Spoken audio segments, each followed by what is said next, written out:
Well, the best night of the week is back. It's Friday night, and you know what that means. Plenty of Texas high school football and plenty of Whataburger Friday Night Stars. We are back. We are live yet again here from the Star in Frisco, Texas. Today, it's the headquarters of Friday Night Football. Normally, the headquarters of the Dallas Cowboys, and we're glad to be with you. It's Friday Night Stars presented by Game On Sports, and like I said, live from the Star. Hekma Harrison, Zach Wolchuk, Eric Chiofalo. I'm Kyle Youmans, bringing you all the coverage you need of North Texas high school football. And guys, I am pumped about this week. And you want to know why?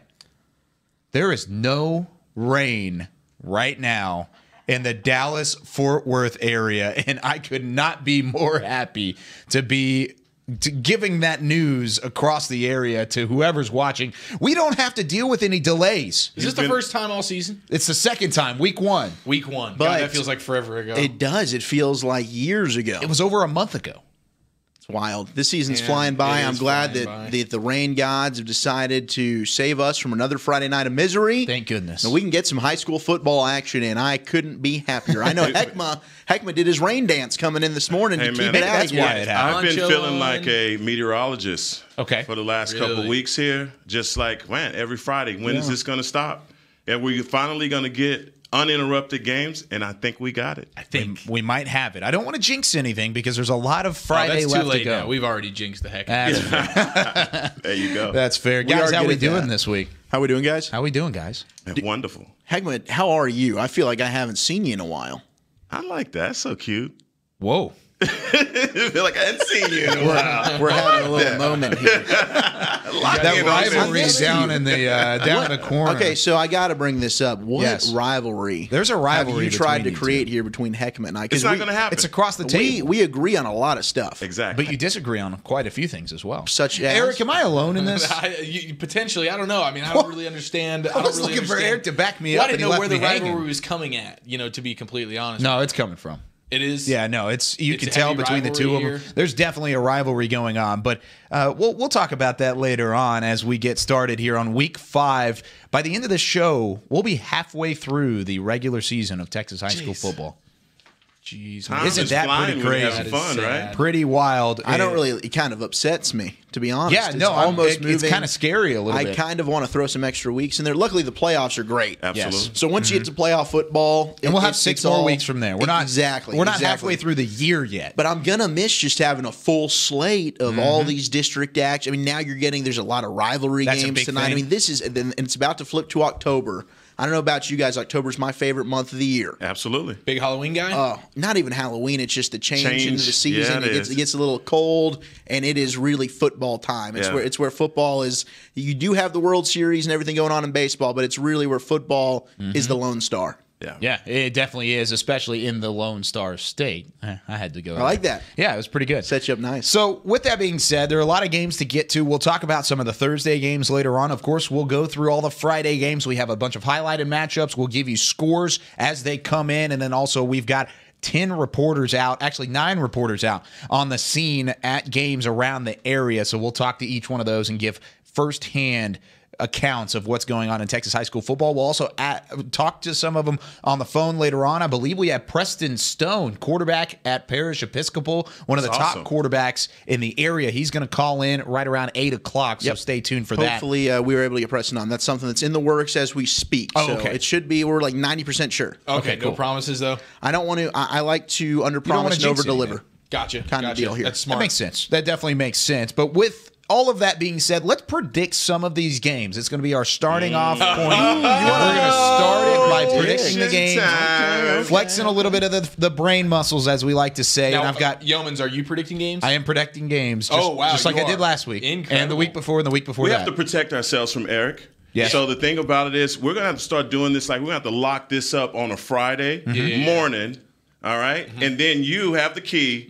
And I'll unlock it. And then you unlock it. Because we don't want any changes. Okay. And I'm glad you trust me with this responsibility. Wolchuk, we'll talk about this at the break. Yeah, we'll talk We'll about it. figure this out. See, there's something evil about that. I will say Kyle's smart because he moved it around, and all these are 7:30 kicks. So Eric can't go ahead and look and say, "Oh, look, this team's up 10-0. Let's go ahead and pick them." So there are 4 games that I have set aside. Yes. And we're going to start one at a time. South Grand Prairie at Mansfield is our first game. 2 really kind of storied programs. These are teams that at different times in their history have had a lot of success. But this year, it's both teams trying to get off the schneid offensively. And we're going to start with Hekma first. Go clockwise around the table. Oh, Hekma. So much pressure. Who you got? So much pressure. South Grand Prairie or Mansfield? I'm going SGP. Okay. I like the defense. That surprises me. Yeah, I thought I was going to be a lone wolf. No, I like your guy. So SGP, I'm going with that defense. Yeah, SGP does have those 2 really, really good linebackers. Miles Jernigan, I believe that's your dude, right? Yeah. MJ. Mansfield at home, I think they got a big win over Legacy. You think or you know? What? And I'm thinking they're going to win tonight. I think Mansfield's going to get the win at home tonight over SGP. I just have a feeling this is a really close game because, like you said, Kyle, both offenses have not been very good. Sputtering. But both defenses are strong. And maybe SGP has a little bit better of a defense, but I think Mansfield's going to make some kind of play, whether it's home cooking, whatever it is. I think the Tigers are going to get a big home dub. Is this home? This isn't homecoming for Mansfield though? Is it right? We don't have. I have no idea on that. I really don't know, and it's possible it could be. I don't know if it is or not. Either way, I'm going SGP. I think just the overall speed, team speed, defensively, I think they do have a little bit better of an offense, even though neither one of these teams have great offenses. Right. So I will take SGP on the road. Hekma, I'm feeling what you're feeling. Hekma. All right, cool deal. 13 points per game for South Grand Prairie, 11 points per game for Mansfield. 23 points per game defensively given up by SGP, 24 for Mansfield. So you look at those numbers, and they're pretty close together. But the yardage is in favor of South Grand Prairie, and I'm going to go with SGP here. Wow, so it looks like Wolchuk's I'm the lone warrior. Hey, and that's fine. And I'll tell you what, guys, I was very close to picking SGP. Yes. This was the toughest game of the 4 for me to pick. Wow, I thought this was the easiest game. No, I was torn between this one because I think both teams come in very, very similar. And I'm riding the home field advantage. Okay, moving on. We're going to start with Eric this time around. Mansfield Legacy at Mansfield Timberview, little crosstown rivalry. Yes, and I'm going Timberview here at home. Got the next game for you, Zach. No Catalan, and they lost Enoch Jackson last week. I know. That's a big one, too. No, Enoch was my boy. Yes, he was. He was your guy, I was a big Wolchuk. Enoch fan, not only because I love the name Enoch Jackson, but it's awesome. He is a heck of a football player. I got a better name for you. It's a little bit later, though. Timberview also, they won 54-7 last week, 500 yards offense. I think they're starting to click a little bit. I'll take Timberview at home. Yes, I agree with that. I think Timberview, both these teams come in, it's the complete opposite of the other game. Both offenses really, really good, coming just under 40 points a game. You look at Timberview's quarterback, Jordan Davis, already 9 touchdowns, and I think they have a bunch of different running backs that can come in and get the job done. Too much offense in this one. I'm going Timberview. Oh, who you got? I'm going Legacy. Okay. I think Legacy's a better team. I really do. I trust Legacy. Even though they've lost some really good guys at key positions, I just think that they're a better team. Guys get the next man up mentality gets to take place here. Yeah, that's gutsy. I like it. Yeah, so I'm going Legacy at this one. All right, I'm going to go with Timberview. So you are the Lone Ranger because I think the injuries are too much right now for Timberview or for Legacy to overcome. Are you writing these down? I have them all written down. By the way, who won last week? Or who came in second? I know I won. I haven't checked it. I'll check it in the break. I and we'll come back to even ask that. Yeah, I didn't even think about it. Track. Cedar Hill and Waxahachie. Who you got, Zach? Easiest game to pick. Cedar Hill will absolutely whoop up on Waxahachie tonight. Number 5 team in the area, one of the best teams in the state. Yeah. How bad? Cedar Are we talking Hill, 50 burger? I think they're going to win by 24 points. I like it. Hekma, you're next, I think. Yes, Hekma is next. I knew that was going to happen. I'm going Cedar Hill. There's no way I'm going Waxahachie. You sure? It's just a down year for the Indians, and they lost their best player, Damani Richardson. Yeah, just not happening. Yeah. I'm going to go with Cedar Hill here, too. I think Waxahachie keeps us closer than a lot of people think. I don't think it's going to be a blowout by Cedar Hill, but I think they take the win. They've looked really good so far this year. I'm excited to see how that ends up then, because Wolchuk's calling blowout. Just disrespecting Waxahachie. I am. Yeah, absolutely. That's well, okay. Obviously, you don't lose your best player on offense, and you come in playing against one of the best teams in the state and expect to hang with them. Cedar Hill is giving up 8 points per game. So, yeah, Cedar Hill all the way tonight. So, final game, Arlington Martin at Arlington Lamar. And I'll start things off as the final game to pick throughout our night. I'm going to take Arlington Lamar at home over Arlington Martin. Martin took a tough one on the chin last week, and I think Lamar sneaks one out at Cravens Field tonight. Yeah, Lamar averaging or only giving up 15 points a game. Yes, Martin's giving up almost 60. That this is probably going to be a runaway victory for Lamar. And quarterback, I said I had a name for you, Jack Dawson. Mm-hmm. It's a good name. Jack Dawson. Jack Dawson? Not quite as good as Jack Doyle. I was about to say. It's good. The Titanic. Jack Dawson. Oh my goodness! I didn't even think about that. Buff. Yeah, but Titanic's one. You gave him away. I don't get this. Don't start hating on the I'm not Titanic. hating on Titanic. I'm not hating on Titanic. Is it a good movie? It's a good movie. Sure. Jack Dawson's an incredible character. But that's not one that it's just like boom, leap into my brain. His drawing skills are unmatched as well, for the record, on Jack. By the way, Jack Dawson, 9 touchdowns this year.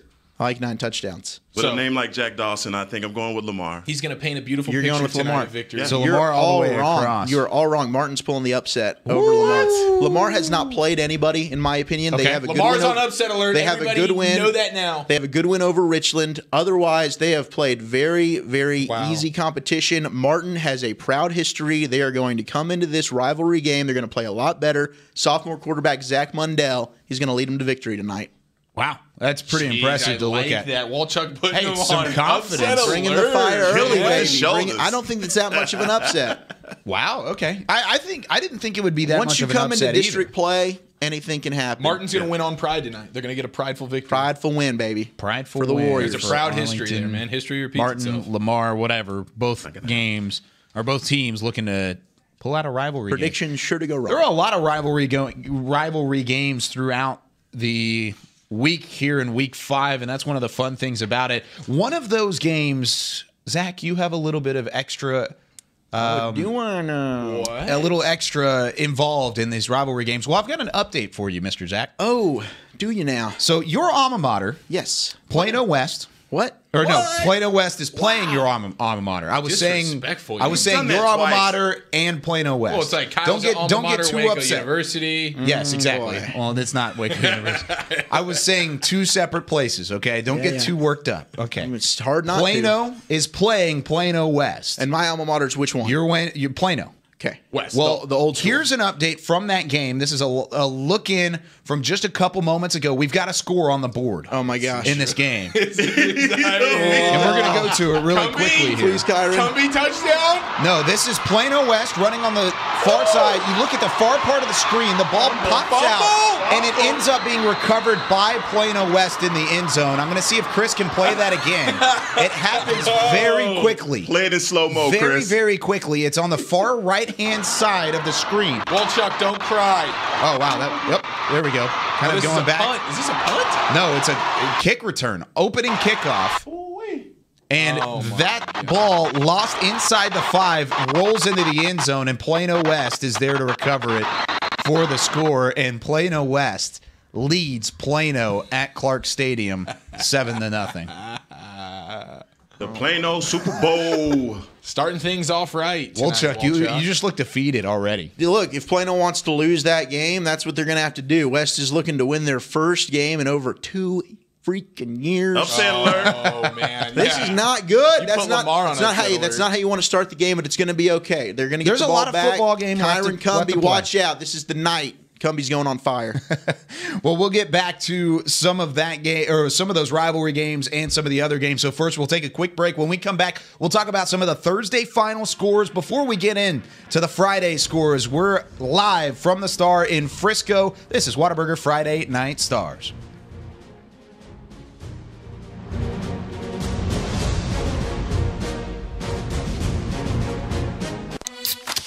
This is the Pepsi that your father drank and your grandfather drank. When I was your age, we worked for. And your grandmother, she drank it too before she met him. That was quite the catch, you know. We know. This is the Pepsi that your Uncle Ted drank when rock sounded like this. And the one he drinks now that rock sounds like this. This is the Pepsi for American pastimes. Whether you're tailgating at a speedway or courtside watching your favorite player make a breakaway. And he scores! It even goes well with away games. This is the Pepsi that was made for your mom's famous 5-alarm chili. You know, the one she refuses to give the recipe to. Never gonna happen. Don't worry, your secret's safe with us. This is the Pepsi that makes you say, hee hee, ba ba ba ba ba, and baby. This is the Pepsi for those who are forever fun. This is the Pepsi for every generation. Welcome to your hometown Whataburger. We make sure that our customers get their order hot and fresh. I ordered the original Whataburger. I got the number 2 Whataburger double, and I got bacon on it because everyone loves bacon. We don't make it until you order it. Their ingredients are so fresh, and you can taste it. Tomato, lettuce, and the onions all the time is fresh. We cut our vegetables 3 times a day.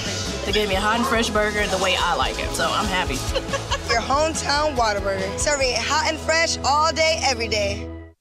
Tour the Dallas Cowboys World Headquarters at the Star in Frisco.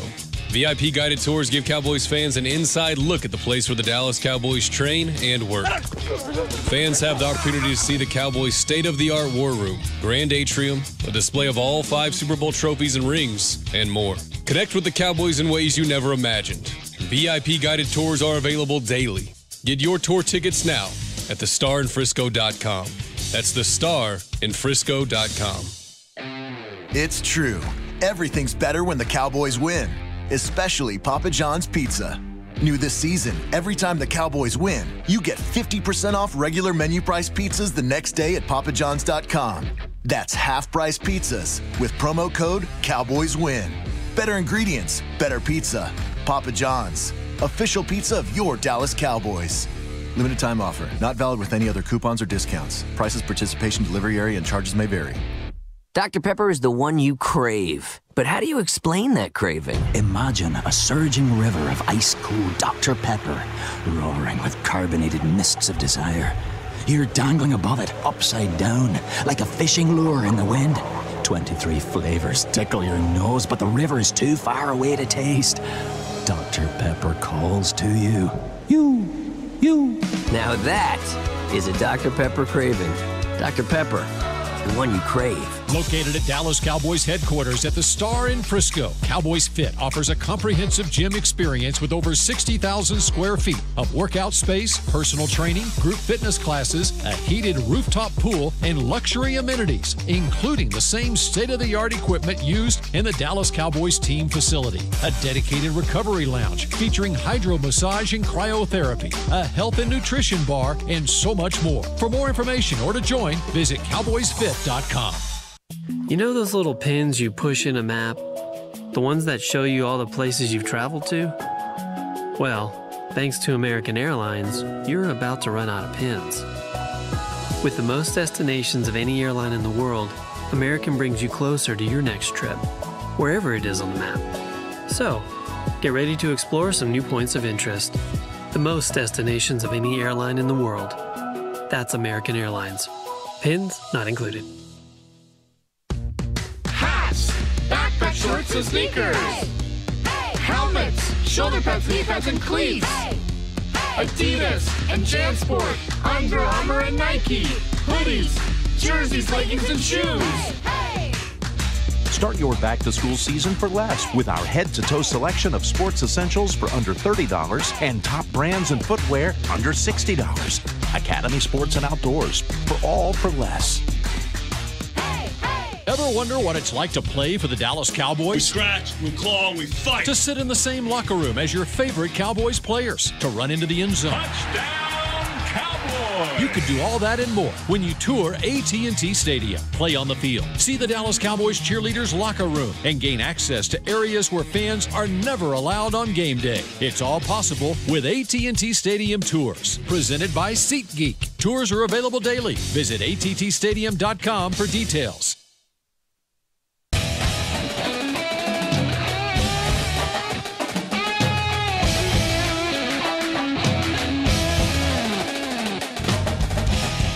Back here for Whataburger Friday Night Stars, Week 5 of the regular season. Glad you're with us here from the Star in Frisco. Let's go through some of those Thursday games that we talked about and we highlighted. Lots of good games this week on Thursday, maybe the best game of the year. One of the best games of the year, absolutely. For sure. And we'll go to that. I have a feeling you're talking about DeSoto Mansfield Lake. No, I don't think that's that game took place. Oh yeah, that game was played. Okay, well we'll talk about that here in a little bit. Let's start off with Denton Guyer and Keller Central. This is a game early on in the night that Denton Guyer kind of took advantage of those Look at the rushing yards. Let's just put it there for Keller Central. Ooh, wow. Denton Geyer took advantage definitely from a defensive perspective. Couldn't run the ball at all. Yeah, no doubt about this. Denton Geyer got a big win to start off District 5-6A play, 34-13, as you see there with the win over Keller Central. Big reason why Geyer was able to run the ball so successfully was Kadrick Cobbs, their number one player on offense, finally was back in the lineup. He would miss the first few games of the year due to an ankle injury. He comes back, starts a little slow. He's one of those backs where he gets better as the game goes along, and I don't think a committee approach is really going to work for Kadrick Cobbs. He had 25 carries, 184 yards. Eli Stowers, their sophomore quarterback, and this is a player for Geyer who has been a little inconsistent. He really worked off Cobbs very well, and they're able to get that read option going, and on the ground, Stowers 184 yards for himself. So that's what Geyer wants to do. That's what John Walsh comes in, wants to run that power run if you've got a dual threat. He's used to it when he had Gerard Hurd, went to Sean Robinson, not so much with Luke Stillwell. Now that he's got Eli Stowers, he's able to utilize that John Walsh offense. And ironically enough, you look at that final score, 34-13, and you're right. I mean, Keller Central, they were dominated by Geyer's front seven, which was a bit of a surprise because their offensive line isn't that bad, so credit Geyer there. The Chargers came out 7-0. They have a bomb to start the game. They're down 13-10 at half, and then Geyer, second half team. I told you guys a couple of weeks ago, I thought Geyer, they're great at making adjustments, and they came out, took care of business. And that running it, that just being able to run the ball that way, grind out games. You're right. You feel better in the fourth quarter than you do in the first and second. No doubt. And you know that wore down that Central defense. It did. And that Central team's runs that 4-2-5, like you like to talk about, Hekma, which works against the spread. Tough when you're playing against a power run team like Geyer. Yeah, Geyer is just that team. They're going to drag it out. They're going to ball control, all of that. So Geyer is definitely a team. I like them. Because they use a fullback. Absolutely, they do. William Bohannon, that family of Bohannons that have come through Geyer, he's their fullback now. They've got a big district game next week on the road at South Lake Carroll. Last time they played at Carroll in 2010, they knocked off the Dragons, and they're looking to become the first team, believe it or not, first team in history to go in and beat South Lake Carroll at Dragon Stadium back-to-back times. Wow. Dang. Great stat. Great nugget, Zach Wolchuk. I'm trying. He's doing his work. I'm still just thinking about Plano right now, man. Wolchuk might be the star of the night for me. Yeah, I know. You're a little upset about a little worried Plano right now. I got to get back and look in. Boys, what else we got? Rapid fire. Yeah, Fuego Rapido. Well, this is one that I don't necessarily want to go with the rapid fire on. This is the game last night. Not Naaman Smith and Colleyville Heritage. That's not what we're talking about from South Lake Dragon Stadium. But that's the game we're talking about. DeSoto and Mansfield Lake Ridge, two powers. Wow. And despite 4 turnovers last night, Lake Ridge comes away with a magnificent win. Yes. Unbelievable. Yes, they sure did. And it came down to the wire. Look at that. Over 1,000 yards of total offense, man. And, it's funny. DeSoto owned the first quarter, started out with a 10-play drive, went for a touchdown, opened the game 7-0. Lake Ridge owned the second quarter. They scored 3 times, so at halftime it's 21-16. Then you go to the fourth quarter. Look at this. Here's some highlights. Oh, I like it a lot.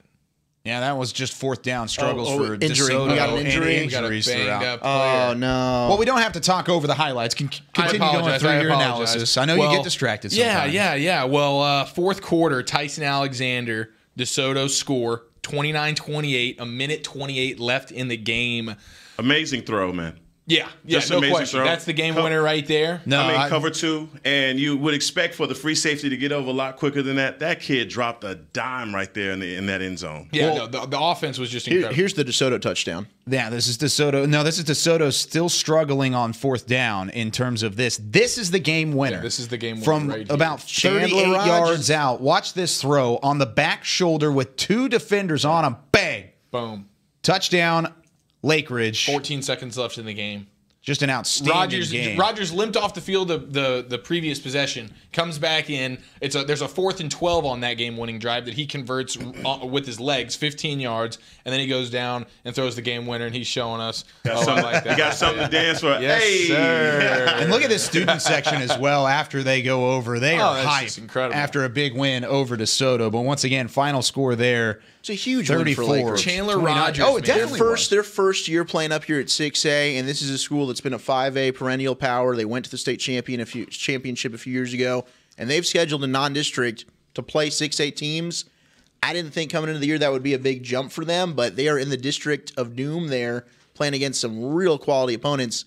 That is a huge, huge win to beat DeSoto. Massive, massive win. And overcoming 4 turnovers is incredible. Chandler Rogers, 429 yards, 4 touchdowns, 68 yards on the ground. So this dude was really doing everything. DeSoto's kicking themselves today. Like you said, first half, complete domination. I mean, obviously they thought they had the game won.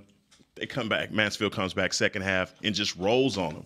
Offensive yards, like 300 yards second half for them. And it was a complete game, right? Their quarterback, Chandler Rogers, making plays, but their defense holding DeSoto on some 4th downs to keep them alive in the game. Getting those stops, man. Complete team win for Coach Stoll. And that's the thing about Chandler Rogers. The throws that he made all night were spectacular throws.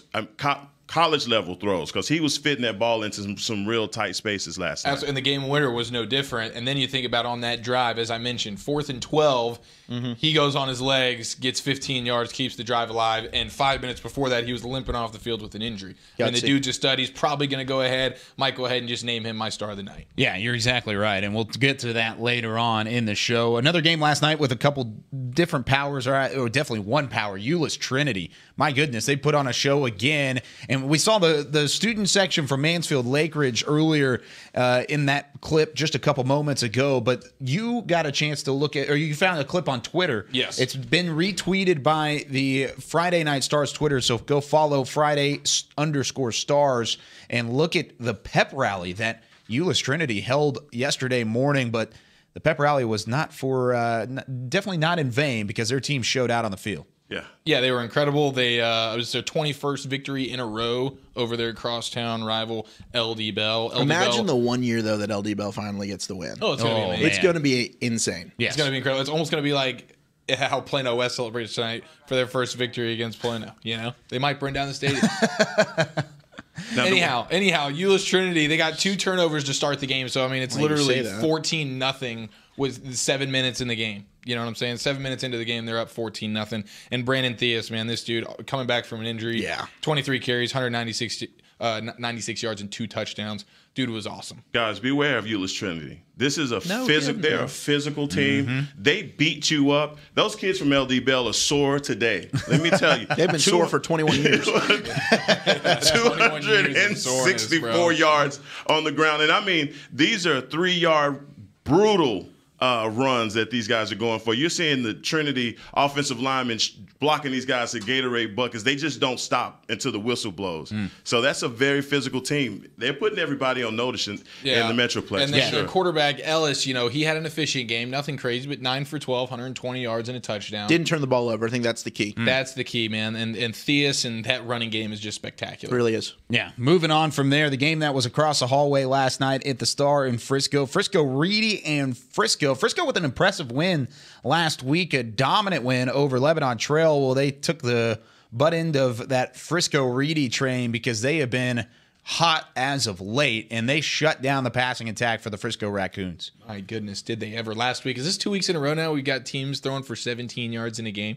Well, last week it was 17 combined yards in one game with Garland and South Garland. I don't know, man. This Josh Foskey kid for Reedy, I think it's time we paid close attention to Foskey. His name keeps coming up. Because he's not only throwing for 200-plus yards, he ran for 2 scores. That Reedy team, hey, Coach Todd Phillips told us last week with Sock, people are looking ahead to Frisco Reedy. They know they're for real, and they're going to be a playoff force to be reckoned with. Yeah, I think that's a team that you can look at, and with the offense that they put up and the defense you see there, look at that secondary, just whatever they were able to do in terms of shutting down that passing attack from Frisco, it definitely worked. Reedy's just very balanced in general. They play complementary football with their offense and their defense. They have solid on both sides of the ball. Not a lot of teams can say that, where you really trust your offense and your defense. Reedy can absolutely say that. And on to the final game that we have highlighted on Thursday, Keller Timber Creek, against Northwest Eaton. And guys, this game surprised me a little bit. I was surprised that Timber Creek was able to shut down Eaton, but you say shut down Eaton. This was a defensive football game, not even just from the score, but neither team had over 100 yards passing, and only Eaton had barely over 100 yards rushing the football. Kyle, this is what they call a snoozer right here. Not a statistical nightmare. Not a lot going on, rushing yards or what, and they pull it out. Yeah. I mean, I'm one of those people, I don't even have to see the score of a game. I pretty much can see the stats and tell who won, but not in this game.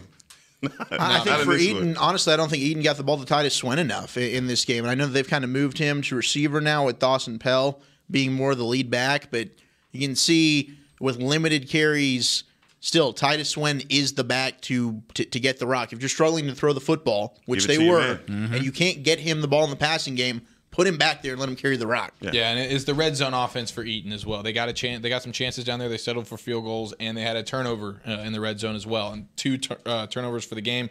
That's that. You're not going to win doing But that's that. a heck of a point, man, with Swen. He is that kind of athlete. Yeah. And if you can't, you have to create plays for some. If you're going to get the ball in your best guy's hand, and that's what they suffered from last night for sure. Absolutely.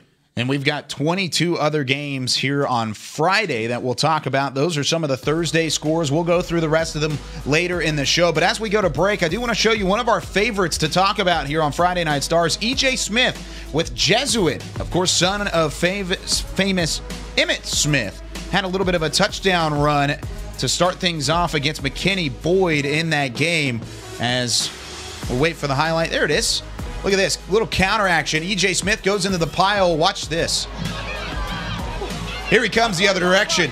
Pops out of nowhere, and he's going to take it to the house. They trail 14-7, but not without the effort of E.J. Smith. We'll be back. Deuce. Wow, looked like his daddy there, huh? It looked like his daddy there. We'll be back with more Friday Night Stars in a moment.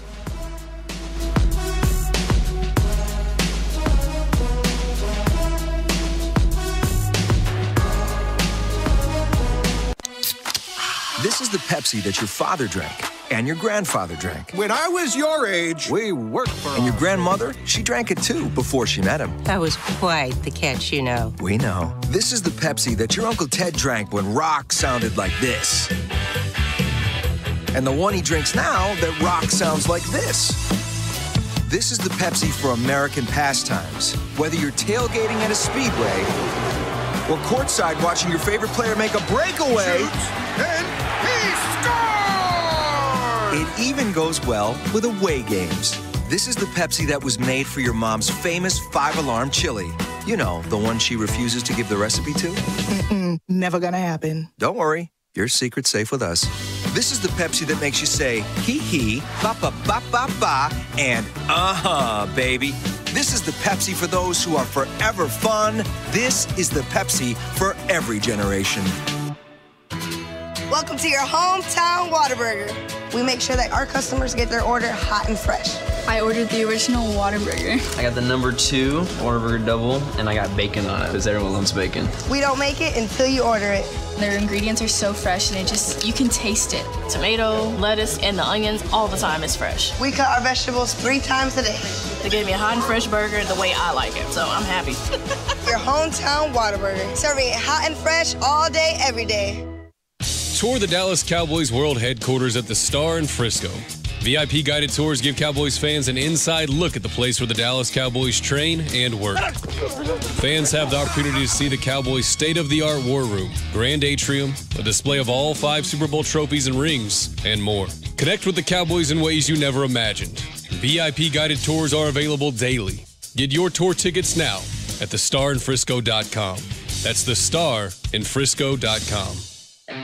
It's true. Everything's better when the Cowboys win, especially Papa John's Pizza. New this season, every time the Cowboys win, you get 50% off regular menu price pizzas the next day at papajohns.com.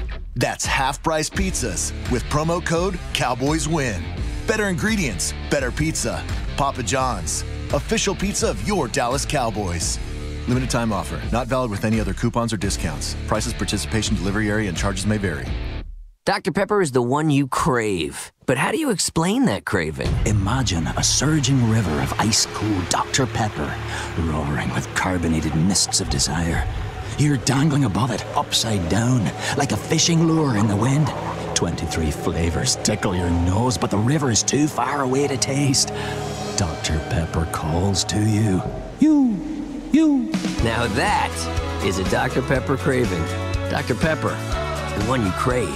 Located at Dallas Cowboys Headquarters at the Star in Frisco, Cowboys Fit offers a comprehensive gym experience with over 60,000 square feet of workout space, personal training, group fitness classes, a heated rooftop pool, and luxury amenities, including the same state-of-the-art equipment used in the Dallas Cowboys team facility. A dedicated recovery lounge featuring hydro massage and cryotherapy, a health and nutrition bar, and so much more. For more information or to join, visit cowboysfit.com. You know those little pins you push in a map? The ones that show you all the places you've traveled to? Well, thanks to American Airlines, you're about to run out of pins. With the most destinations of any airline in the world, American brings you closer to your next trip, wherever it is on the map. So, get ready to explore some new points of interest. The most destinations of any airline in the world. That's American Airlines. Pins not included. Hats, backpack shorts and sneakers. Helmets, shoulder pads, knee pads, and cleats. Adidas and JanSport, Under Armour and Nike. Hoodies, jerseys, leggings, and shoes. Start your back-to-school season for less with our head-to-toe selection of sports essentials for under $30 and top brands and footwear under $60. Academy Sports and Outdoors, for all for less. Ever wonder what it's like to play for the Dallas Cowboys? We scratch, we claw, we fight. To sit in the same locker room as your favorite Cowboys players. To run into the end zone. Touchdown, Cowboys! You could do all that and more when you tour AT&T Stadium. Play on the field. See the Dallas Cowboys cheerleaders' locker room and gain access to areas where fans are never allowed on game day. It's all possible with AT&T Stadium Tours. Presented by SeatGeek. Tours are available daily. Visit attstadium.com for details.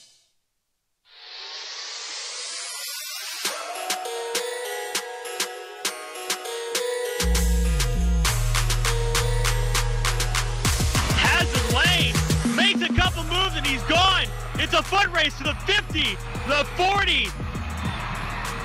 First kickoff of the game, and he takes it in for the touchdown. Kick return touchdown in the... A little bit of Frisco Lone Star getting things started as we come back here on Whataburger Friday Night Stars. That's the opening kickoff for the Lone Star, I guess, special teams, that they take it all the way back for the score. Already leading in that ball game. It's Lone Star and Little Elm on the road, as well as we welcome you back here to the Star in Frisco.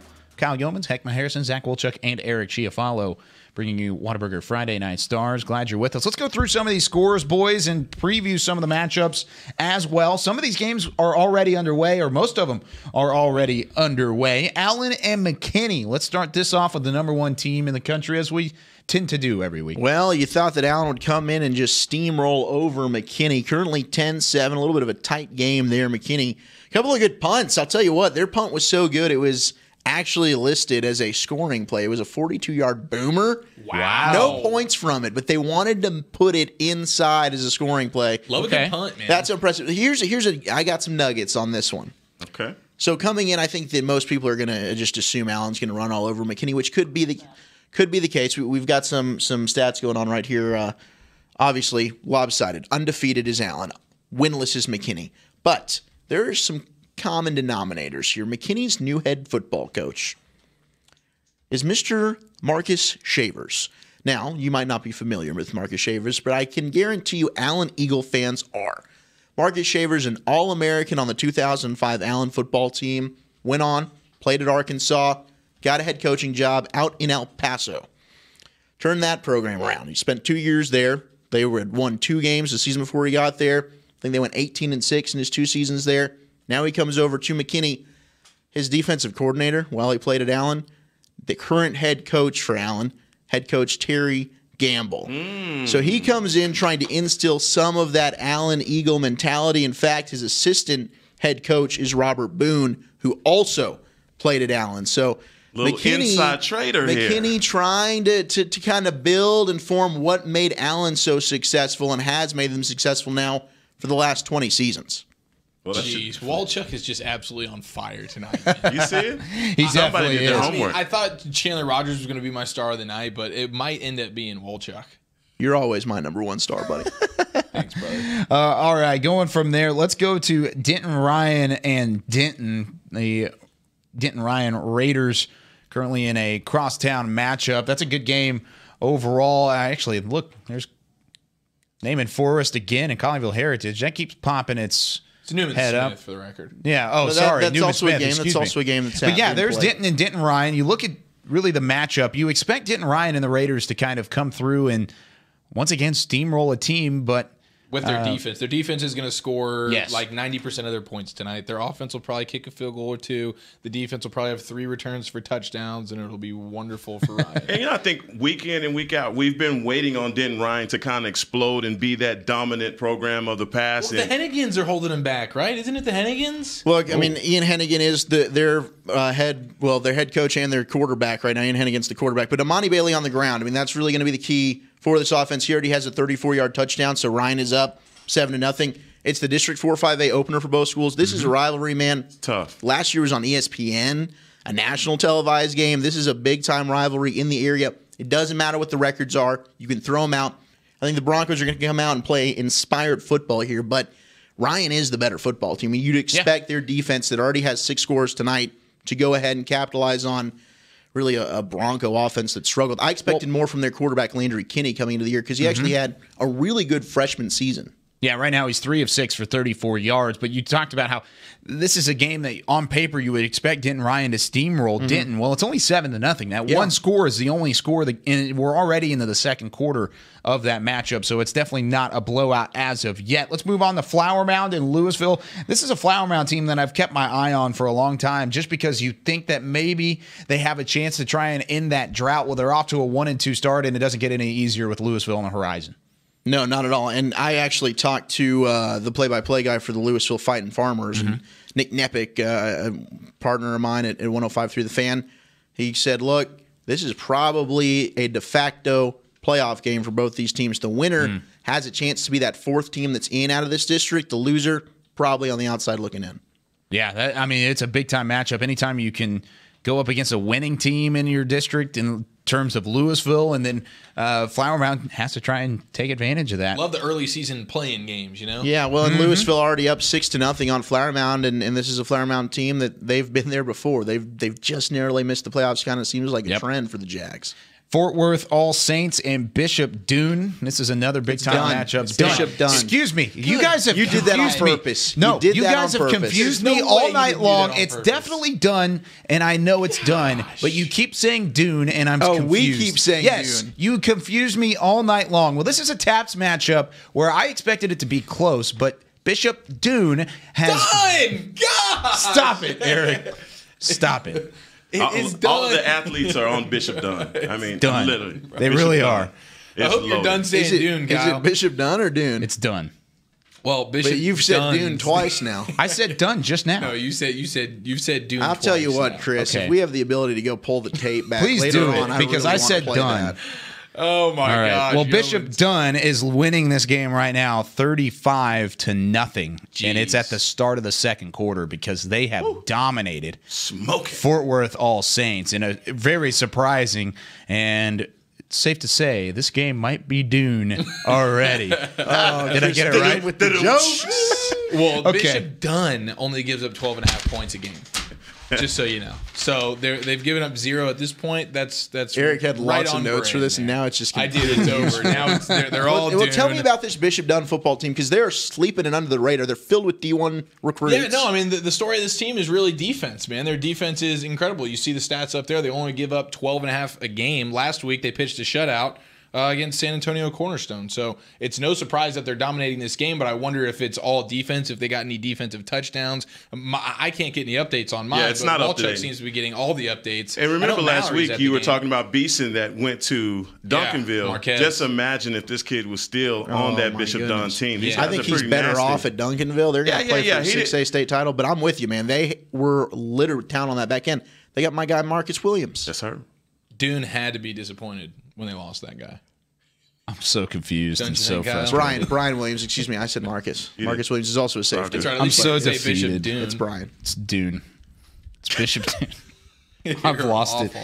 Frisco Lebanon Trail and Frisco Memorial. This is a Frisco Memorial team that has really struggled. Look at the points per game. These are two bad football teams. Well, actually, Wolchuk. Wolchuk, we've got a little bit of an update on this ball game. 4 points per game for Memorial heading into the game. Well, look at this. They lead 24-7. Holy moly, it's an offensive explosion for Memorial. Memorial's starting to figure it out over Lebanon Trail. This is just across the way at the Ford Center at the Star, and you saw the stats there, but look at this play from Memorial from midfield over the top of the defense. It's a bomb. And then they would go to punch it in from there with this 1 yard touchdown run. That 4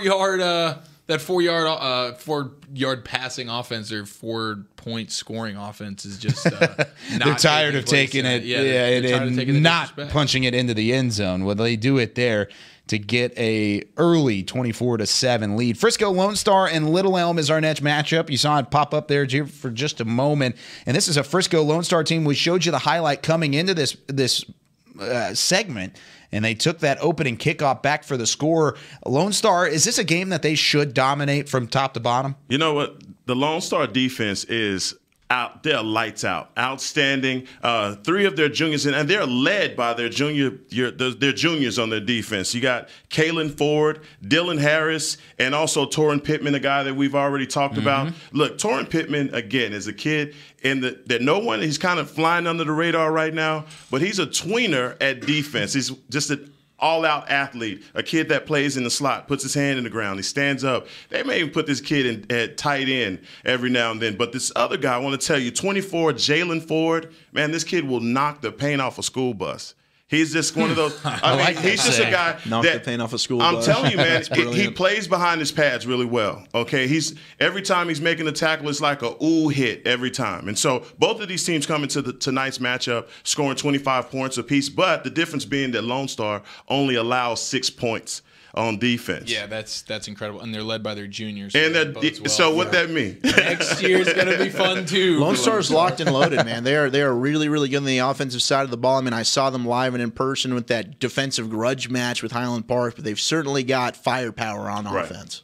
Yeah, and you can see that really any time they play, other than, like you said, that one game against Highland Park shows how good that Highland Park defense can be. By the way, Highland Park just returned a punt for a touchdown. They lead it 14-0 over Woodrow Wilson. We'll preview that game a little bit later on. Hebron and Irving Nimitz is our next game up on the schedule, and 2-1 versus 3-0. Did anybody really expect Irving Nimitz to be 3-0 at this point in the year? Not at all. I really didn't expect much from the Irving schools, but Nimitz is holding it down for the city because Irving's not very good. MacArthur's in a competitive game right now, but I don't think that they're necessarily a playoff team. But Nimitz, man, say holding it down. They're holding for it the down. city. They're holding it down for the city. Look, Irving is a prideful town. They are not going to just have all of their football teams stink and miss the playoffs. And Nimitz, they might be the team to be able to do it. Well, Nimitz was smart enough not to put Allen and Highland Park as their first and second game of the season. And they may have scheduled Lincoln and, I don't know, man. They beat Richardson, Newman Smith, and Carrollton Creek. There you go. So there you go. Those are very winnable games. Give yourself some confidence. No disrespect to those schools, but we talk about coaching philosophies, though. We talk about some of these schools like Horn throwing the tough part of the schedule. Nimitz, not so much. They're throwing cupcakes out in the beginning. I kind of like it, though. Just get the tune-up games, making yourself feel good. This is a fun game, though. 21-14 to start the second quarter. Right now, Hebron is up, and this one's just been back and forth. Hebron got up quick with the Jalen Lott touchdown run. Then Brandon Wheeler, who's been really, really good so far for Nimitz, had a big 34-yard pass for a touchdown to Chance Hernandez to tie it up. Chance Hernandez. Trajan Bridges comes back with the score. Then Brandon Wheeler back to Chance Hernandez, and then Trajan Bridges with a 31-yard touchdown for Hebron to give them back the lead. So these are two offensive teams just trading scores right now. It's almost like the Vikings and Rams from last night. Oh, wow. That was a great game as well. Yeah. Oh, my gosh. And Hekma's got his Viking purple iPad. This is incredible. I always knew you liked Minnesota. Always a big Viking fan. Well, we'll move on to Keller Fossil Ridge and Trophy Club Byron Nelson.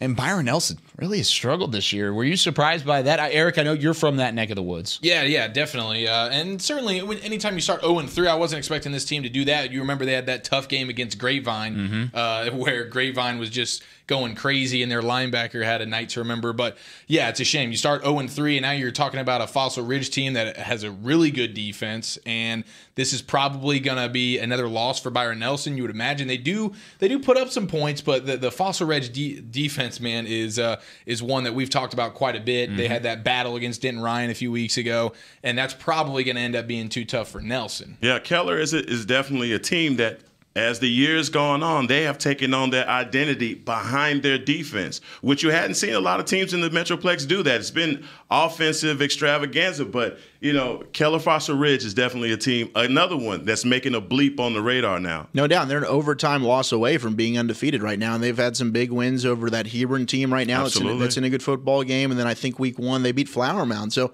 definitely a disappointing start for Byron Nelson, but coming into district play, I think we've seen a lot of teams have slow starts out of district, then they come in and they go ahead and go on a run. They're not necessarily out of it just yet. I think it's a 7-3 ball game right now. They're hanging in there with Keller Fossil Ridge. Yeah, and one other game we'll talk about before we take a quick break. McKinney Boyd and Jesuit. This is a game that we have Adrian Jagush at tonight, and Jesuit came in my opinion, as the favorite, but it hasn't gone in favor of the Rangers so far, just to be said, as of right now. Yeah. Go ahead. No, that's all you, my man. McKinney Boyd coming in undefeated, and what the heck's going on? Yeah, Jesuit. Winless. 0-4. Yeah. Exactly. Jesuit is that team, and literally, when it comes down to Jesuit, all you heard all preseason with E.J. Smith and how dynamic he was going to be. And so in my notes when I was looking at just kind of scouting this game, I just wanted to know, will the real E.J. Smith please stand up? Because he is one of those guys that plays all over the field. And if they're going to rely on his talent, give him the ball. Like you saw he did on that reverse. Very skilled, athletic guy. And he's literally all they have. And so just feed it to him. Yeah, and it seems like E.J. Smith is playing well. He's got that 47-yard touchdown run, which we saw. He also has a 43-yard touchdown catch from Kevin Schumann. But where's the Ranger defense? Schumann is a quarter. It's almost non-existent right now. And that's the problem, right? Because we saw them get absolutely waxed earlier on in the season. Arlington put a beating on them week 1, and then it seemed like maybe they kind of found their rhythm the last 2 weeks with wins. But it seems like the Broncos, they've come out and they've hung up 28 points on them. McKinney Boyd, their quarterback, Christian Ziegler, this is a kid that was struggling coming into this game. He'd only thrown 1 touchdown in four games, but tonight he's lighting it up.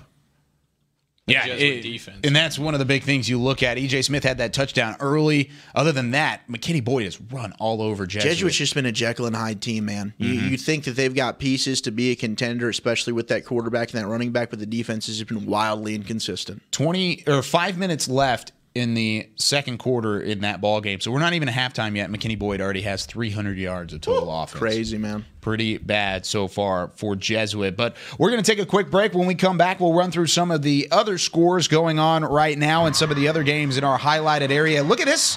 It's Plano. Kyron scoring a touchdown. Get in there, Kyron. Walks into the end zone, and we'll leave you with that. Mr. Zach Wolchuk will be back with more Friday Night Stars in a moment.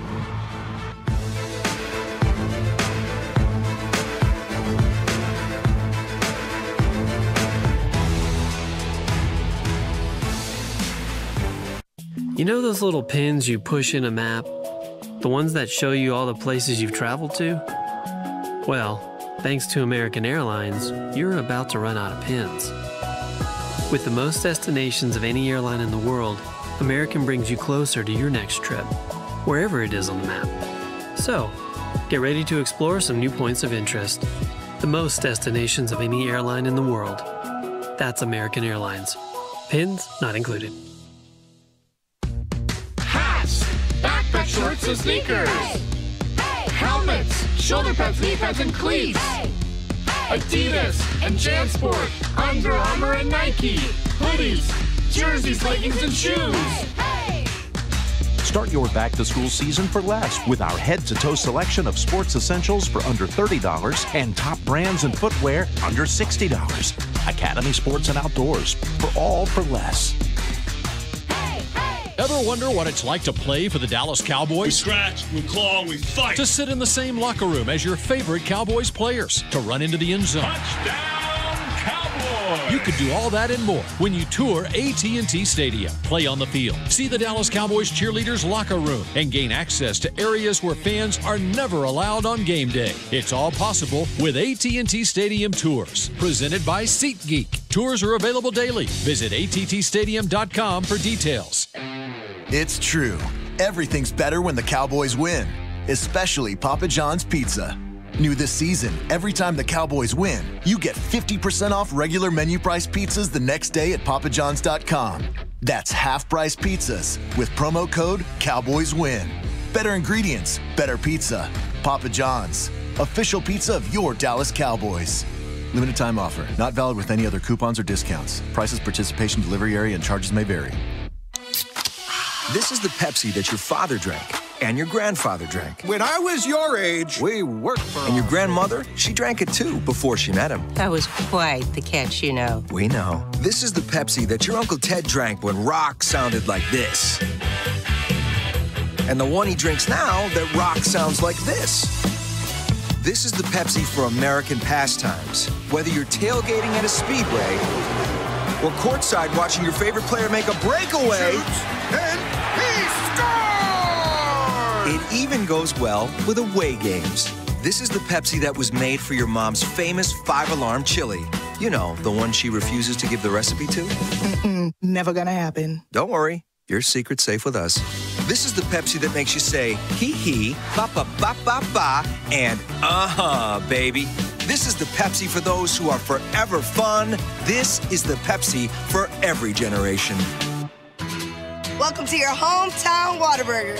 We make sure that our customers get their order hot and fresh. I ordered the original Whataburger. I got the number 2 Whataburger double, and I got bacon on it because everyone loves bacon. We don't make it until you order it. Their ingredients are so fresh, and you can taste it. Tomato, lettuce, and the onions all the time is fresh. We cut our vegetables 3 times a day. They gave me a hot and fresh burger the way I like it, so I'm happy. Your hometown Whataburger, serving it hot and fresh all day, every day. Dr. Pepper is the one you crave. But how do you explain that craving? Imagine a surging river of ice-cold Dr. Pepper, roaring with carbonated mists of desire. You're dangling above it, upside down, like a fishing lure in the wind. 23 flavors tickle your nose, but the river is too far away to taste. Dr. Pepper calls to you. You. Now that is a Dr. Pepper craving. Dr. Pepper, the one you crave. Tour the Dallas Cowboys World Headquarters at the Star in Frisco. VIP guided tours give Cowboys fans an inside look at the place where the Dallas Cowboys train and work. Fans have the opportunity to see the Cowboys' state-of-the-art war room, grand atrium, a display of all 5 Super Bowl trophies and rings, and more. Connect with the Cowboys in ways you never imagined.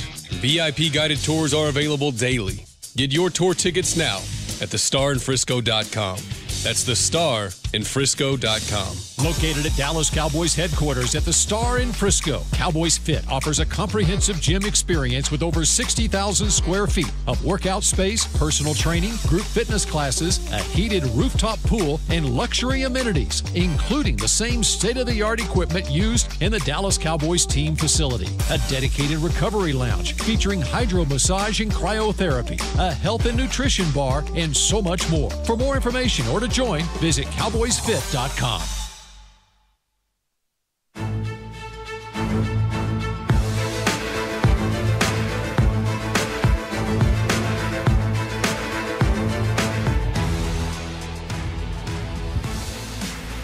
Welcome back to Whataburger Friday Night Stars, of course presented by Whataburger, also presented by Draper Media. Draper Media provides professional media production and branding services for corporate and sports organizations. Founded in 2010 by William Draper.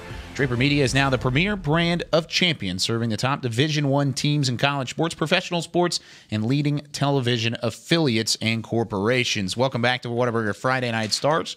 Hekma Harrison, Zach Wolchuk, Eric Chiofalo, along with myself, Kyle Youmans, as we bring you everything you need to know in the North Texas area in terms of Texas high school football. We're continuing our previews and updates throughout the North Texas area of some of the top games in the area. There are a lot of games to get to, guys, this week because there's, of course, the rivalries. District play is here and a lot of good matchups. This next one, Zach, might be your favorite, though. Plano West and Plano.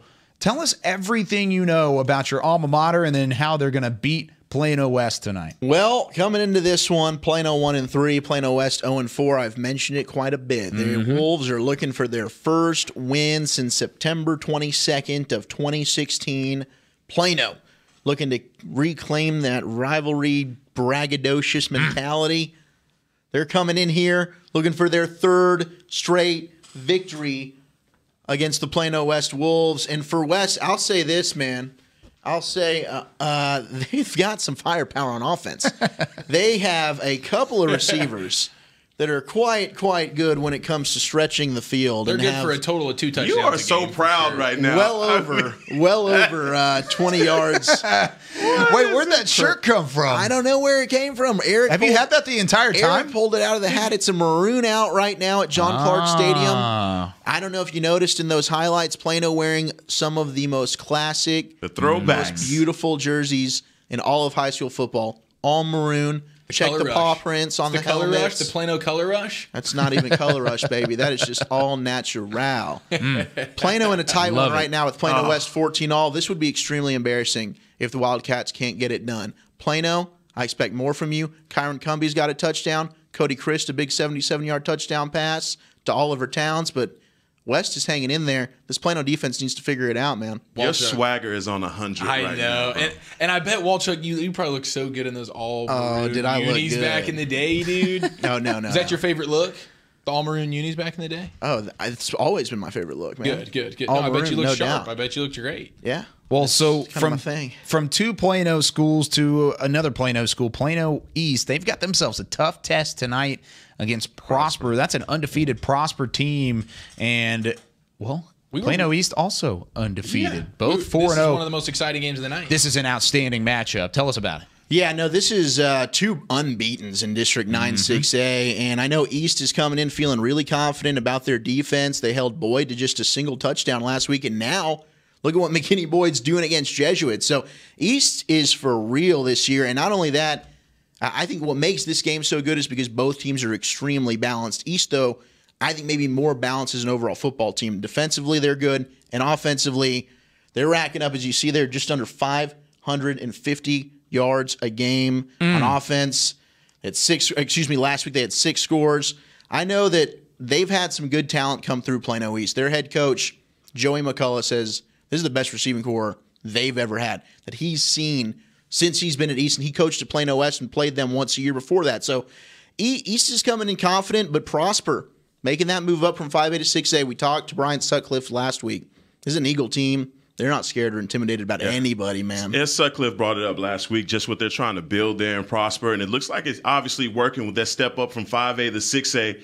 They know they have their work cut out for them because this is just the first test of many in this district. And I can't say they're doing incredibly well in their first test right now, gentlemen. No, and these are they're down 20-0. Yeah, I mean East at home. That's a tough. This is really the wake up call for Prosper. Like they've done a good job so far. They won their first district game. Now they're playing against the big dogs. And East and Allen, those are the top 2 teams in this district. Prosper, could they put their name in that conversation?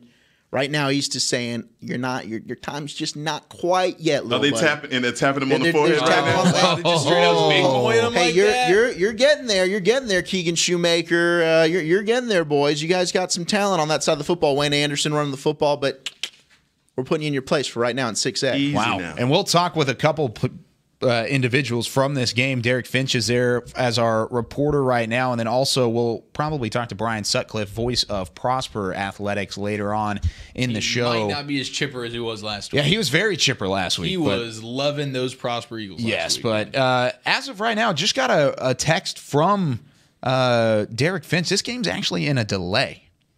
And it's not for lightning. Rain. Okay. Not for rain. Outage, right? In the stadium. Light outage in the stadium, and we don't have any footage of it or anything. But overall, this is this is the second time we've seen this. Year. I think that it's coming back, though. I don't think this is anything that's going to be a very lengthy delay. It's still going on currently. Kimbrough's pretty good. Kimbrough's pretty good about getting those lights back on pretty quickly. It's no Clark, but they're close. It's still 14-0 at the start of the second quarter. They've been in a light delay for about 25 minutes or so as we are into hour number 2. Another game that we got to talk about is Southlake Carroll and Keller. This might be one of the best games we've had so far tonight in terms of scoring, and also 2 undefeated teams again. Yep. What a surprise. I mean, I think everybody thought, Keller? Yeah, for Keller to be up right now, 23-14.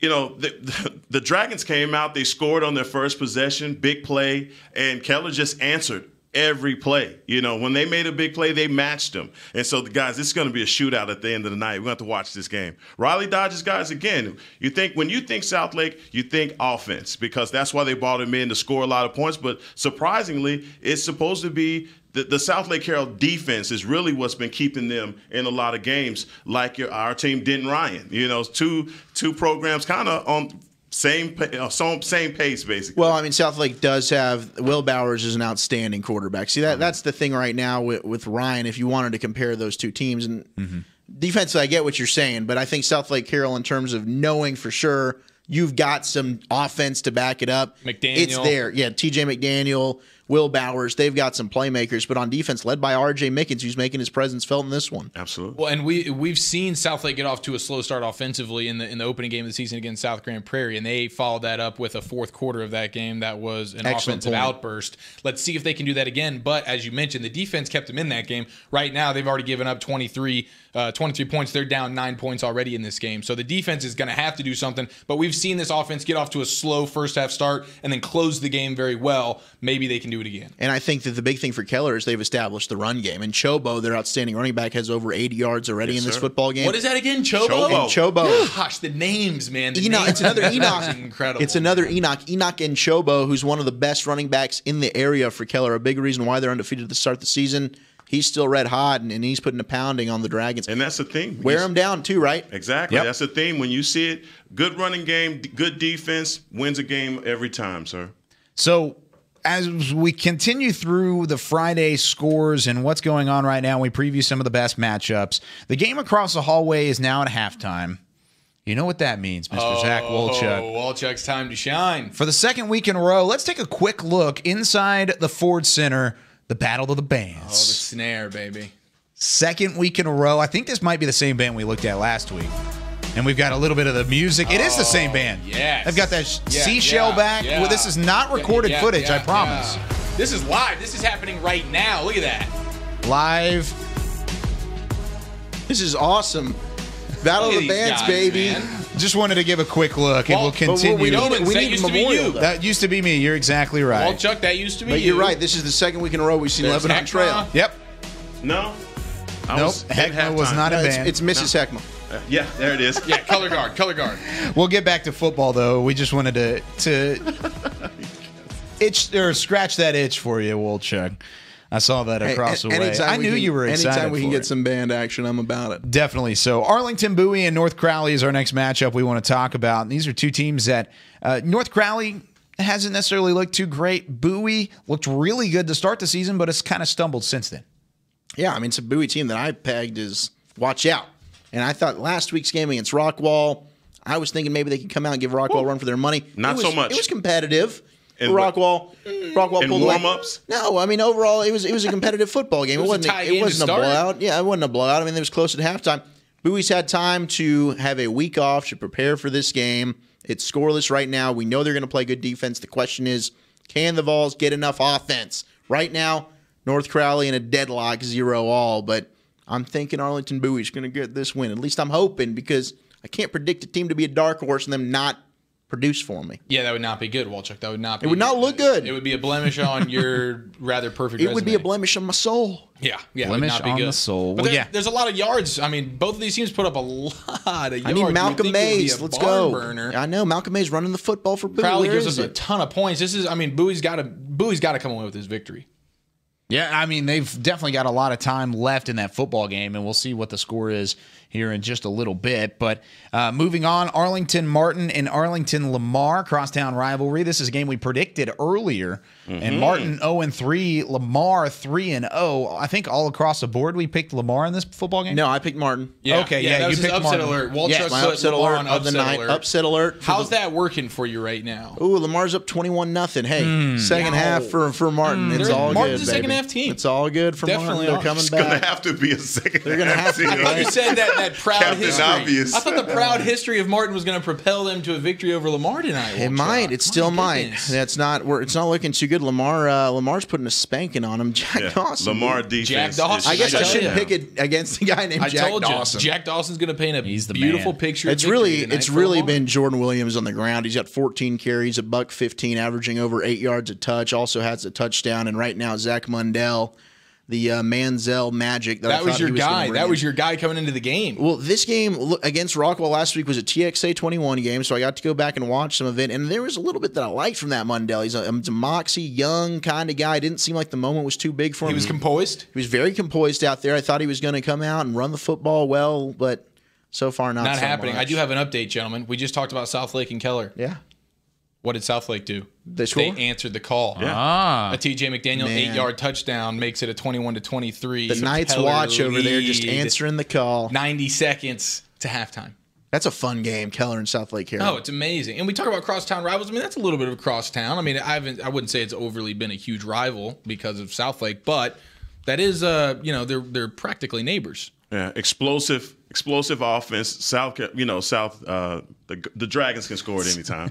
South Lake Carroll, you all right? It's like south to south. That's okay. South to south. South to south. That's not where we're at, but that's okay. In terms of some of the other games, we've got 7 games left to run through. Let's run through these quickly. Cedar Hill, Waxahachie. We talked about that one earlier. Yeah, I mean, this was when I think we all picked Cedar Hill to go ahead and do pretty well in this game against Waxahachie. Waxahachie, we talked about, they lost their best offensive player, and it's 27-7. Cedar Hill all over the Indians on the road. And then Longview and Rockwall, we've got Guy Frazier at this ball game. And Rockwall, even though they're 1-2, that's a very good football team, and they put up a lot of points. You can see it there in points per game, but Longview comes in unblemished on their season so far. Both teams come in ranked in the area, and Longview's ranked in the state. I mean, this is a huge game that we honestly, I can't believe we waited this long to bring it up. It's tied at 14. Right. Wow. Longview making their push up to 6A. Rockwall, we know what they are. We all like them. But this Lobos team is for real. I don't know if you guys have paid a ton of attention to Longview Lobo football the last few years, but this is a game Rockwall is going to have their hands full. Despite the fact that they're at home, Longview travels well. They bring a good crowd. They're a balanced football team. They play good defense. I tell you what, when I was looking at this game last night, was scouting these guys, the first thing I thought, styles make fights. This is one of them right here. 2 heavyweight teams. But the thing about Longview, and the reason people don't know a lot about them, is they play a lot of those East Texas teams. So they don't get a lot of pub here. The Lufkins. Exactly. But now they've moved into a district with Rockwall, with Mesquite Horn. We're going to see a lot more Longview. Yeah. And so then there's not a lot of data on them either. Take that for data. Exactly. No data.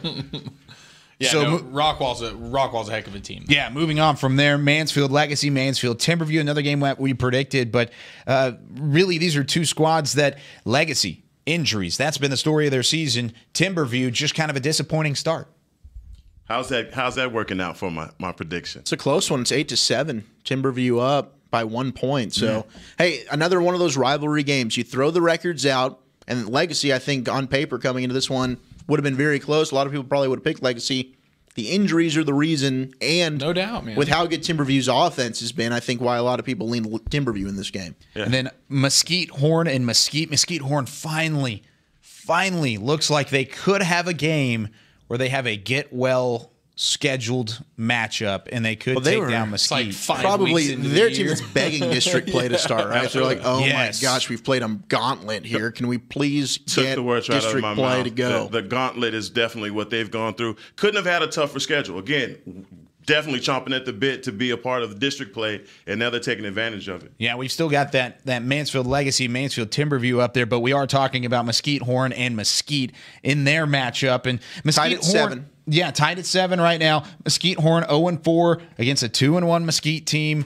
Gosh, you would think, looking at the stats, that Mesquite Horn would be the underdog here. But not at all, and it's because of the gauntlet that Horn has played. I still think this is a good playoff Mesquite Horn team that has a very strong chance to try and win that District 11 6A. Am I wrong in thinking that? No, I completely agree. Jermaine Givens just needs to figure it out throwing the football. Much like Ward at DeSoto, he took it upon himself. He had a bad game, came back last week, was 33 of 36, and he threw the ball pretty well last night in a losing effort to Lake Ridge. Wasn't on him. Jermaine Givens has got it done on the ground. He has not gotten it done through the air so far this year. That's been a disappointing thing. Mistakes for Horn have definitely cost them. That they should have won that game last week, and they just shot themselves in the foot, man. Yeah, and that's a tough little emotional rebound from that is tough. But this is one you got to have if you're Horn, especially if you have expectations of doing big things throughout the year. And this is, you talk about getting their confidence up, because their confidence is probably as low as it's been right now. But you can at least chalk up all their losses to, hey, man, we've been playing studly teams. You know what I'm saying? We're a play here, a play there. But at least we've been playing really good teams. This is the game where you got to get back on track if you're Horn. I would definitely say this is a must-win. I definitely think that's... It's of the must-win variety. I think you're right there. Yeah, I mean, I know it's the first game of district play, but you can't start 0-5 mentality-wise. Your confidence will be shot. Another game that is a must-win, maybe for both teams, Mansfield and South Grand Prairie. You look at the score, or look at the matchup and the graphic there. 1-3 for both sides. This could be a confidence builder heading into the rest of district play. This is, a game that both teams really need to have. Right now, Mansfield up 9-7 with about under 4:39 to go in that second quarter. Hunt Young, a name that we love here, he's thrown an interception early for Mansfield. Outside of that, not a whole lot offensively in this football game. Kedrick Young got a touchdown run for SGP, but it's really been a defensive battle. Whoever can get to 20, I think that might be who wins this football game. Yes, all we talked about is SGP and all the defensive guys that they have. So it's no wonder that this game is a stalemate. Already 7 penalties though for Mansfield in the first half. That's something that the Tigers and Coach Mayberry, they got to clean up. And then 2 more games we've got to get to. Duncanville at Richardson-Berkner. Should this be a Duncanville blowout here? Blowout. You could expect it. I mean, Duncanville's a team that I picked to win the state championship this year coming into the season. I'd expect them to really take care of Berkner. They're doing just that, up 28-0, with the second quarter really just getting underway. Wow. Yeah, Reginald Stamples is loaded this year at Marquez every position. Beeson, my guy. Your guy, man. In so was many he ways. Heckma's guy? Or? No. We're going to give it to Chiofalo. He passed the torch to me last week. He told me he passed the torch. Panther Stadium rocking right now. And then the last of our highlighted matchups, Highlander Stadium hosting Highland Park and Woodrow Wilson. Highland Park 4-0, looking for that third straight state championship run, and they're looking pretty good after a couple big wins in non-district play. Now they head into district play, and they are taking care of business right now against Woodrow Wilson. No surprise, Shane Corwin's already got himself a touchdown.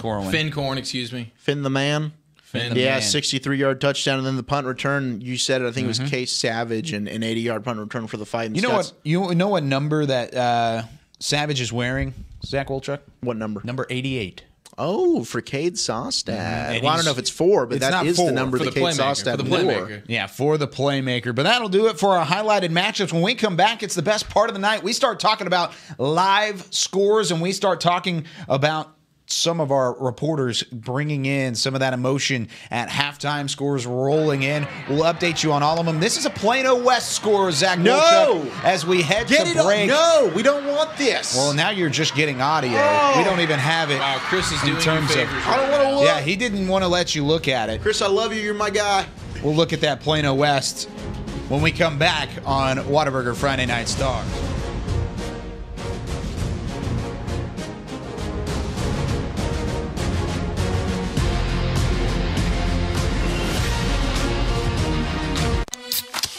This is the Pepsi that your father drank and your grandfather drank. When I was your age, we worked for And your grandmother, she drank it too before she met him. That was quite the catch, you know. We know. This is the Pepsi that your Uncle Ted drank when rock sounded like this. And the one he drinks now that rock sounds like this. This is the Pepsi for American pastimes. Whether you're tailgating at a speedway or courtside watching your favorite player make a breakaway. Shoots, and he scores! It even goes well with away games. This is the Pepsi that was made for your mom's famous 5-alarm chili. You know, the one she refuses to give the recipe to? Never gonna happen. Don't worry, your secret's safe with us. This is the Pepsi that makes you say, hee, ba, ba, ba, ba, ba, and baby. This is the Pepsi for those who are forever fun. This is the Pepsi for every generation. Welcome to your hometown Whataburger. We make sure that our customers get their order hot and fresh. I ordered the original Whataburger. I got the #2 Whataburger double, and I got bacon on it because everyone loves bacon. We don't make it until you order it. Their ingredients are so fresh, and you can taste it. Tomato, lettuce, and the onions all the time is fresh. We cut our vegetables 3 times a day. They gave me a hot and fresh burger the way I like it, so I'm happy. Your hometown Whataburger, serving it hot and fresh all day, every day. Tour the Dallas Cowboys World Headquarters at the Star in Frisco. VIP guided tours give Cowboys fans an inside look at the place where the Dallas Cowboys train and work. Fans have the opportunity to see the Cowboys' state-of-the-art war room, grand atrium, a display of all 5 Super Bowl trophies and rings, and more. Connect with the Cowboys in ways you never imagined. VIP guided tours are available daily. Get your tour tickets now at thestarinfrisco.com. That's thestarinfrisco.com. It's true. Everything's better when the Cowboys win, especially Papa John's Pizza. New this season, every time the Cowboys win, you get 50% off regular menu price pizzas the next day at papajohns.com. That's half-price pizzas with promo code CowboysWin. Better ingredients, better pizza. Papa John's, official pizza of your Dallas Cowboys. Limited time offer, not valid with any other coupons or discounts. Prices, participation, delivery area, and charges may vary. Dr. Pepper is the one you crave. But how do you explain that craving? Imagine a surging river of ice-cold Dr. Pepper, roaring with carbonated mists of desire. You're dangling above it, upside down, like a fishing lure in the wind. 23 flavors tickle your nose, but the river is too far away to taste. Dr. Pepper calls to you. You. Now that is a Dr. Pepper craving. Dr. Pepper, the one you crave. Located at Dallas Cowboys Headquarters at the Star in Frisco, Cowboys Fit offers a comprehensive gym experience with over 60,000 square feet of workout space, personal training, group fitness classes, a heated rooftop pool, and luxury amenities, including the same state-of-the-art equipment used in the Dallas Cowboys team facility. A dedicated recovery lounge featuring hydro massage and cryotherapy, a health and nutrition bar, and so much more. For more information or to join, visit cowboysfit.com. You know those little pins you push in a map? The ones that show you all the places you've traveled to? Well, thanks to American Airlines, you're about to run out of pins. With the most destinations of any airline in the world, American brings you closer to your next trip, wherever it is on the map. So, get ready to explore some new points of interest. The most destinations of any airline in the world. That's American Airlines. Pins not included. Backpack shorts and sneakers. Helmets, shoulder pads, knee pads, and cleats. Adidas and JanSport, Under Armour and Nike. Hoodies, jerseys, leggings, and shoes. Start your back-to-school season for less with our head-to-toe selection of sports essentials for under $30 and top brands and footwear under $60. Academy Sports and Outdoors, for all for less. Ever wonder what it's like to play for the Dallas Cowboys? We scratch, we claw, we fight. To sit in the same locker room as your favorite Cowboys players. To run into the end zone. Touchdown, Cowboys! You can do all that and more when you tour AT&T Stadium. Play on the field. See the Dallas Cowboys cheerleaders' locker room and gain access to areas where fans are never allowed on game day. It's all possible with AT&T Stadium Tours. Presented by SeatGeek. Tours are available daily. Visit attstadium.com for details.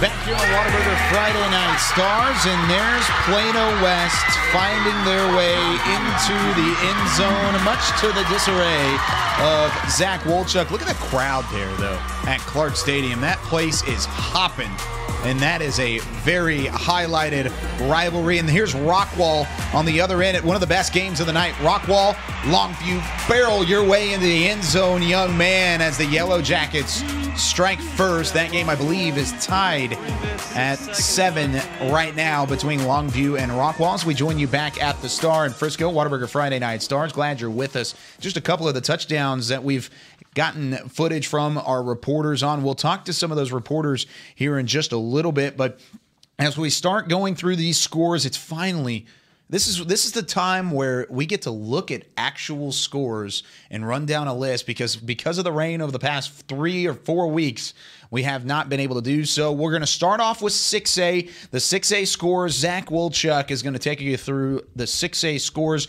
and after you're done with that, we'll talk to Adrian Jagish here in just a little bit. Ooh, I can't wait. Hopefully we get more highlights coming in. Also, got to give kudos to our reporters. They're doing an excellent job sending us a lot of good looks. I mean, I know I don't like to see the West touchdown, but an awesome highlight there. Rockwall getting it done. But let's go through. We saw E.J. Smith getting a touchdown. E.J. Smith. I mean, I think we got more out there. That Kyle, get on it, brother. We got more we can show. We got more we can show. Figure it out. But you guys want some 6A scores? Give it to us. Because we finally have some to go through, and it is district action. 6A football. Irving MacArthur, Coppell, tied 14-all at halftime. Allen and McKinney. What do you think? How big's Allen up? How big's Allen up, boys? Oh, big. By 107. Placing bets. 107. 20. Kyle, you're the lone wolf. I think they're up by 30. Close, 31-7. They're up on McKinney. Okay. The Fight Farmers of Louisville holding it down over Flower Mound at half, 13-0. Wiley up gigantic at halftime. They're up 50-0 on poor Garland. Wow. A Wiley Pirates team that had not won a game coming into the season. Boy. That'll get your confidence. They're feeling right. They're Garland feeling right. won last week in their state of the city, right? When you said Garland, I thought you were thinking. I was thinking Naaman Forest. No. This is Garland high. They're down 50-0, 35-7. Garland Lakeview Centennial up on South Garland. Hebron 31-14. They pulled away on Nimitz. That was a game that was back and forth. I bet Bridges has had himself a game. Yeah, I'm sure Trajan Bridges. We'll get more deeper into the stats and stars of a Friday Night Stars show later on in the game. But right now, just the scores: 31-14.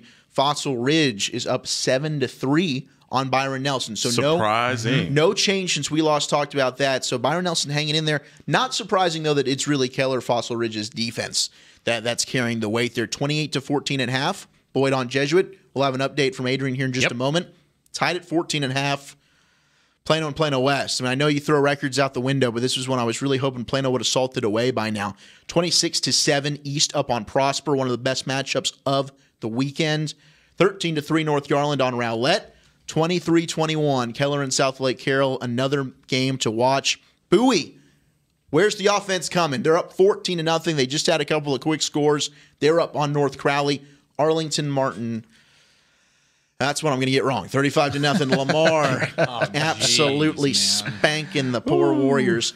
34-14. Cedar Hill is all over Waxahachie. Arlington, Sam Houston up 14-0 on Fort Worth Pascal. Arlington up 35-0 on Fort Worth Trumbull Tech. That's an Arlington squad as our guy just keeps chasing the record book, huh? Oh, my gosh. Jahari Rajas just keeps on going. 21-14 in an absolutely titanic, colossal matchup between Rockwall and Longview. Rockwall with the edge there. Grand Prairie 16-0 on Summit. 7-all between Mesquite Horn and Mesquite. Richardson, J.J. Pierce up 14-0 on Molina. Richardson up 35-7 on W.T. White. Duncanville all over Berkner 35-0. Skyline and Lake Highlands in a really high-scoring game. Almost halfway through the second quarter, 35-28, Skyline up, but Lake Highlands just scored. So Lake Highlands, they were down double touchdowns. Now they cut that lead just to 7. South Grand Prairie scored. They're up on Mansfield, 14-9, and that is your 6A rundown as of right now with all kinds of info coming in. Beautiful. Lots of 6A info, like you said. Let's go through some of the reporters that we have at these games. Do want to give some of the highlights. You mentioned Adrian Jagish. We'll hear from him in just a moment. Yo, Adrian! Guy Frazier is at Longview and Rockwall. McKinney Boyd Jesuit, that's where Adrian's at right now. Jackson Dunham gave us a great look from Little Elm and Frisco Lone Star. Where's Pickle? Pickle is at Plano West and Plano. Let's focus on that game. I sent her to the best game of the week. Paige Norbach is going to check in with us at halftime from Woodrow Wilson and Highland Park. Fort Worth All Saints, Bishop Dune, Mallory Hartley is there. Sorry. Dang it.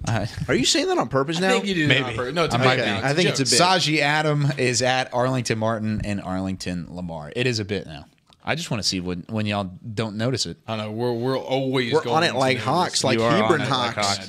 That's pretty good. I like it. Thank you. Let's go through some of those 5A matchups before we get back and listen to Adrian as well. I also got a Longview highlight on the way. I want as much from Longview's Rockwall as you can possibly There's give a pretty good highlight on the way. I once want we a get buffet it going. line of Longview Rockwall. I noticed in that Longview Rockwall highlight, you know, Rockwall's orange to the Yellow Jackets. Looks like Clemson. Yep. Yeah. And But they're the Yellow Jackets. And it's just, it kind of throws me off a little bit. I've never actually considered that, but that's an excellent point. Because you have yellow in your mascot's name, and you just totally say, nope, stiff arm, we're going to be orange. Yeah, there's really nothing about them, even their logo. It's just the big R for Rockwall. Like, nothing resembles Yellow Jackets whatsoever. Yeah. I'll tell you what, man, this Rockwall team, you got to watch their quarterback. This guy. Oh, Jacob Clark. Yeah, I'm calling him Jacob the Jeweler. Oh, Jacob the Jeweler. Is that because of your little image for your recruit? Yeah. I hope Chris is bringing that back this week. We need to talk about that when we talk about our players to watch. But right now, 5A scores. Eric, you got it ready? Yeah, I got you, man. Colleyville Heritage, 44-0 on Newman Smith Spanking. right now. Wow. Yeah, R.L. Turner's getting smoked as well, 59-7 to Birdville.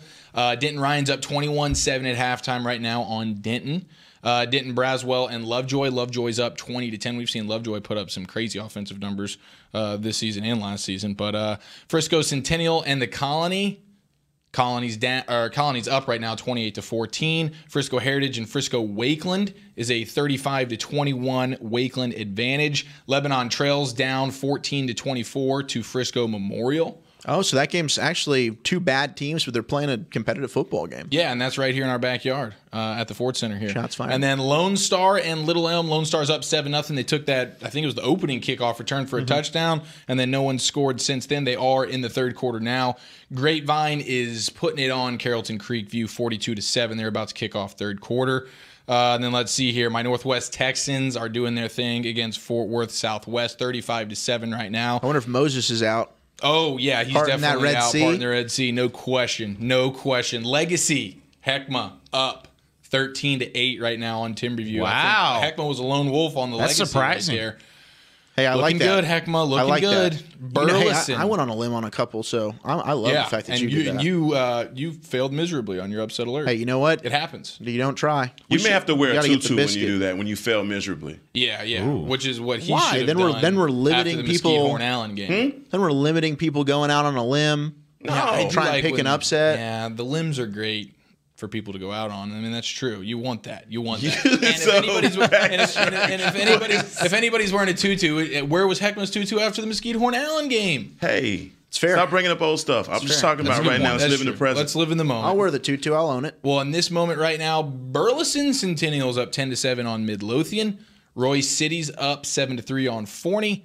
Lancaster's up on Samuel 21-6. Ennis is up on Terrell 7-0, and Highland Park 21-7 over Woodrow Wilson. Yeah, that's a Woodrow Wilson team that kind of hung in a little bit. It was 14-7 at first, and as we continue through our scores, do want to look across to the Ford Center because Lebanon Trail, don't look now. Memorial led this game early, 24-7. Well, Lebanon Trail just got on the board. We're waiting for a replay as this game continues. This is just a couple moments ago. Do you like those uniforms from Lebanon Trail? I'm a big fan of the helmets. I like for that. Sure. I like that a lot. I like that they stay on brand with the green and instead of going with like purple trails or orange yellow jackets, something like that. Okay. Kind of reminds me of UAB. Yeah, a little bit. Look at this from their own the left side of the field. Spinning it.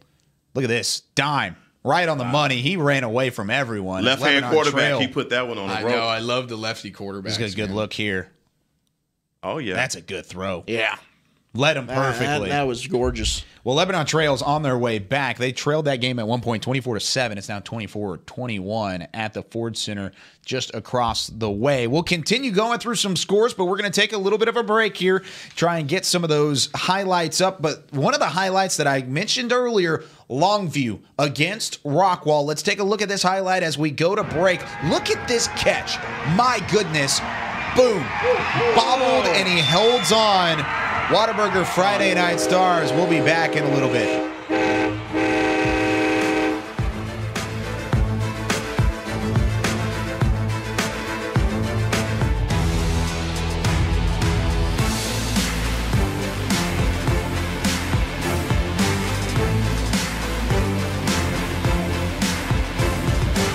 You know those little pins you push in a map? The ones that show you all the places you've traveled to? Well, thanks to American Airlines, you're about to run out of pins. With the most destinations of any airline in the world, American brings you closer to your next trip, wherever it is on the map. So, get ready to explore some new points of interest. The most destinations of any airline in the world. That's American Airlines. Pins not included. Backpack shorts and sneakers. Helmets, shoulder pads, knee pads, and cleats. Adidas and JanSport, Under Armour and Nike. Hoodies, jerseys, leggings, and shoes. Start your back-to-school season for less with our head-to-toe selection of sports essentials for under $30 and top brands and footwear under $60. Academy Sports and Outdoors, for all for less.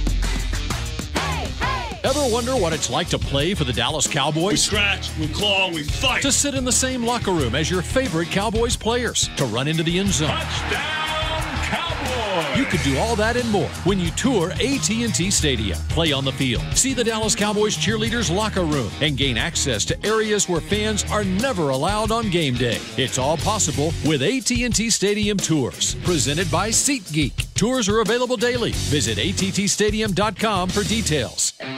It's true. Everything's better when the Cowboys win, especially Papa John's Pizza.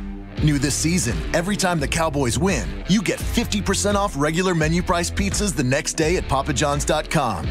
That's half-price pizzas with promo code CowboysWin. Better ingredients, better pizza. Papa John's, official pizza of your Dallas Cowboys. Limited time offer, not valid with any other coupons or discounts. Prices, participation, delivery area, and charges may vary. This is the Pepsi that your father drank and your grandfather drank. When I was your age, we worked for And your grandmother, she drank it too before she met him. That was quite the catch, you know. We know. This is the Pepsi that your Uncle Ted drank when rock sounded like this. And the one he drinks now that rock sounds like this. This is the Pepsi for American pastimes. Whether you're tailgating at a speedway or courtside watching your favorite player make a breakaway. Shoots, and he scores! It even goes well with away games. This is the Pepsi that was made for your mom's famous 5-alarm chili. You know, the one she refuses to give the recipe to? Never gonna happen. Don't worry, your secret's safe with us. This is the Pepsi that makes you say, hee, ba, ba, ba, ba, ba, and baby. This is the Pepsi for those who are forever fun. This is the Pepsi for every generation.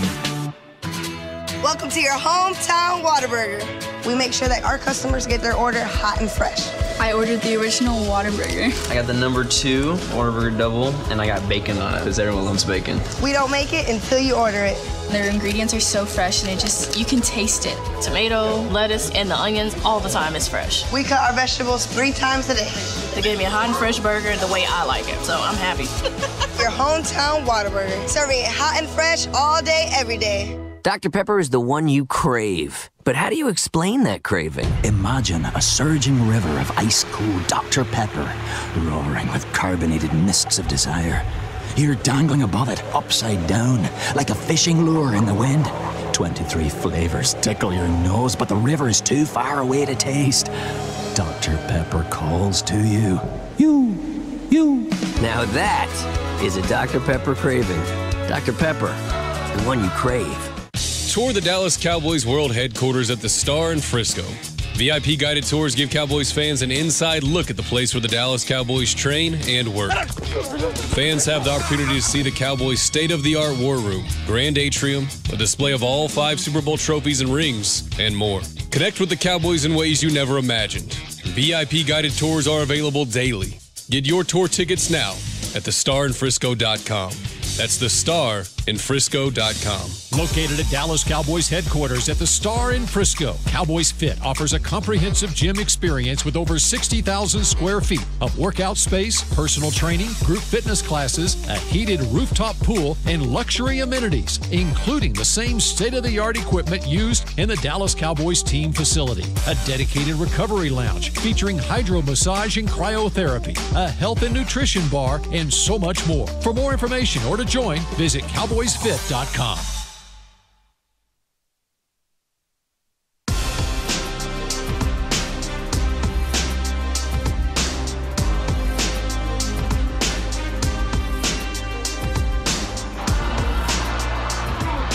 From earlier in the night, Plano West fumbling on a long touchdown pass as it ends up in the end zone, and Plano West actually picks up the recovery for the score. That's Plano and Plano West. Of course, Zach, I know you don't like seeing that. What the heck do we want to play that for? Because it's the craziest play of the night so far. Was it? I think that touchdown catch for Longview was 10 times better. It was pretty good, but that's a good game right now. Plano West and Plano at halftime tied up at 14 apiece. We're knocking on the door of hour number 3 here on Whataburger Friday Night Stars. Glad you're with us. We continue to go through some of the scores of tonight's games. We've looked at last night's games. Of course, DeSoto Mansfield Lake Ridge was a barn burner all the way up until the end. We'll talk to some of our reporters here in a moment. Hekma 4A and under. Let's talk about some of those scores and what's going on in that division of the world. So listen to my epic voice, ladies and gentlemen. Yeah, epic voice. Like that? All right. The Hekma Harrison sex appeal. Yes. So,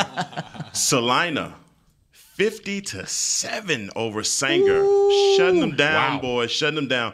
Argyle is up 49-0 over Texarkana Liberty. And Ponder is getting it to Boyd has got him 28-7. Not even a matchup. CC so bad, so cold. Carter Cowboys are up over North Dallas. That's as my computer reboots. 27-3. Yeah, the Carter Boys are they. You know what? That's a program, man, that you're just waiting to get back to the prominence of the past. Kennedale up 43-0 over Fort Worth Castleberry, and oh my God. What? Is it Lincoln? No. I know when he gets that reaction. No. It's the alma mater, and it's something Lincoln. Bad? I just cannot. Lincoln. Fort Worth Nolan is up 45-0. Fort Worth Nolan's the real deal, though, man. Of course they are. They're the real deal. They're better than the real deal. You know who's not the real deal? Exactamente. Rock is up 28-11. Why don't you apply to be the new head coach at Lincoln? You know what? I'm applying to be right here with you, Wolchuk. All right. So Sunnyvale is up 21-7. That make me feel better. Sunnyvale is up 21-7 over the Madison Trojans.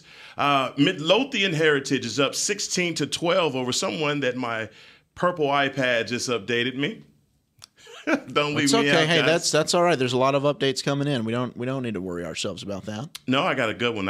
Hold on, guys. That was Waco La Vega. Midlothian. Kyle, anything about La Vega that you know? Waco La Vega is a strong team, and they've come up here to play Nolan. They've played Argyle. They've had an outstanding non-conference schedule. That's a team that's a year in, year out state championship program. And they play Argyle Liberty Christian this week. I'm intrigued. What's the score of this game? That one was 16-12. Midlothian Heritage winning. Oh, Midlothian Heritage. Sorry, close football game. No, La Vega. Well, they're up on La Vega, right? Right.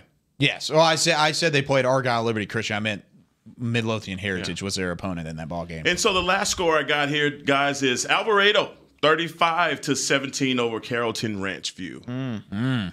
What about Prestonwood? We got anything from Prestonwood? I think they're up on Houston St. Pius, also in that. Taps, Prestonwood, Austin Stogner, my guy. I think that's a rematch of the Taps State Championship game from last year, if I'm not mistaken. I think Prestonwood is up 30-14 in that game right now. So, man, Prestonwood Lions, and we might have the head coach over at Parish Episcopal calling in here in a little bit. We'll talk to him, pick his brain. They've got a heck of a tough slate at the end of the year. I think Prestonwood's on that schedule. Prestonwood's just one of those little schools around here. We've talked about Bishop Dunn. We've talked about Fort Worth Nolan, the All Saints, some of these private school teams. Every year, they're the model of consistency. Just a winning program there at Prestonwood. Another winning program throughout the state of Texas, though, Highland Park. We talked about it earlier, and we've got Paige Schnorbach on the line from Highland Park. And Paige, first off, it's not as big of a deficit as we kind of anticipated heading into halftime. Highland Park struggling early, or not struggling early on, but just not pulling away the way we thought. No, let me tell you, and even 28-7, it doesn't reflect kind of how hard Highland Park has had to work. They came out early and scored 2 touchdowns. It was 14-0, and it looked like it was going to get away from them.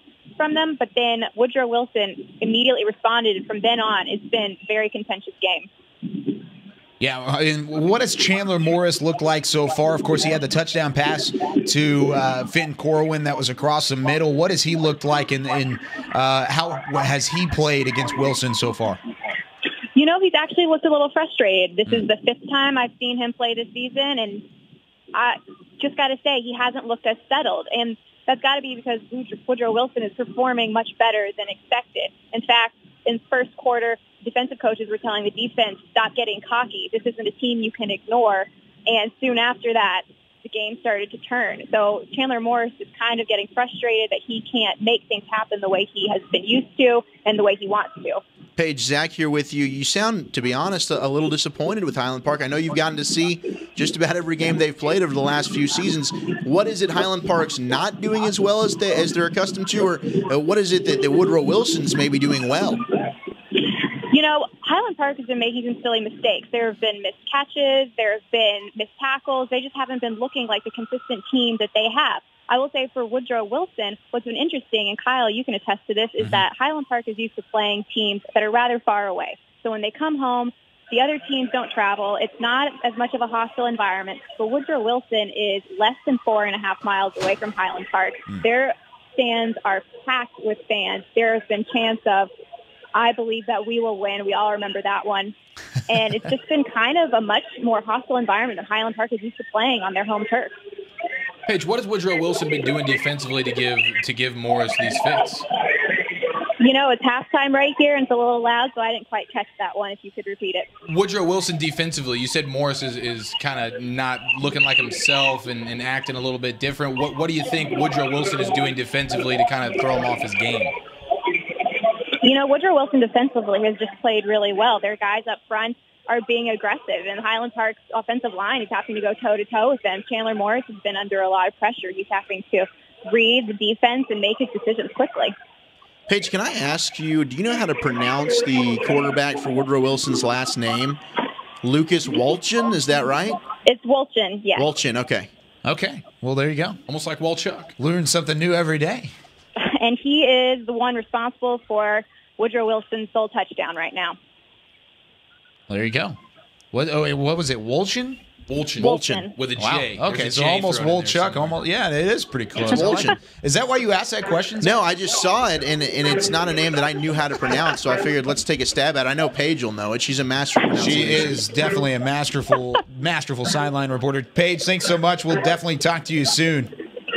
All right, no problem. Good to talk to you guys. Thanks. Enjoy the rest of the game. Paige Schnorbach, Woodrow Wilson, and Highland Park. What Hekma? I mean, the expectation level is so high. They're up 28-7. No, that's Highland Park. They're spanking them. And look, I'll tell you what, if you're someone that covers that team, if you're someone that watches that team, they're up 28-7, but if they're not doing what Highland Park's accustomed to do, yeah, that's a fan base that's going to let you know. And I'll tell you what, head coach Randy Allen, a perfectionist, there's a reason why he's won more games than any other head coach in the state. He's letting them know exactly what they're not doing right now at half.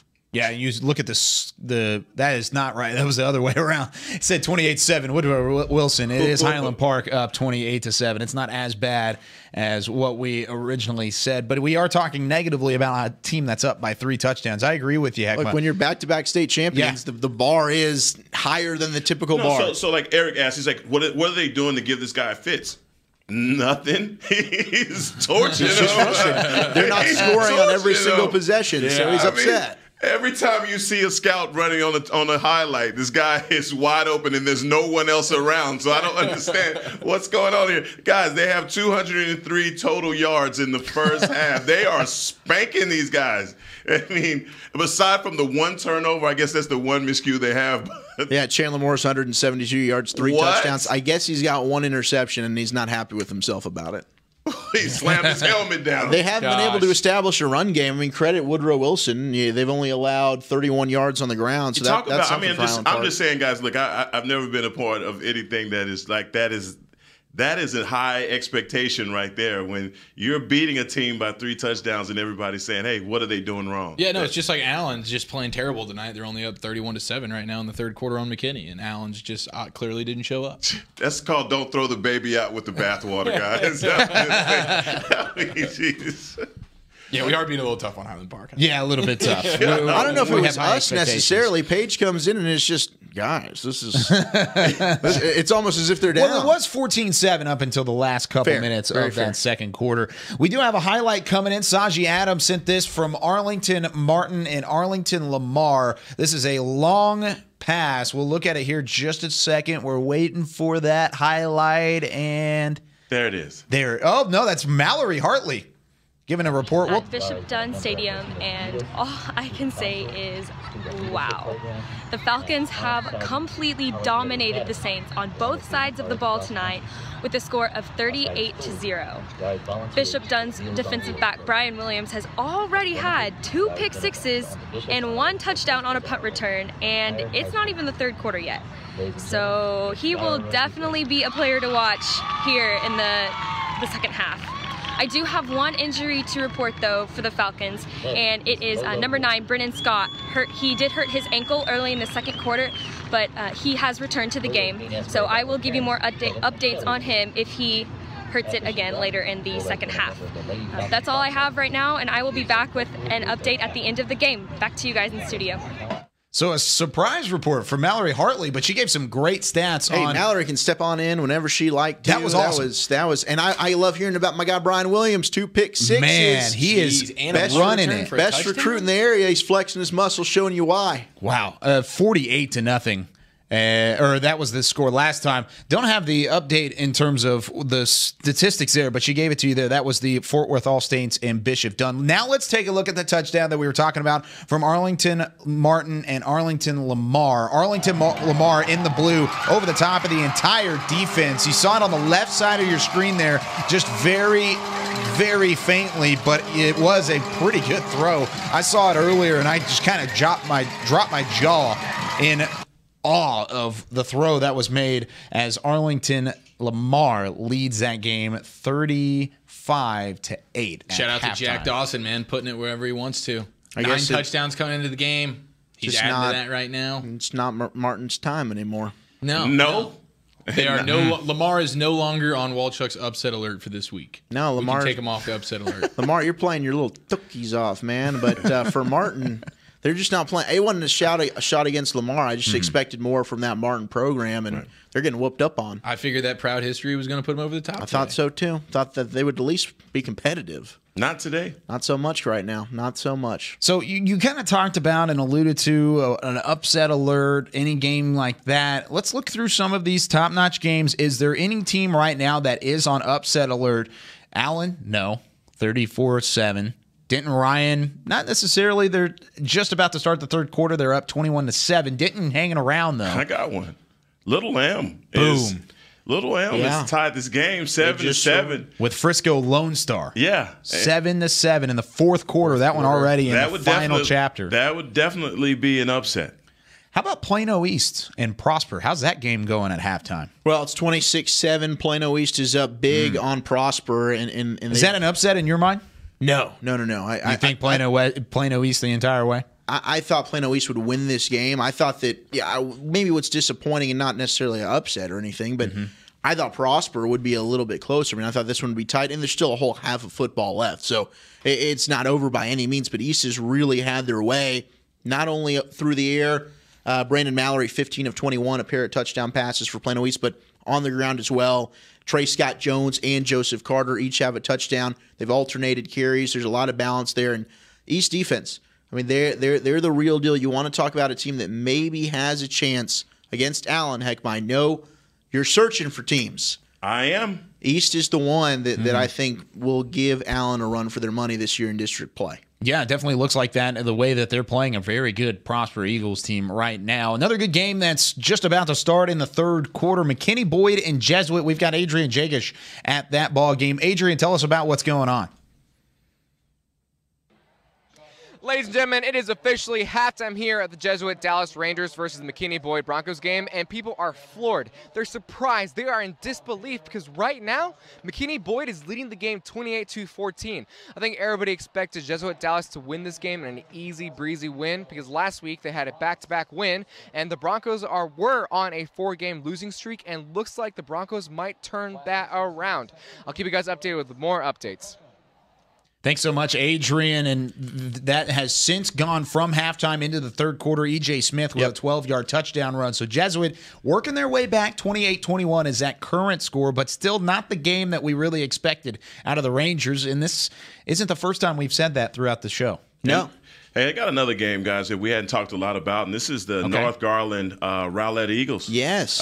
Game. This North Garland is up 13-6. This is another heavyweight game here where both of these teams come in with good records. I think Rowlett was 3-1. North Garland came in undefeated, but everyone is still expecting Rowlett to win this game. But still, only 2 field goals for the Eagles offense that's been explosive up until this point. North Garland is up 13-6. Yeah, and credit North Garland. They're a historic start to this year, 4-0 in this game, starting district play against a Rowlett team that's a perennial playoff contender. Be a huge win for North Garland. I think it would legitimize them this year as being a force. North Garland's got a great name on their team, and this guy's got both their touchdowns tonight. What is it with you and names? Well, it's just the Metroplex has amazing names. We do. I mean, we have stumbled across unbelievable names. This one's no different. For 2 touchdowns tonight, North Garland, Uzochukwu Ebenama. You did it.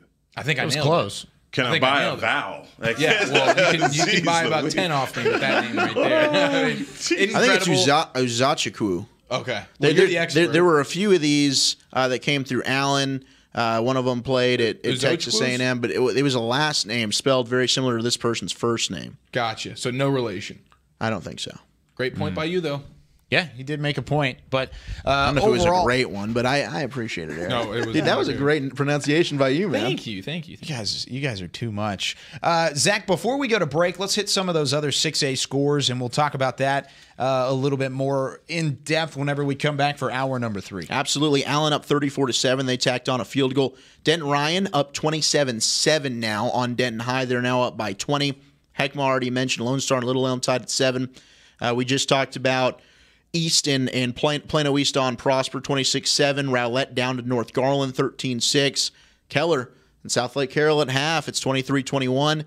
Ooh, that second half's going to be fun. It's going to be fun. Cedar Hill, I think that's a wrap. 48-14 at half on Waxahachie. Watch out. Cedar Hill, after a disappointing season last year, missing the playoffs, they have come back hungry, and they are on an absolute tear. I don't want to be on Cedar Hill's schedule. Longview and Rockwell at half. 21-14. Rockwell up 15-13. We got a battle in Mansfield. Legacy and Timberview are throwing haymakers at each other. This is a tight football game. 15-13. Timberview up on Legacy at halftime. 14-7. Mesquite's up on Horn, guys. The Skeeters are up on the Jags. 14-7. Hekma. Can't win for losing. This isn't good. This isn't good for Mesquite Horn. If they drop this game today, guys, we've got problems. We dubbed this a must-win, didn't we? It's a must-win. They got to dig deep. They got to dig. They got to claw for that inch. They got to come out in this second half and get it done. 42-19. Duncanville up on Richardson Berkner. You gave that La Vega score. Midlothian Heritage up 16-12. Did he just give any given Sunday? Did you go Al Pacino right there? This guy is amazing, guys. Might have gone Al Pacino there. Where's Willie Beeman when you need him? And then Highland Park's up 28-7 on Woodrow Wilson. That's the same score that we had at halftime, now moving into the third quarter of that game. Another score that is still the same, but Lone Star is driving. It's still 7-7. Lone Star has the ball on the Little Elm 33-yard line with 9 minutes left to play. in the fourth quarter. That's Guys, we got a tough one here. That's crazy. This, Irving Mack and Coppell, 21-14. What a game, guys. Wow, okay. Yeah, that's a close one. Flower Mound scored, so Flower Mound is just down 13-7 to Louisville. Hebron all over Irving Nimitz, 31-14. Still 7-3 with Fossil Ridge and Trophy Club Byron Nelson. We talked about Boyd and Jesuit Adrian there. He's given us all that great info. 28-21. Plano, my Plano Wildcats up 21-14 on Plano West, but the Wolves are still struggling. They're hanging around. Plano can't just break free and go ahead and make this one not frustrating not competitive. to you? It is, because Plano West, in all honesty, is not a good football team. And if Plano wants to be a playoff team, they need to come out and take care of business. That's why they call it a rivalry game. That's true. That's true. And you know it's always going to be close, but it's just one where sometimes just because it's a rivalry game, you want to come out and just impose your will. Right now, Plano, maybe they can change things in the fourth quarter, but this is a close game. So you wanted one of those wily 50-0 yes, scores by now? Yes, absolutely. Oh, okay. I wanted to do what Allen's doing to McKinney and just be up like 34-3, something crazy. Just put it away early. So as we get set for hour number 3, I know we've talked about the rivalries and we've talked about some of the district play and we've talked about your Plano West matchup. Well, I've got something extra special, Zach.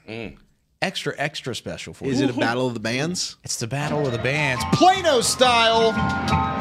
And we've got sound this time. We'll let this take us into hour number 3. This is Whataburger Friday Night Stars. Zach Wolchuk, Battle of the Bands edition. Finest band in the land, the old school.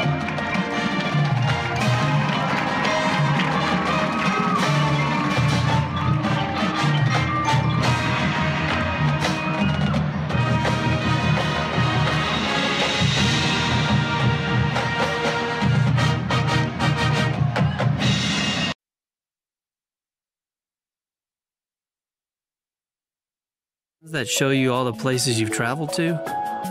Well, thanks to American Airlines, you're about to run out of pins.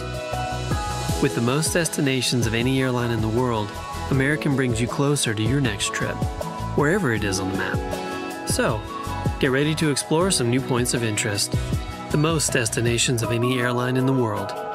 That's American Airlines. Pins not included. Shorts and sneakers, helmets, shoulder pads, knee pads, and cleats, Adidas and JanSport, Under Armour and Nike, hoodies, jerseys, leggings, and shoes. Start your back-to-school season for less with our head-to-toe selection of sports essentials for under $30 and top brands and footwear under $60. Academy Sports and Outdoors, for all for less. Ever wonder what it's like to play for the Dallas Cowboys? We scratch, we claw, we fight. To sit in the same locker room as your favorite Cowboys players. To run into the end zone. Touchdown, Cowboys! You could do all that and more when you tour AT&T Stadium. Play on the field. See the Dallas Cowboys cheerleaders' locker room. And gain access to areas where fans are never allowed on game day. It's all possible with AT&T Stadium Tours. Presented by SeatGeek. Tours are available daily. Visit attstadium.com for details. It's true. Everything's better when the Cowboys win, especially Papa John's Pizza. New this season, every time the Cowboys win, you get 50% off regular menu price pizzas the next day at papajohns.com. That's half-price pizzas with promo code CowboysWin. Better ingredients, better pizza. Papa John's, official pizza of your Dallas Cowboys. Limited time offer, not valid with any other coupons or discounts. Prices, participation, delivery area, and charges may vary. This is the Pepsi that your father drank and your grandfather drank. When I was your age, we worked for And your grandmother, she drank it too before she met him. That was quite the catch, you know. We know. This is the Pepsi that your Uncle Ted drank when rock sounded like this. And the one he drinks now that rock sounds like this. This is the Pepsi for American pastimes. Whether you're tailgating at a speedway or courtside watching your favorite player make a breakaway. Shoots, and he scores! It even goes well with away games. This is the Pepsi that was made for your mom's famous 5-alarm chili. You know, the one she refuses to give the recipe to. Never gonna happen. Don't worry, your secret's safe with us. This is the Pepsi that makes you say, hee hee, ba ba ba ba ba, and baby. This is the Pepsi for those who are forever fun. This is the Pepsi for every generation. Welcome to your hometown Whataburger. We make sure that our customers get their order hot and fresh. I ordered the original Whataburger. I got the #2 Whataburger double, and I got bacon on it because everyone loves bacon. We don't make it until you order it. Their ingredients are so fresh, and you can taste it. Tomato, lettuce, and the onions all the time is fresh. We cut our vegetables 3 times a day. They gave me a hot and fresh burger the way I like it, so I'm happy. Your hometown Whataburger. Serving it hot and fresh all day, every day. Dr. Pepper is the one you crave. But how do you explain that craving? Imagine a surging river of ice-cold Dr. Pepper, roaring with carbonated mists of desire. You're dangling above it, upside down, like a fishing lure in the wind. 23 flavors tickle your nose, but the river is too far away to taste. Dr. Pepper calls to you. You. Now that is a Dr. Pepper craving. Dr. Pepper, the one you crave. Tour the Dallas Cowboys World Headquarters at the Star in Frisco. VIP guided tours give Cowboys fans an inside look at the place where the Dallas Cowboys train and work.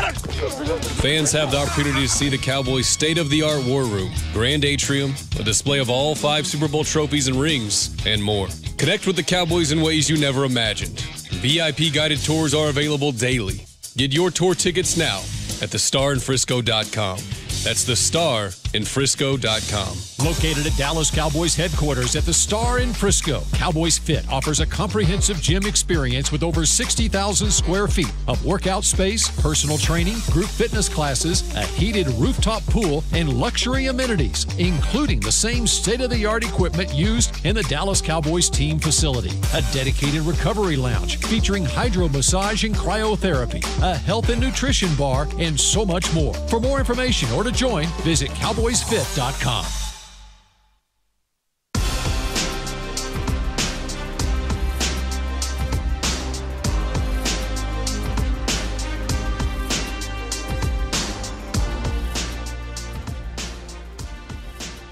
Back here on Whataburger Friday Night Stars, live from the Star in Frisco. Hour number 3 as we get set to lead you up to everything you need to know on North Texas football and Texas high school football in the North Texas area. Glad you can join us. Kyle Youmans, Hekma Harrison, Zach Wolchuk, and Eric Chiofalo. Couple scores just to run down for just a moment. 34-7 Allen over McKinney. Denton Ryan 27-7 over Denton. Frisco Lone Star Little Elm game still tied up at 7 apiece. Frisco Lone Star continuing their drive.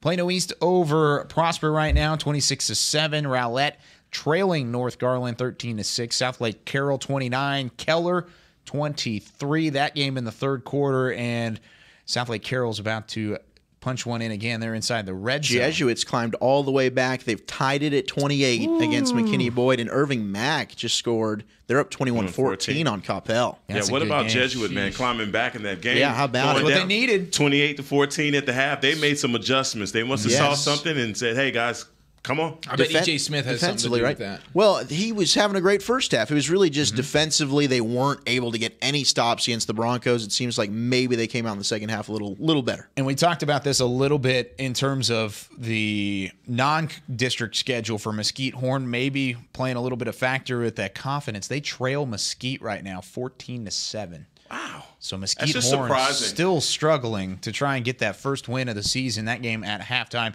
But let's take a break from a little bit of the scores that we have. Oh, also Rockwall 21, Longview 14. Great game. Rowlett and North Garland tied at 13 as well now. Ooh, okay. I know we want to take a break from the scores, but there's just so much magic going on. They're coming in. We're used to having cancellations, guys. That's true. We've got a lot of time to and fill. Lone Star did get a field goal, so they're up 10-7 now on Okay, well, there you go. So as we continue, we'll update you on the scores as they do pop in, but let's take a little bit of a break from that and give our players to watch. This is kind of in the middle of the games. We kind of break things up heading into hour number 3 with our players to watch. Some of the best players around the area, shine a little spotlight on those individuals as much as possible. Usually I'll go to Chiofalo first and start things off, but I'm going to switch it up. Hekma Harrison. Wow. You're going to start it off. I got Get us started. I think Hekma's doing a better job tonight, so I think that's Hot fair. seat Hekma. I can't Hekma disagree has with been that. doing a Hekma, better don't job. steal my player. Good gosh. Oh, that's true. Yeah, that's a good point. I like what you're thinking there. I'm ahead of the game this week. There you go. Guys, I'll tell you, I got a guy. My diamond in the rough plays at Bishop Lynch, small school, private school. Yeah. But this kid is all world. Okay. My man Grayson Murphy. Oh no, that was Eric's guy. That is not. Oh my God! You out here stealing my guy that like that? That is cold-blooded. Don't you do that to me this week. I'm sorry, I joke. I play. Hey man, this guy plays linebacker, outside linebacker. Amazingly, this guy goes out to a slot receiver. There's my guy. You got a 6'1". Well, no. This guy is definitely not that guy because this kid. We've got that's from Trajan Bridges a week ago. Yeah, that's not my guy. That's not the Grayson Murphy measurable. Look at the picture though. That's a better representation. I was going to say because that dude looks way bigger than 100. Well, I really missed the Hekma head with the diamond. You know, the diamond in the rough. That was cool. So listen, man, my guy Grayson Murphy is 6'3", 220 pounds, a hitter. Yes. This guy, and I want to make sure that I mention this, and every week what I'm looking for, guys, is these 2-star guys, 1-star guys that are really getting an opportunity to play Division I ball, that are going to get an opportunity to play. We're going to see him immediately, and he's a guy that's going to get in, and he's committed to the University of North Texas, guys. Woo, do you believe? I'm so excited in the for mean this. green, baby. I'm telling you. Goodness, that is now awesome. This guy, official partner of the Dallas Cowboys. This guy is going to get an opportunity to play immediately, but I'm telling you, he plays slot. He plays out on slot receivers, puts his hand in the ground, plays middle linebacker, plays outside. Speedy guy. If you watch him on huddle, he is on every tackle, literally. Gotcha. And so I was talking to Wolchuk about this at the beginning of the telecast, guys. That literally, I'm starting to notice to stop this RPO, defenses are going to put in their guys, their biggest, their athletes out on the outside so they can contain. So this is the kind of guy he's going to be for the University of North Texas. But also, guys, I got to throw this in there. This weekend, my family is going to be at the University of North Texas to see my uncle, Joe Green, get a statue. Oh, wow. Mean Joe, huh? Outside of Applebee's. Well deserved. Man, this is, hey guys, and I want to tell you, like, he's a guy also, wasn't, highly recruited, and went to the University of North Texas, and I think the rest is history, right? Yeah, most certainly it is. North Texas did a great job, by the way. They put a nice little commercial video You see that? Yeah. Those throwback uniforms this week. Just kind of an old tip of the hat to the Dr. Pepper, or was it the Coca-Cola commercial in the Super Bowl? Yeah, it was, and so for one time, we're in Texas. Let's be honest. Dr. Pepper is kind of the not in this case. We're talking about the one most historic commercial ever in time. It's timeless. But for one game, they're unretiring the number 75 and allowing one player to Hambone. I like that. Darius Hamilton. Oh yeah. And this kid is they couldn't have picked a better guy to give it to him because he is all world. Does he have to get like 3 sacks and a strip fumble to really rep that jersey? All of that. Well, I'm curious about your guy again, though. I mean, we're talking about Grayson Murphy here, 6'2", 215. Like, what kind is he? A 3-4 outside linebacker? All of that. I mean, if you see him, he's in every position. Jeez. Yeah, I mean, he's an all-around type of player and somebody that I'm definitely excited to see play in my alma mater in North Texas. I know you guys are also North Texas graduates as well, so it should be fun to watch. Now, before we get to Chiofalo's player to watch, before we get to Wolchuk's player to watch, we have a coach to watch. How about this? We've got a coach on the line. He's the head coach at Parish Episcopal, Dan Novikov. Last night, a big win over Trinity Christian Academy and the Trojans. 48-10 was the final score. Preston Stone with 14 of 21 passes for 245 yards and 5 touchdowns. Coach Novikov now joins us here on Whataburger Friday Night Stars. Coach, first off, thanks for joining us. Second off, how was last night and how fun was that in a rivalry game to try and come away with a win as emphatically as you did? Well, first of all, thanks for having me on. I appreciate the time. But, to answer your question, we went into that game not really knowing, we thought we had a pretty good team. But, coming out and playing like that in the first half, I was really pleased with how the kids played, especially given the fact we moved the game the last minute to Thursday, thinking we were going to have weather. Obviously, we're not good meteorologists, but they responded well, and they came out guns blazing, and Preston especially played outstanding. So I'm just really proud of all of them. Our defense too. We got Will Galusha from Highland Park. Last year was the linebackers coach. He came over, and he's our defensive coordinator, and he's turned that defense into something that's stout.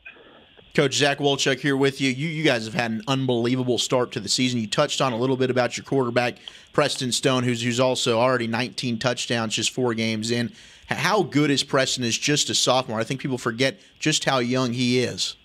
Oh, yeah, he's unbelievable. I mean, I've never seen anything like it. He's like, I tell people, he's like having Peyton Manning with Johnny Manziel's athletic ability. So that's a compliment. Like a rare combination of both, and he's incredible for just being a sophomore. Getting the coach from Highland Park to add to your defense, what specifically has he done? Has he changed schematically or brought to the table for your defense?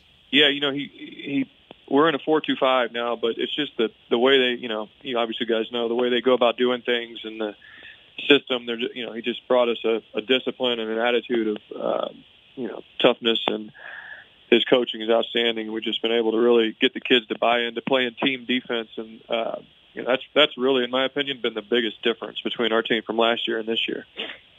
Hey, Coach, this is Hekma Harrison. I want to ask you, with all of the rain delays that we've been having over the last couple of weeks, how has your preparation changed? Because you could have a game scheduled on Friday and it would move up to Thursday. Has that changed anything for you?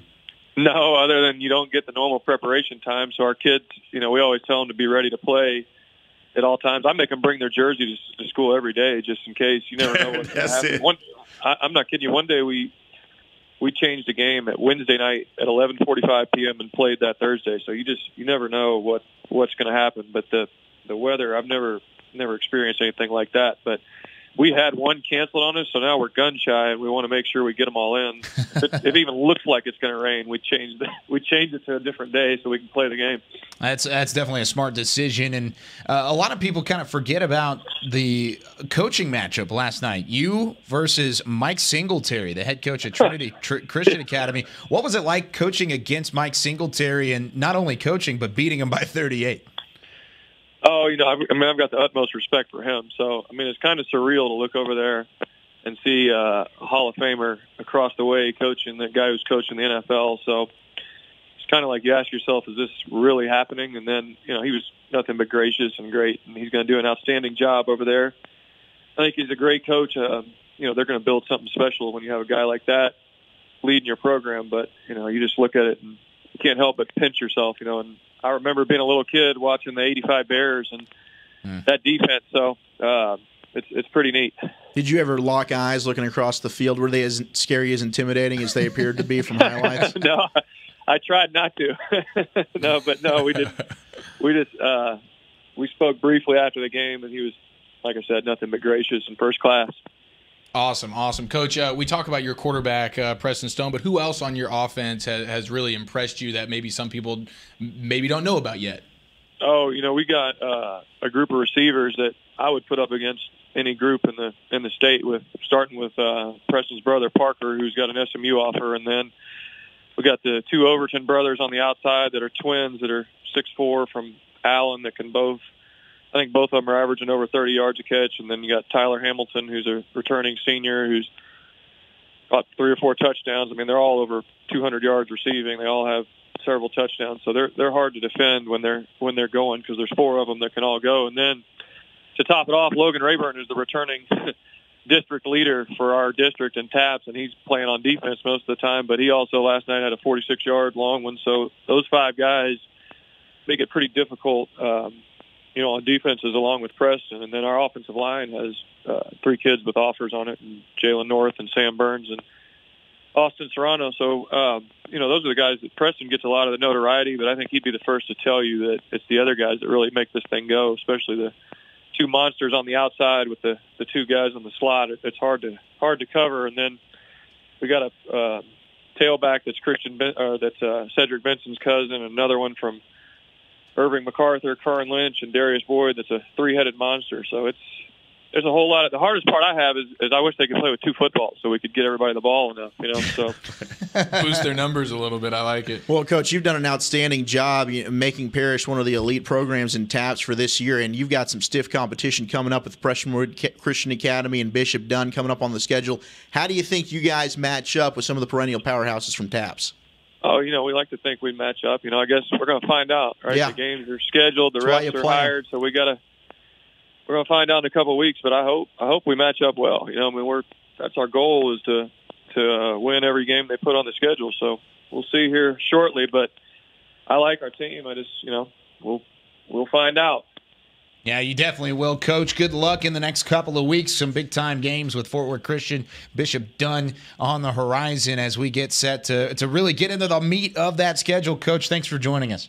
I appreciate you guys having me on. There he goes, Dan Novikov, head coach at Parish Episcopal. That was an impressive win last night against Trinity Christian Academy. That's a good football team, of course, coached by Mike Singletary. And we've known about Preston Stone for a long time, but that was a team win last night. Yeah, it really was. And he, Coach right there iterated all the talent they've got on the offensive side of the football, just a lot of wealth from across the DFW community. But anytime you got a quarterback that started as a freshman, transferred from Highland Park, was getting Matthew Stafford, like comparisons growing up in that Highland Park pipe tree.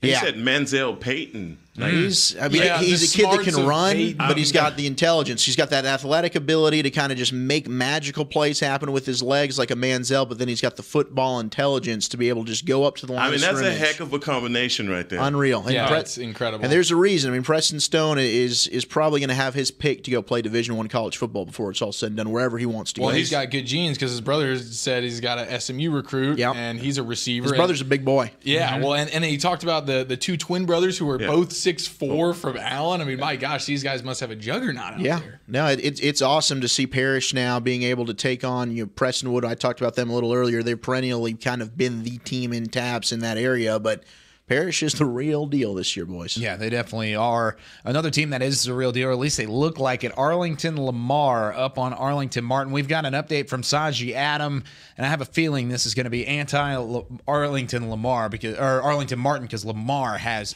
definitely dominated. Saji, what's going on there? The first half is officially over here at Cravens Field. The Vikings are leading 35-8, and honestly, it should be 35-0. But on a fake play to end the half, somehow, someway, the Warriors did the fake and got a touchdown. But other than that, Zach Mundell for the Warriors has really been struggling. He's been running all over the place. The only reason this team is pretty much alive is because of him. He's been keeping the football game alive with his legs. He's been running all over the place. It just seems that every time he has the ball, he just starts off running. On the flip side, for the Vikings, here at home, they have home field advantage. They're having fun. I mean, you look at Jack Dawson. I mean, he has 3 touchdowns right now. He's just playing out of his mind. He's easily picking apart this defense. He has so much time in the pocket. Wide receiver just dominating. They're really good route runners. They're getting in the end zone. The defense is creating turnovers, and that's one thing that's really been killing the Warriors is the defense of the Vikings. I mean, there's at least been 3 turnovers. There's been 1 on special teams. There's been a pick 6. There's also been fumbles. The Warriors really have to change their entire game plan. I mean, they have to come in and try and be as focused as possible, maybe try and be more aggressive. As for the Vikings, they really need to just keep doing what they're doing. Just stick with the game plan, give Dawson the ball, and he will just get in the end zone. But that's it for the first half. I'll be sure to recap the final recap of this game, but back to you guys at the start. Thanks so much, Saji. Yeah, dominating first half from Arlington Lamar. You talked about Jack Dawson. We've talked about him a lot today. 13 for 17 right now for 153 yards and 4 touchdown scores. What a talented guy, man. On and off the field. Kills it in the movies, kills it on the field. I mean, Jack Dawson. But would you believe it if he's not with the best score line, best stat line on the field right now? For that game? Mm-hmm. No. Jordan Williams. Running back. Yes. Yeah, he was killing it 16 attempts, 164 yards. Wow. He's killing it. Now, poor Lamar clearly doing it on all phases of the game. Poor Mundell. Mundell's out there running for his life. I mean, he's getting no help there with Arlington Martin. Not getting any help at all. Now that we've had a couple reports fly in and we get to kind of sit back again, Wolchuk, give me your player to watch this week. My player to watch this week, okay. I'm going to Rockwall. And it's not on the offensive side of the football, believe it or not. It's Anthony Orji, a safety outside linebacker who is committed to Vanderbilt. Now, this, if you're a Rockwall fan, the Orji brothers, man, they've been a massive gift because Anthony is a younger brother of Alston Orji, who's playing at Vanderbilt now. You wonder why did Anthony go? I mean, he had offers from Auburn. Had offers from Arkansas, could have gone to Baylor, could have gone to Colorado. Very intelligent, Vanderbilt, an excellent academic school, but his older brother's there playing as a freshman now. And then they've got a freshman wide receiver, Alex Orji, So 3 awesome brothers, but you look at Anthony, and you turn on the film of this guy, or you watch him play live. I got to see him play Highland Park in the season opener, had an interception in that game last year. This dude, physically imposing. I mean, looks the part. And you were just talking about how that outside linebacker, and he's also a safety. He's kind of a rover.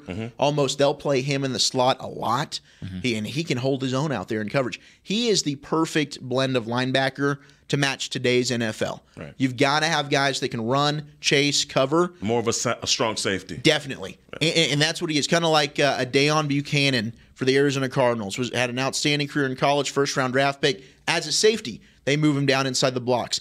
Thomas Davis went to Georgia, was drafted by the Carolina Panthers, was a safety at Georgia, converted to linebacker. That's what Anthony Orji is. But I think he's also got the physical frame, depending on where he goes. He's multiple. He can play various formations. If you want him to play 3-4 outside linebacker, he can do it for you. I haven't seen a ton of pass rush ability from him, but he's a great attack, straight down the line run defender. Yeah. And he wraps up, makes tackles. Every once in a while, he'll have the wow, boom, big pop, but he's just a consistent, steady football player. Anthony Orji, a dude that can play multiple positions, any kind of defense, just a football player. Vanderbilt's getting a heck of a backer. His closing speed. Like I said, one of the things I was watching when I saw this kid, it's just when you see him, he's closing on guys. They're not running away from him. Yeah. And when he gets his hands on you, you're down.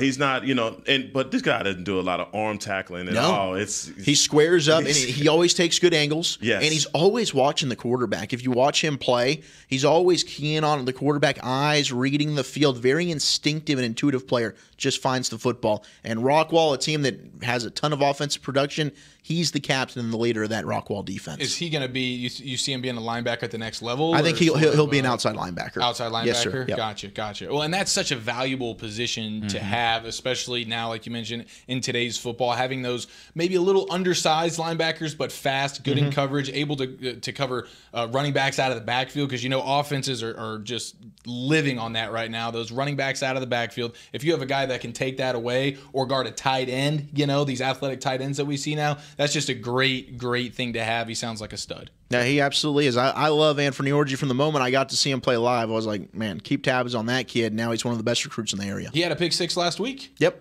Like 90 to seal the game, yeah. Yeah. A crazy pick 6. All right, your turn, Chiofalo. So we're saving the best for last. Saving the best for last. You don't have a guy this week? I don't have a guy this week. Oh, so you can't steal his guy? Nope. Yeah, thank God. Darn all right, it. good, because my guy is an absolute animal. Quaylen Jones. Trinity Christian Cedar Hill. Deion Sanders' squad. We talked about them last week. They got a heck of a football team, and this dude is a stud running back for them. He's a 3-star guy. He's committed to Baylor, so shout out to Kyle. I know you're a you're a Baylor Bear, even though you're also a I'm definitely North Texas over Baylor, but I grew up in Waco. Definitely. So. You got some Baylor ties there. So this dude's going to be a stud for you guys. Look at the size on this kid. 5'10", 220 pounds. Look at the arms on this kid. And I know, that's the thing. He's literally he's ripped up like Rambo. Should they be testing him? I mean, this guy is almost too chiseled as a high school football player. He's unbelievable. Look at that arm right there. It's crazy when you watch him, because he's also super fast. I mean, 4.5 speed. He's got the burst. He's got the 37-inch vertical. So the dude, he can do it all. He's just a freak, really. He really is a freak. He really is a freak. And it seems like he has a 50-yard or 60-yard touchdown run every single game. Like, you watch the highlight tape of this guy, every game it's 50, 60-yard touchdown runs. But he's so big and so strong that he can also just grind out a game for you 4 or 5 yards at a time. And that's what happens. Yeah, and right now he's averaging 9 yards a carry. Last year he averaged almost 12 yards a carry. He had 18 touchdowns.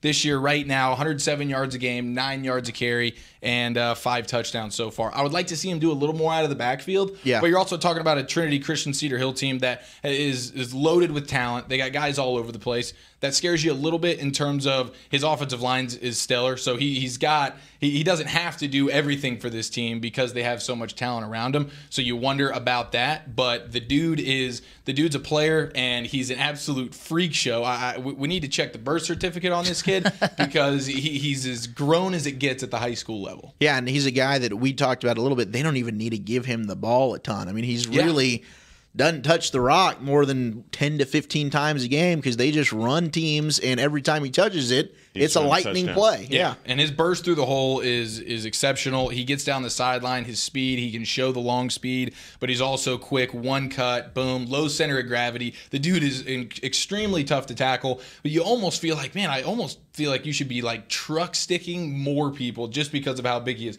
It's a little nitpicky on my part, but it's like you feel like this kid should almost never be tackled. Well, you got a lot of high school kids that look at this guy getting off the bus and they're just making business decisions. You know, they want to graduate and get that ring from Jostens. Well, Deion is the coach. It's a business decision, guys. It's like, I'm not tackling that guy, mama, not tonight. No. So really only concerns with this guy, can he do it out of the backfield catching the football? And I have seen him put the ball on the ground one too many times for my liking. The fumbling is a little bit of a concern. But overall, the dude's a player. Baylor's getting an absolute stud.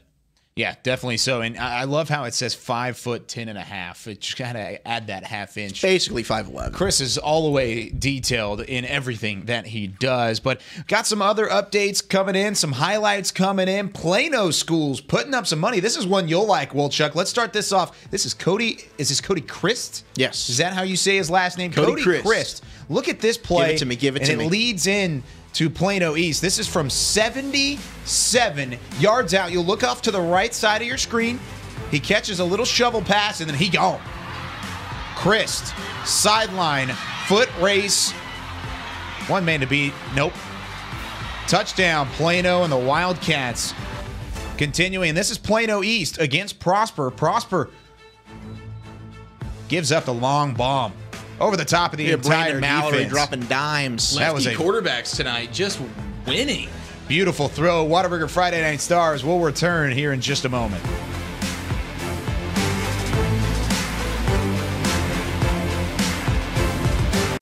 You know those little pins you push in a map? The ones that show you all the places you've traveled to? Well, thanks to American Airlines, you're about to run out of pins. With the most destinations of any airline in the world, American brings you closer to your next trip, wherever it is on the map. So, get ready to explore some new points of interest. The most destinations of any airline in the world. That's American Airlines. Pins not included. Hats, backpack shorts and sneakers. Helmets, shoulder pads, knee pads, and cleats. Adidas and JanSport, Under Armour and Nike, hoodies, jerseys, leggings, and shoes. Start your back-to-school season for less with our head-to-toe selection of sports essentials for under $30 and top brands and footwear under $60. Academy Sports and Outdoors, for all for less.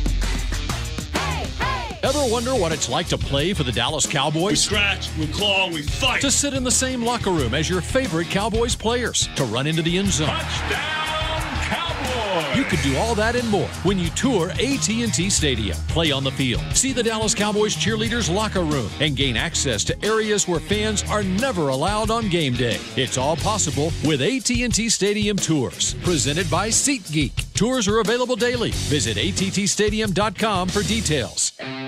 It's true. Everything's better when the Cowboys win, especially Papa John's Pizza. New this season, every time the Cowboys win, you get 50% off regular menu price pizzas the next day at papajohns.com.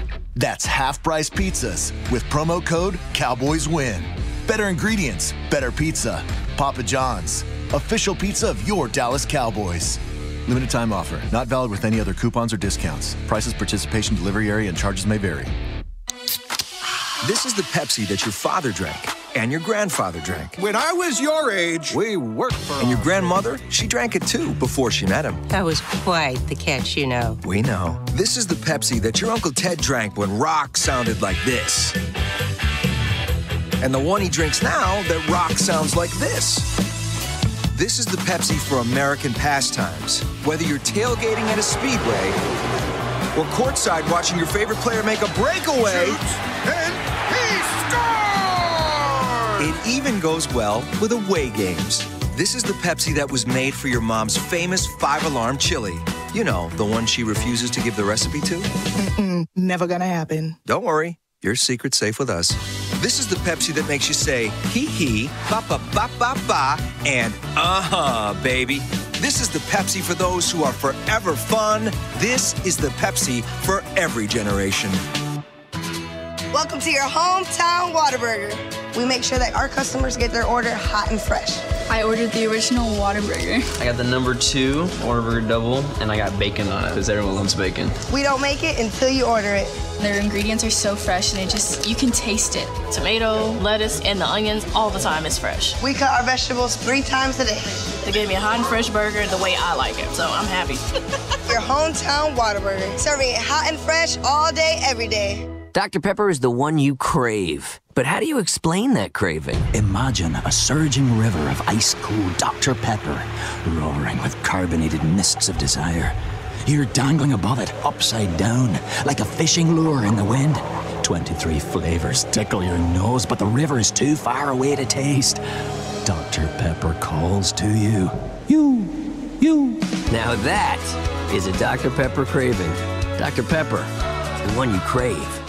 Tour the Dallas Cowboys World Headquarters at the Star in Frisco.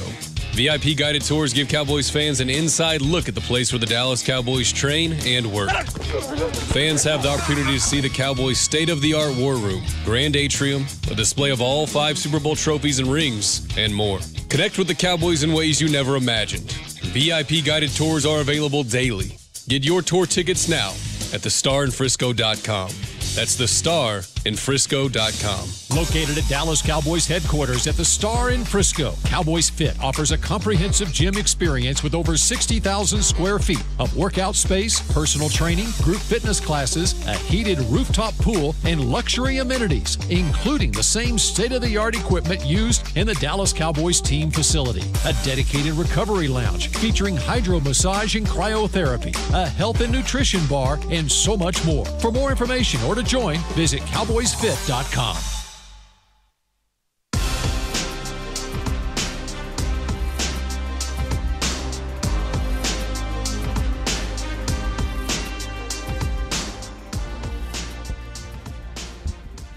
Whataburger Friday Night Stars live from the Star in Frisco. We're just about set for Friday Night Stars overtime coming up here in just a little bit. And heading into the break, we showed you a couple clips, but I didn't actually update the score. I'm sorry to our listeners. How dare you? That Plano game is 28-14 in favor of your Plano Wildcats. Let's go, my friend. Let's go, boys. Yeah, finally pulling away. Finally getting it done and pulling away against their in-town rival. And then Plano East was the second matchup that we said. And Prosper's trying to hang in there. They're down by 2 scores. It's 26-14 with 8:22 left in the fourth quarter. Glad you're with us as we start seeing some of these games wind down, some of these games going final. We'll be getting our final reports from some of our reporters throughout the area. And before we do that, let's run through some of these scores, 6A, 5A, 4A. We'll run through the scores that are final. We'll talk only about the final scores here that have popped on through. I know a couple of them have definitely done so. Zach Wolchuk, we'll start with you. Are there any 6A scores that have gone final? Well, other than from last night, it does not appear that we've got any. We talked about earlier in the game with Geyer beating Keller Central 34-13, Saxe over Naaman Forest 23-6, 34-29. That Lake Ridge incredible game against DeSoto. Flower Mound Marcus, a game that we didn't hit on, they beat Irving 58-13. Justin Dinka, our guy, huge game, 154 yards, a pair of touchdowns for him. Euless Trinity all over LD Bell 40-13, and Keller Timber Creek in a bit of an upset, knocking off Northwest Eaton 14-6. Otherwise, we've got some games late in the fourth quarter in 6A, but nothing quite final yet. Okay, we'll hit those in just a little bit. 5A scores definitely have gone final. Eric, what's going on there? Yeah, Colleyville Heritage won 47-7 over Carrollton Newman Smith. Put it on them pretty bad. Frisco Independence beat Frisco Liberty. That score right there was Schneikes. Oh, Frisco Independence, 45-10 over Frisco Liberty. Frisco Lone Star did end up winning that game 10-7 over Little Elm. Man, that was a defensive battle for sure. And then Grapevine won 63-21 over Carrollton Creekview. And in terms of finals, that's all we have at the moment for the 5A. Should Lone Star be a little worried? I mean, that's 2 games in a row. Their offense put up 7 and 10. Nah. No? I wouldn't say so. Not worried at all? It's going to take 3 games for you, 3 bad for the offense offense. No, I mean, I just think that defense travels well. No, it is. And that's not but something that you have to worry about. Certainly, when it comes but down they're to that. squeaking out games here, and their offense is going to have to put up points at some point. I thought a little bit more of the weapons that they had on that offensive side of the football. And only 3 of their 10 points were offensive because 7 of those 10 points was a kickoff return for a touchdown. So they only put up 3 points tonight. That is not going to win you many football games. Good quarterback for a Lone Star, Julian Larry. I mean, this guy, they have a pretty balanced attack, but they just hadn't had that one game where they've exploded on the scene, excuse me. But the defense, again, you could tell they're carrying them through until they get to the point where they have that game where everybody goes, all right, these guys are ready to go. Just hadn't had it yet. Another game that just went final. I don't know if you said this. I just got a notification for it, but Birdville over Carrollton R.L. Turner, 59-7 at the 5A level. That one just now going final. Any 4A games, Hekma, that you see have gone final? We don't have anything that's gone final. Everything was from last night. Okay. So nothing we'll hit those here in just a minute. But overall, you look at some of the top games. I got one. Wiley just went final against Garland, 50-7. Yeah. They got the victory there. And Garland Lakeview Centennial got the win 48-14 over South Garland. Wow. There you go. Let's look at some of these other highlighted matchups that we've kind of gone through all night long. Allen right now just putting it on McKinney. Is this any surprise? No. It's officially gone final, actually. That's 54-14. That's okay. That's done. Well, there you go. And Denton Ryan pulling away from Denton, something that was not the case early in that matchup, but Denton Ryan has definitely put it on and finally seen that offensive explosion. I think that's what they wanted. Everybody was waiting on it. Right? Yeah, it's just a struggle the first 4 games, but tonight they put up 48 points.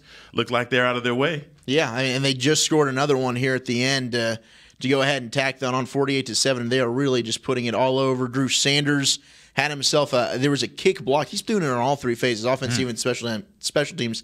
Kick blocked. He picks it up. He runs it in for a touchdown. Billy Bowman Jr. did it on the offensive side of the football with Seth Hennigan, the other Hennigan's son, coming into the game throwing a 21-yard touchdown pass. So Billy Bowman had another 2 touchdowns on the night for him receiving. So it wasn't all defensive scores. The offense finally held up their end of the bargain. We'll probably hear from Grayson Nolet to tell us all about it a little later. Yeah, we'll definitely get Grayson on. He was on the call for that matchup. Some other games that we've kind of talked about earlier. We went through Plano East and Prosper already. How about Rowlett coming back? They were trailed in that game, but they've stormed their way back, guys. Yeah, the Eagles, at halftime, everybody was having questions about them. But North Garland, again, came in 4-0, ready to play. But, again, no one's surprised by the score. Rowlett coming right back. 17-point third quarter for Rowlett coming out of halftime. Wow. That's awesome, and you usually add that to the coaching. The adjustments definitely. at halftime. What did you do? Well, whatever they did,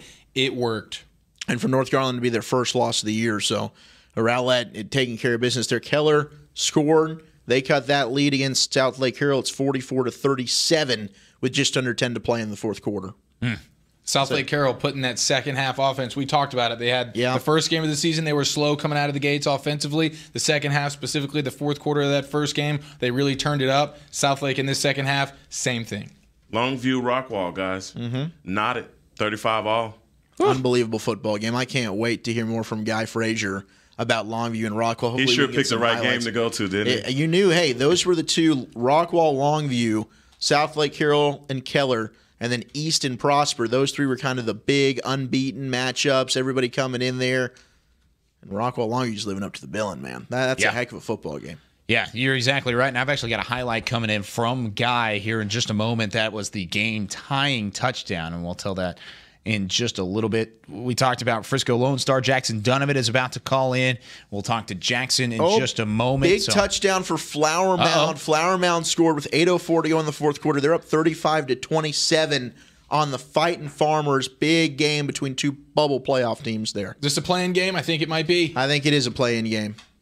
In that district, absolutely. I know it's early in the year, but you kind of know who the top teams are, and those are probably 4 and 5 right in the middle of that fringe playoff in or not. Yeah, Cedar Hill. How about 62 points? There's still 3 minutes left in the third quarter. That's an offensive explosion as well. Yeah. I mean, they've been – Cedar Hill, when you talk about complete football teams, their defense is outstanding. Their offense, 54 points already. I mean, that game was over after the first quarter. I think they had 35 points. I'm honestly proud that Waxahachie has put up 21 points even. Because Cedar Hill's been dominant defensively, only giving up like 8 points a game. 21 points for Waxahachie. Well, I think that you got a lot of second and that's one of those like everybody plays games. Yeah, and no in doubt. that fourth quarter, and Waxahachie was able to go ahead and tack on a couple feel-good scores. And think about that. Cedar Hill is a team that everyone was kind of down on last year because they underwhelmed. They did. They came right back this year and got right back to business. Shane Lawrence at quarterback. Yeah, that's going to be a fun team to watch going forward. Yeah. Some other scores kind of popping in. Duncanville over Richardson Berkner. Beating them. Oh, How my about goodness, that gentlemen? score? We've got a final Boyd and Jesuit. Oh. McKinney no Boyd way. No. knocks off Jesuit 35-28. Oh, my. Kevin Schumann finishes with 169 yards through the air and a touchdown. E.J. Smith does have over 100 yards rushing, 107 to be exact, on just 18 carries. 3 touchdowns on the ground, 7 catches, 81 yards for E.J. Smith, another receiving touchdown. But it was the ground game. Taylor Shaw, 20 carries, 131 yards, a couple of scores. Cedric Bowler, 15 carries, 73 yards, and a touchdown. And then through the air, there was really one guy that Colin Drake, the Boyd quarterback, had. Guess what? He had 161 yards passing. 149 of them in both touchdown passes went to Kareem Coleman. So it was really 4 guys carrying that Boyd offense, but they got the job done, and they go on the road in district play and knock off the Jesuit Rangers. Unbelievable. I think that makes that even more impressive, the fact that it was on the road and it was at Jesuit. And Certainly. this was a game that everybody wrote Boyd off in. Yeah. And they came out and made a statement. They got off to a quick start, and because of that, they were able to really take advantage and come away with a win. Very, very impressive. Some other scores, 41-14, Highland Park over Woodrow Wilson currently. And then you've got, how about Mesquite Horn and Mesquite? It's still a 1-touchdown game. Mesquite up 17-10 heading into the fourth quarter in that one. I dubbed it a must-win game. Yes, you did. For the Jags. Yeah. And I don't know. It's a team that you look at the stats that they have, and you expect for these guys still in their losing efforts, they're outgaining opponents and still finding ways to lose the game. It's the same tonight. Yeah. All of a sudden, you lose, and then you just start to forget what are the little things you did right to win. And we do have a little bit of a highlight. I kind of teased this a little bit earlier. This is a 35-35 game in the fourth quarter. We're going to talk to Guy Frazier afterwards, and I'm so excited about it. But here's a touchdown from Rockwall. Let's take a look at this. In terms of Rockwall right now. Rockwall, 4:22 left in the third quarter.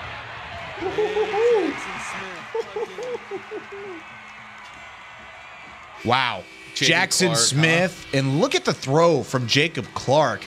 That place is rocking. This guy got dimes. He's the real deal. Jacob Clark is an absolute beast, and he's got weapons at Rockwall. We know that. Jackson Smith. And they're a big play waiting to happen. This guy, Clark, is already over 1,000 yards passing on the season. Crazy. It's a barn burner there because Longview just took a 42-35 lead. No way. Yeah, yes, they did. Wow. Logan Claiborne. Actually, excuse me. Let me get this guy's name right. It's Caden Meredith, 2-yard touchdown run. Just came right back. My goodness, what a fun game that is. Guy must be going crazy. Oh, yeah, and there's still 9 minutes to go in the fourth quarter. We got a lot of football left. You think they can cross over 100 combined points? Why not? I think easily doable. Okay, hold the phone. We've got to go across the hallway. Let's do it. Ford Center. We've got ourselves a little bit of a ball game. We got a dandy. Lebanon Trail and Memorial, as this is just gotten really, really interesting. Lebanon Trail trailing by 5, no pun intended, to Memorial. Look at this play. This just now happened.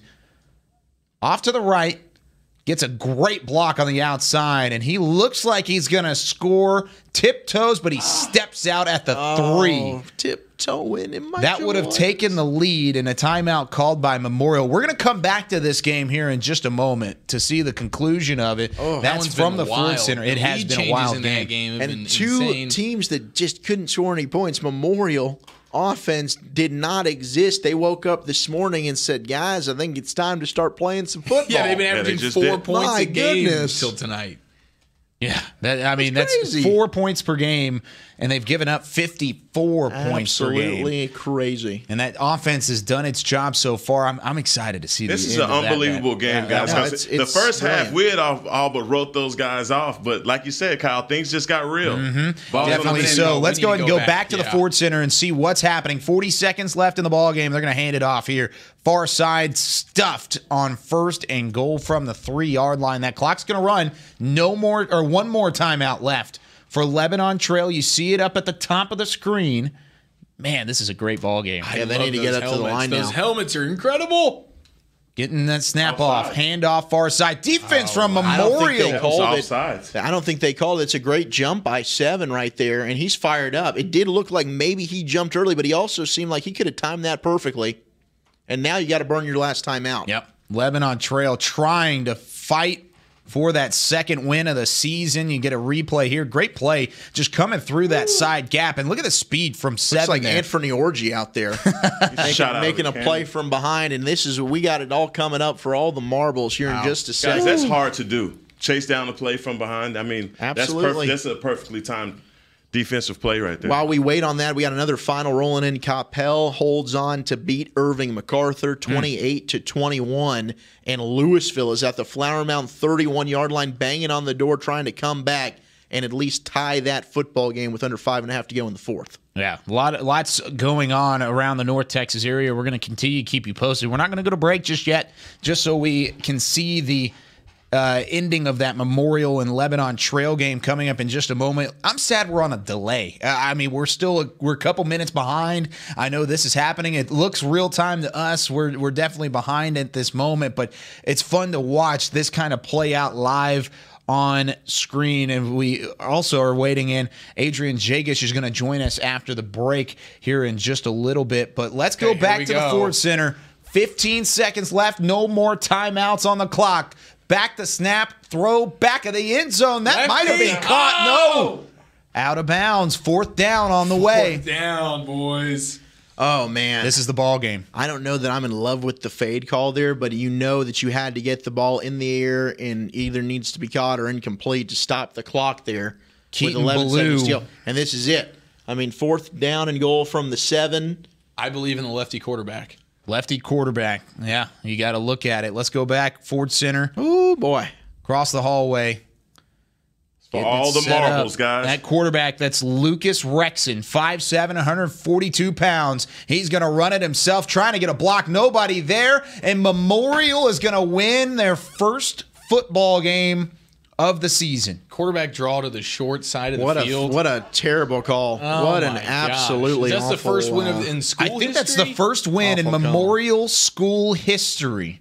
That is awesome. Wow. The celebration at Whataburger tonight is going to be off the chain. Oh, that's going to be outstanding. If you're Lebanon Trail, how many second guessing is going to be done over there with that play call at the end of that football game? You didn't like the play calls? Not at all. It's a design run all the way. I think you give him an option if he wants to. You call a pass, and if he sees a lane, you take it. Yes. But that was a quarterback keeper all the way off the short side of the field. Yeah, I'm taking the left-handed quarterback, and they tried to run it going to the left side of the field. They ran it 3 of the 4 times to the right side, and they all got stuffed for no gain. Yeah, that was a bone. I don't know. That was a head-scratching call right there for Lebanon Trail, but a big-time win for Memorial. They're going to be able to ice this one. First win in the history of their school. I love Congratulations. It. We also have a score. Southlake Carroll, Will Byers just trot one in from 4 yards out to make it 51-37 as they continue to just stay a step ahead of Keller. Southlake might be a second-half team. Can we dub them a second-half team? We might be starting to do that. That's the narrative of Southlake now. Second-half team. We might just have to do that. But what we are going to do right now, we're going to take a quick break. We'll leave you with the sight of the Ford Center, and the celebration is Frisco Memorial gets their first win as a program. Whataburger Friday Night Stars will return in just a little bit.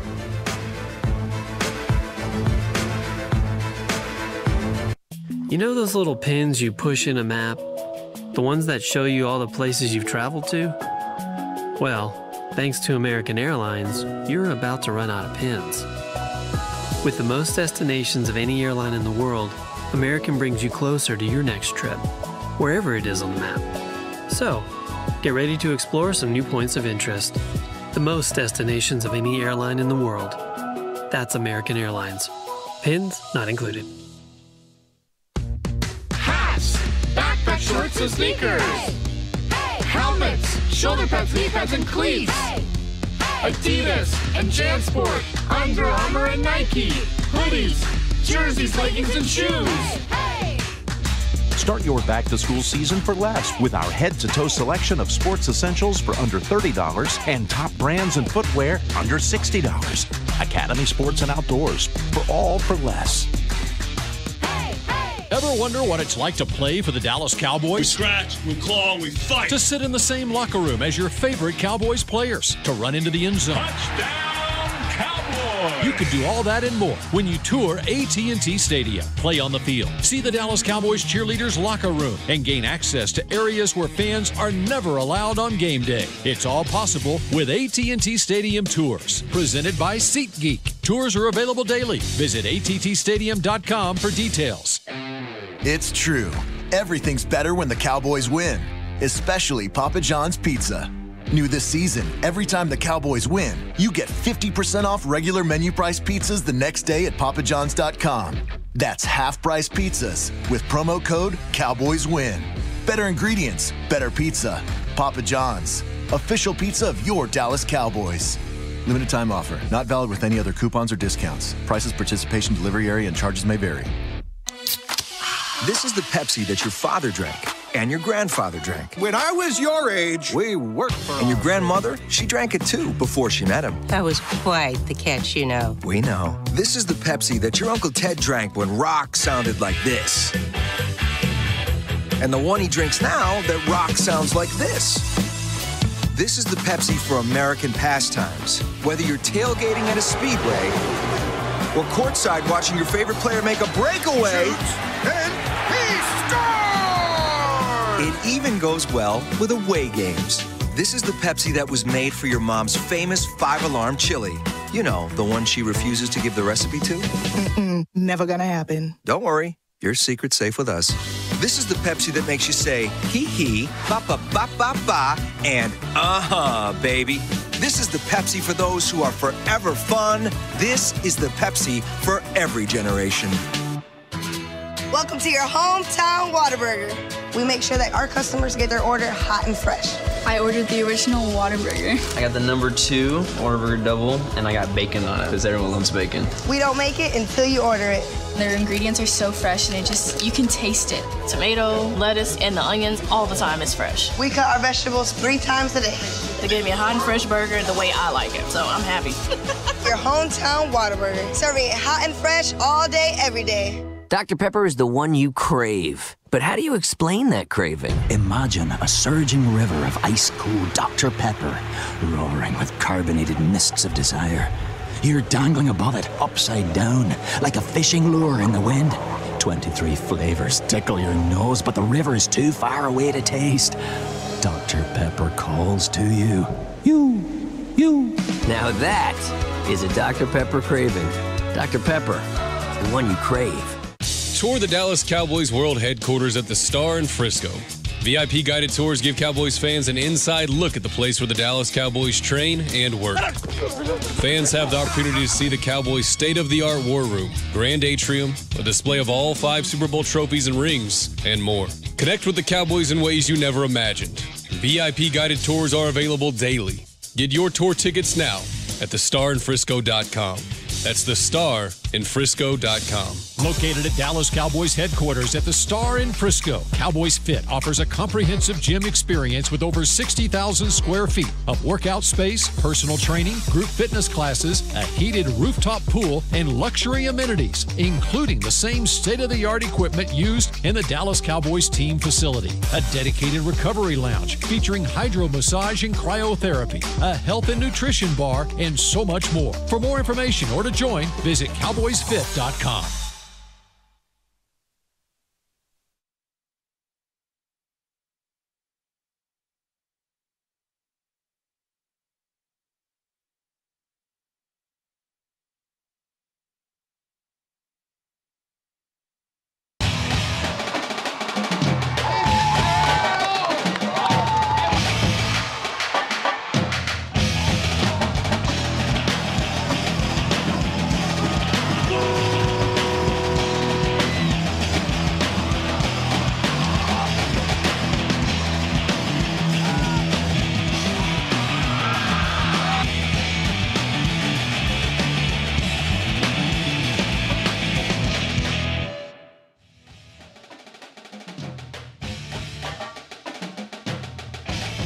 Whataburger Friday Night Stars, the final hour of Week 5 as we bring you to the halfway point of the regular season in Texas high school football. Welcome into the SWBC Mortgage Studios at the Star in Frisco. It's Whataburger Friday Night Stars presented by Game On Sports. It's now Friday Night Stars Overtime as we bring you all the final scores, all the interviews, all the highlights and analysis that you need in Texas high school football in the DFW area. Glad you're with us. Kyle Youmans, Hekma Harrison, Zach Wolchuk, and Eric Chiofalo, the best four minds. Best three minds. I'll take myself out of there. Best three minds. You're okay. In all of Texas. I'm just here to drive the bus, baby. Kyle, I love it. I'm just here to drive the bus. So humble. Man, we've got an outstanding slate of games that we've already been going through for the first 3 hours of the show. Now that we're into the final hour, oh my. I just want to take a moment and appreciate no rain. No rain. We have a full slate of games to talk about. Everybody's calling in now with what has happened. They've got a full report. It's not about weather delays. It's not about cancellations. It's about football. It's about what just happened on the gridiron. I think I'm happiest for Ashley I couldn't Pickle. be more excited right now, folks. This is... Aren't you happier for Ashley Pickle, though, more than anybody? You know what? She's been out there just swimming, taking it on. She's been 2 games a week, just getting rained on for the last month. All it took got some real was send her to a Plano victory. Little Plano victory for she Wolchuk. she was able to have it completed. Too much, man. What can I say? You're feeling good about it. We're feeling good tonight, baby. We're going to the local Whataburger, Spring Creek and Coit. We'll see you there. Amen. Well, actually, let's go ahead and start off with Plano. All right. Tell us how that Plano West rivalry ended up in your favor there, Mr. Wolchuk. Well, 28-14 the final. And this one we saw, we showed the highlights earlier, opening kickoff, muffed. West recovers in the end zone. They're up 7-0. Here comes Kyron Cumby. Cody Christ with a huge touchdown run. It was 14-all at half, and then Plano's defense came to play. They put the clamp down there in the second half, didn't allow any points, and a couple of big plays. Cody Christ finished with a heck of a football game, 18 carries, 129 yards, 2 touchdowns. Kyron Cumby did it a lot, mainly as a receiver. He did have the 1 touchdown run, but it was 10 catches, 91 yards for him. So all in all, effective day for the Plano Wildcats, and Plano West is going to have to wait another year. That's 3 straight. Plano's beaten West, and they are well over 2 years since they've won a football game there for the Plano West. Was it the jerseys? The all maroon is always. Is that what it is? Unless they're playing against Allen, they've got a good chance to win in the all maroon. Who's that? Oh, who's Allen? I don't know. I'll tell you who wants Allen though is Plano East, and our reporter on the field there at Kimbrough Stadium as East is knocking off Prosper right now. He sent us in a video. Hopefully we can get that soon.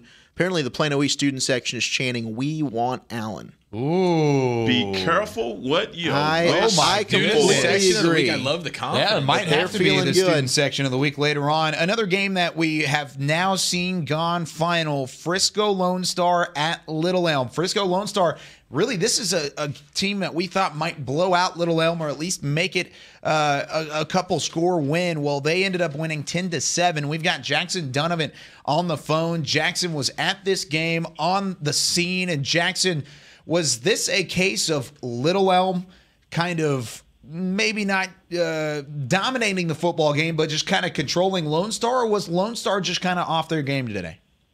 Lone Star offensively was absolutely terrible. I'm not going to sugarcoat it. They could get absolutely nothing going on tonight. Little Elm, on the flip side, offensively was even worse. Basically, the only thing that it came down to that separated these two offenses was the amount of turnovers that Little Elm had. On the flip side, both defenses were absolutely incredible. If you're both defensive coordinators, you're going to go home tonight and rest knowing that the game was not won or lost on your side. It completely came down to offense. Hey, this is Hekma here. Let's talk about that Lone Star defense. Tell me some of the guys that you've seen. Now, we're high on these juniors for Lone Star. Did you see any of these guys, Kylan Ford, Dylan Harris, any of those names pop out for you? So I'm actually going to name one that you didn't bring up, and it was one that I wasn't aware of until I started getting to the game, and there were some Houston recruits out, and they were out looking at the big number 77 defensive lineman Jaden Jones. And I tell you, they had him playing nose guard tonight, and there was nothing going on up the middle. He completely shut the door, and it was the most impressive embodiment of a football player on the field tonight. Yeah, thanks, Jackson, for joining us. Big-time win, Lone Star 10 and Little Elm 7. A great football game. I'm glad you were able to be with us, and we'll talk to you again next week, buddy. All righty. Jackson Dunham from Frisco, Lone Star, and Little Elm. Now, as we get started on Friday Night Stars Overtime, we've actually got a little bit of a special guest coming into the studio. This is live on the scene as we have Frisco Memorial, their first ever win as a program. They started the season 0-4, but a huge win and a shootout earlier this afternoon. Derek Robertson, no T in there. How you doing, Coach? Good. Feeling pretty good. That was a wild finish there at the end there, huh? It was great, man. Great time for Memorial. Yeah, definitely. So this game taking place just across the hallway at the Ford Center at the Star. Coach Robertson, kind of tell us how that unfolded and how your team was able to get off to such a quick start. Well, they bust their butt the whole week, and they knew that they had to come in and score points. We hadn't scored a lot of points in the season. We played a tough schedule early, but it was apples to apples. Both teams, no seniors on the team. Their third year, our first. But it was more of an even playing field, and so our guys got some success early, and they kind of fed off of it. Came down late at the end, and the defense had to stand up, and they did that, and then we were able to get a score late and seal the deal. What'd you do this week offensively? You said you've had trouble scoring the ball this week. Not the case. 45 points. Is there any adjustments made, or is this just execution? Well, what we had to do is we had to simplify just a little bit, and then get a ton of reps. Just keep working the same stuff over and over again, and then it worked out for us in the end. Coach, tell us a little bit about Charlie Flowers. Your quarterback had an unbelievable game tonight with 4 touchdown passes. Well, he's a sophomore. He was kind of gun-shy early in the season. We were going to 2 quarterback system. And then, the second game, he kind of emerged a little bit, and so we just went with him, man. He's picking up the system.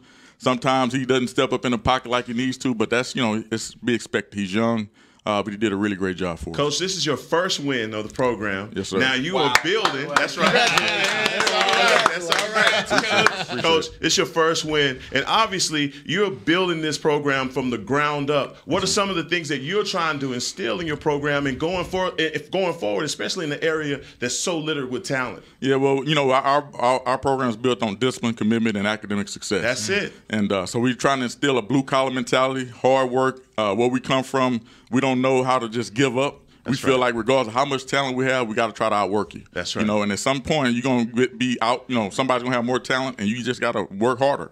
Blue-collar mentality every single day. The whole school has the same principles. Win the battle is our motto. So we're trying to go in every game with that mindset. And y'all got plenty of tape about winning the battle tonight because there was a lot of adversity back and forth, and that defensive stance. I mean, talk about your defense and what they did right there at the end of the game. Hey, man, they had a big challenge. We told them at the beginning of the game that this week was about sacrifice, something that you don't ever see. You can't see someone's heart because it's on the inside. So we told them that the heart is about strength, about showing your soul, and about expressing your mind. And so they went into the game. They had to stand up at the critical point in the game. We hadn't stopped the little quarterback sweep all night. They stood up when it counted them and made a great play. Coach, I don't have any more eligibility left, but I want to play for you, man. Hey, man, all right, we need you. Absolutely. Your defense showed a lot of heart on that last goal line stop there. But between us, though, that final call offensively for Lebanon Trail, questionable call there. I mean, going to the short side of the field, I'm sure you were happy to see as soon as the play started developing, you're like, oh, we got this. Yes. I mean, when they didn't have a lot of room to go. But then, most teams, they want to run to their sideline. They have been getting the edge all night long. And I think as a coach, I probably would have made the same call, put the ball in my best player's hand, let him run to the edge because they had success early, and we showed up. That's right. Hey, that's one down, Coach. Now it's just about that winning streak, right? Next week, that's one win. That's great for your program. And great congratulations. Building block for us, man. Absolutely. I appreciate you guys. And in terms of as a coach, as a leader for some of these youngsters, what's it like being able to deliver that a first win? Nobody can take that away from you. Ever. First win in a program's history. What does that feel like? Man, it's awesome. I ain't gonna lie. I almost came to tears. I ain't gonna lie, but hey, it was a great feeling. There's something, like you said, they'll never forget. we can make a banner, put it in the trophy case because it's important. It's first district ball game. Yeah. That's more important. That's awesome. And to me, I had never gone over, and so we got a victory. So my streak stands alive. So that is. I was appreciative of those kids. That is important. You going to celebrate at Whataburger tonight or what? Oh, absolutely. We do it every weekend. That's it. Yeah. Right down there, Eldorado. Baby. Whataburger's got you, man. What's the go-to order? Mine? Yeah. I'll just get a number one. Okay. Yeah. Oh, wow. With a large lemonade. Any adjustments, or you just burger how it is? No, I'm a simple guy. Absolutely. Respect, man. Definitely. So Derek Robertson, head coach at Memorial, and man, isn't that awesome? First program win in history, and then you turn around and you get interviewed by a random show that you didn't know was in the same building. Hey, yeah, well, appreciate you. Now we can get you every win, right? Every week. This I is hope normal. so. We'll be back next week. Yeah, just come on over whenever you're done. But Coach, thanks so much. We're going to take a quick break here on Whataburger Friday Night Stars. When we come back, we'll hear some more coaches from around the area and get some extra highlights in as we continue on Friday Night Stars Overtime.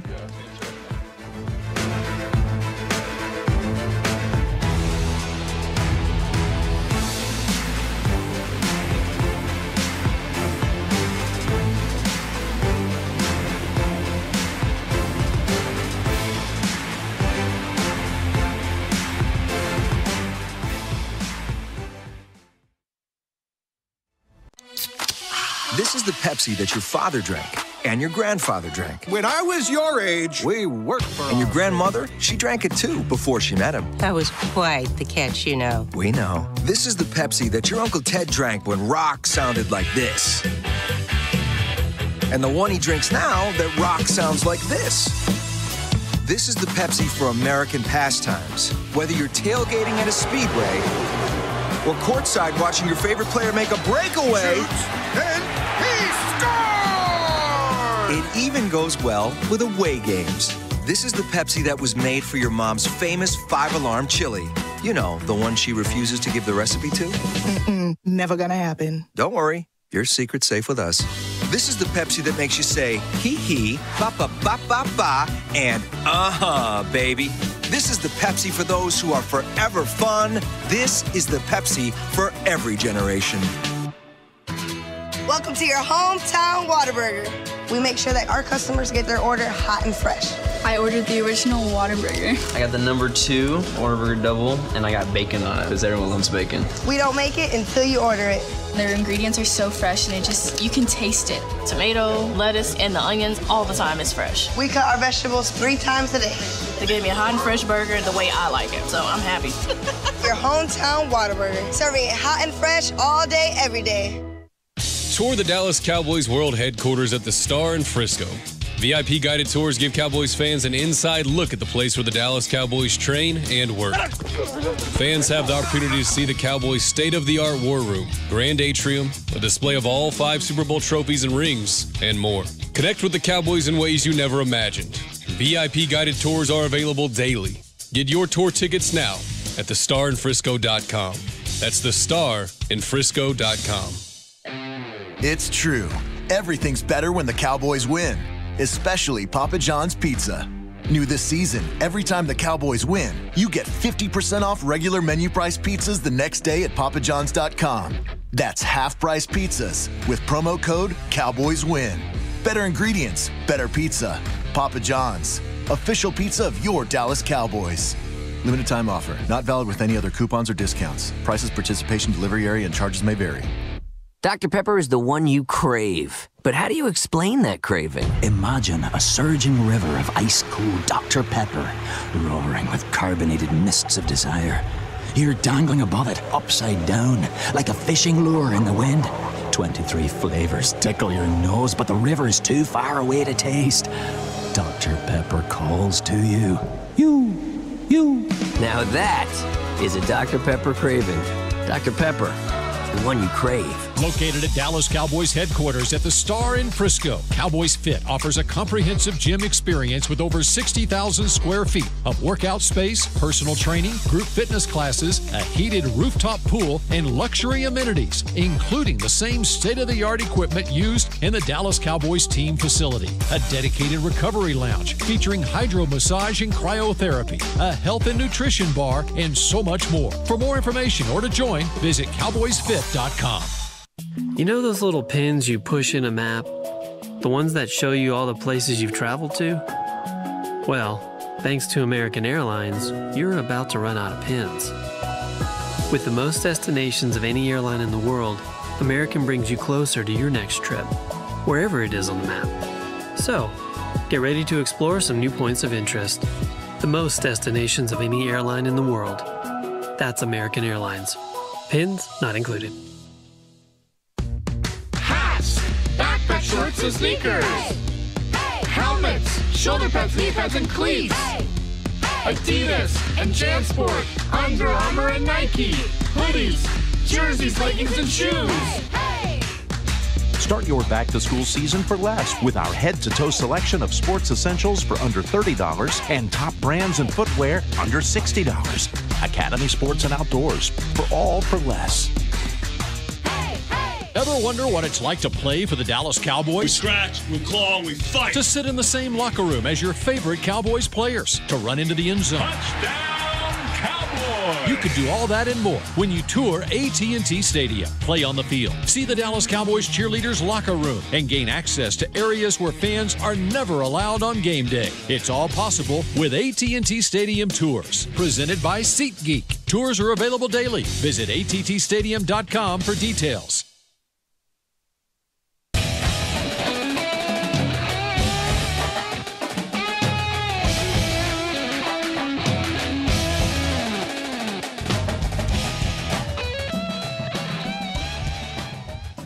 Lots of scores flying in as we continue Whataburger Friday Night Stars here from Frisco, Texas, and home of the now 1-0 in district play, Frisco Memorial Ball Club, as we just had Coach Derek Robertson. Special thanks to Coach Robertson. Yeah, thank you. That is awesome. You could tell the emotion, too. I mean, that was just so cool that we got to be here for that win. Of that, I mean, what if that program goes off now? Frisco Memorial's a thing. You were a part of it. We were a part of it. Very well could be, and that's a very exciting prospect. A big exciting prospect as well happened in Jesuit tonight. Let's take a look at Adrian Jagish. One of our reporters got a chance to catch up with McKinney Boyd's head coach as Boyd and the Broncos get their first win of the season in emphatic fashion against the Jesuit Rangers on the road. Okay, guys, I'm here with head coach Drake, the winners of the Broncos. Coach, how do you feel about today's game? It's great. You know, it's been some tough sledding so far early this season, but kids came over here and got a big win tonight against a good Jesuit club, and so we're excited about that. It was a hard-fought victory.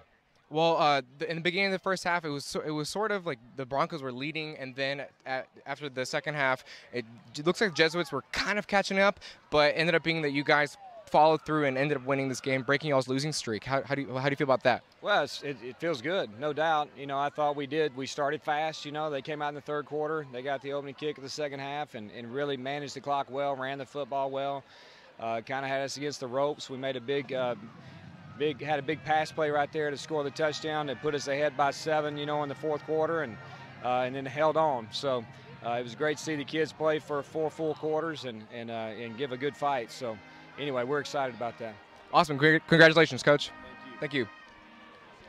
Adrian Jagish on the scene as Boyd gets their first win of the season. He's also now on the phone. Adrian, thanks for joining us, and a great interview there with head coach as McKinney Boyd pulls off the upset. But Adrian, was that the real story of this game? Was it the defense and being able to kind of slow down E.J. Smith as much as they could? But it really wasn't E.J. Smith. It was the rest of the offense that the Boyd Broncos were able to slow down. Yeah, guys, I'm glad to be here. Thanks for having me on the phone. I was surprised with this game. I think everybody really expected Boyd to lose. They had really low expectations, and Jesuit had really high expectations. Last week, Jesuit dominated against Plano West with a 42-0 win, but this week the energy was not there. It was almost as if they were not wanting to play. They did score 4 touchdowns, but E.J. Smith was responsible for all of them. He really carried the team tonight. I was really surprised. Boyd did an amazing job. As you know, they had a 4-game losing streak, and so nobody really expected them to win. I know at halftime I was texting you guys, and everybody was kind of like, wow, this was really unexpected. I really think that, of course, you know, Boyd, both offense and defense, they dominated both sides, and they came to win today. Adrian, Zach here with you. It seemed like McKinney Boyd's offense really just revolved around 4 players: Colin Drake, Tyler Shaw, Cedric Bowler, and Kareem Coleman. Tell us a little bit about that Boyd offense that really got going early and set the tone of this football game. As I said earlier, they came to play and they came to win. Tyler Shaw, I know he was responsible for 4 of the touchdowns. And during the fourth quarter, they made a pass to number 4, junior. He's the running back, junior Kareem Coleman, and he's responsible for the 5th touchdown. They were not joking around, but I think the real story behind this game was just Jesuit was not in it today. Again, they were really leaning on they're really leaning on E.J. Smith to carry the game. That being said, E.J. Smith is an awesome player. I have high hopes for him. Maybe he can go pro. But I think the real story is I think Boyd obviously did a great job. And because for a little bit after halftime, Jesuit really caught up and they were neck and neck 28-28. But then the energy just fell again. And the coaches were yelling at them. They seemed really upset. I don't think this was a night for Jesuit. Yeah, definitely so, and Boyd definitely took advantage of that as well. 35-28, the final score there. Adrian, thanks so much for your hard work. We'll talk to you again next week. Talk to you guys later. Bye. There goes Adrian Jagish. Tough loss for Jesuit, too. They're off next week, and then they play Prosper. So, looking at that schedule, if they didn't have that bye week, and they still might have just been overlooking Boyd because they came in winless. They were riding high after whipping up on West in their first district game. Maybe they're thinking, all right, we're going to get an easy breezy win, have a week off, 2 weeks to prepare for Prosper. But you just can't do that in Texas high school football. It sounds like Jesuit's defense is really just failing them, basically. Yes. With E.J. Smith, like I said at the beginning of when we started this, would the real E.J. Smith please stand up? And he did it. Yes. He scored all of their points. I mean, this guy's 100 yards on the ground and 80, 90 yards in the air, catching the ball. He is Mr. Everything for them. It's at this not on point, EJ. It's not on him. And so where the press clippings and all of that, he already comes into the game with the target on his back just because of who he is, right? But the rest of those guys have got to support that and go to war with this kid because, again, 28 points should be enough to win you the game. And it's surprising to me because Kyle, correct me if I'm wrong, I think Coach Woods from Highland Park is now over. He is. At Jesuit as the defensive coordinator. And Coach Woods was the architect of that Scots D that 2 years ago was the big reason why they won the state championship. They were outstanding last year, also very, very good. I mean, the system works. And I thought him going over to Jesuit was really, really going to help that side of the football. And they just haven't been out there playing at a consistent level for them. Yeah, they're clearly showing some growing pains with new scheme, new whatever it is they got going defensively. It's not happening for them right now. And I think the toughest thing for Jesuit is, like you mentioned, E.J. Smith had the great night. We've been waiting for it all season long for the most part. They've tried to find different ways to get him involved. Tonight they do on the ground, in the air, and still offensively they can't do quite enough to win the game. So let's go back to a couple of the games that we have talked about already in great length. Let's go to Plano and Plano West. Of course, we've talked a lot about this game because across the table. Plano. Didn't take very long. Happened? The paw pat? The paw, baby. Well, okay, whoa. Calm it down a little bit because I'm excited, baby. We've got Ashley Pickle on the phone who was at this ball game. I bet it was one of the best games Ashley's been to ever. Ashley, tell us about what it was like at John Clark Stadium, the paw prints, the mystique of a Plano game, that unbelievable fan base. Give it to me, Ashley. Let us know. Is that your alma mater? It is my alma mater. Ashley, you're so smart. I could not tell. I had no idea. Man, no, it was a fantastic game. It does not get better than Texas high school rivalry games like that. The student section showed up. The cheerleaders were pumped. The teams were pumped coming out. And that's the thing. Plano West starting out on an 0-4 streak. Plano starting out 1-3, both 0-1 in district. I didn't know exactly how this game was going to play out, but after that first half, that's some of the best football that I've seen all year. Ashley, we've talked a lot about Kyron Cumbie of Plano. What was it like seeing him in person tonight? I know he had himself a nice game. What was it like seeing him in person? Seeing Kyron was very cool. He is just unbelievable. I mean, you would have thought he was a basketball player out there breaking ankles because he was just all over the place. The amount of time and the quickness he has to be able to scatter around in that backfield before he makes up his mind and decides that he's going to take off is unbelievable. But he Plano West did a very good job, going into film that they were worried about him and they were double teaming him all night, making sure that they weren't doing anything. And that's when Cody Christ really came out to play, another running back, a junior in Christ, but he really showed up. 3 out of the 4 touchdowns for Plano. Very, very good player. Just ducks his head down and takes that ball into the end zone. Yeah, and Christ also plays linebacker, I believe. So, I mean, that's quite the challenge, playing both ways. But for West, they were probably playing pretty confident, hanging into that game at 14-all at halftime. I mean, what did you see from the Wolves side of things? That's a program that's really struggled the last couple of years. Yeah, I mean, their very first drive, they came out and they have the very, very good quarterback. Oh, goodness, what's his name? Danny Davis? Yes, Danny Davis. There you go. Danny Davis he's 6'5".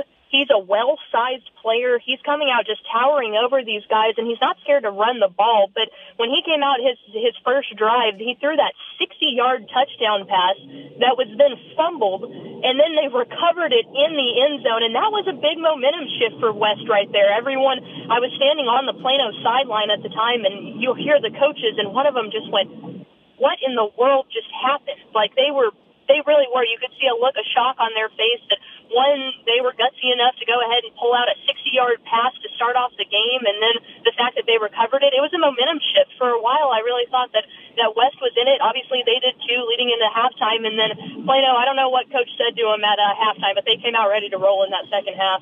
Hey, Ashley, this is Hekma. Now, Wolchuk has talked all about this rivalry. We have to make ourselves ready for it. Did it live up to the billing and all the hype that he put around it?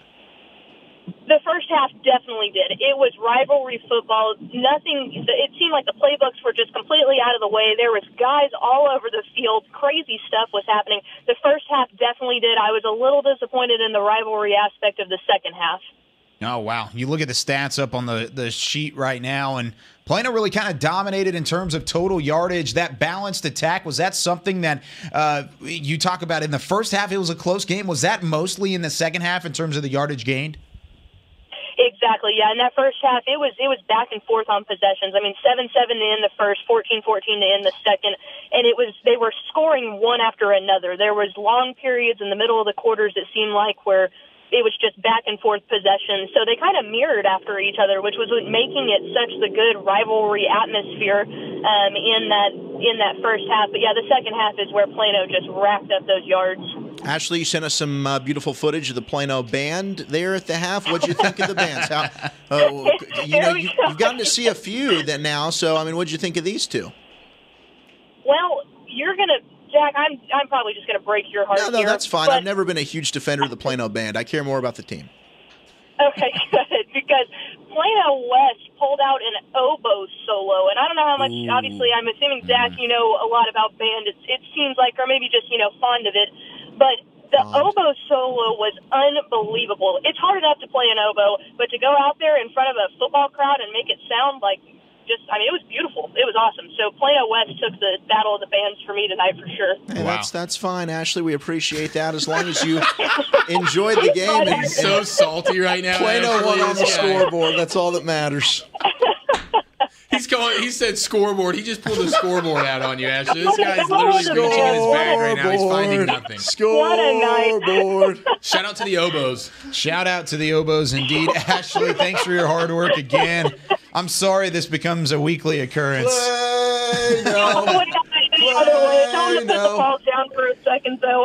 Oh, man. You're the best, Ashley. Thank you, Pickle, hardest working woman in sports. We'll talk to you again next week, Pickle. Y'all have fun, guys. Oh, we definitely will. We know Zach's having fun. All in all, 14 points. Not good enough. Disappointed. We'll have Kelton Reed, our friend of the show, call on in there. Defense. Talking about the defense. First text I got from Kelton. Boy, we played down to the competition today. Oh, he's not happy. I got to put that on coaching, Kelton. Excuse me? Wow, that's interesting. Excuse me? He went there. I'm just putting it on the coaching staff. All right, we'll ask Kelton about that. We'll definitely ask Kelton about that. When we come back after the break, we'll talk with Derek Finch, who was at Prosper and Plano East, but we're going to take a quick break here. We'll be back with more Whataburger Friday Night Stars in a moment.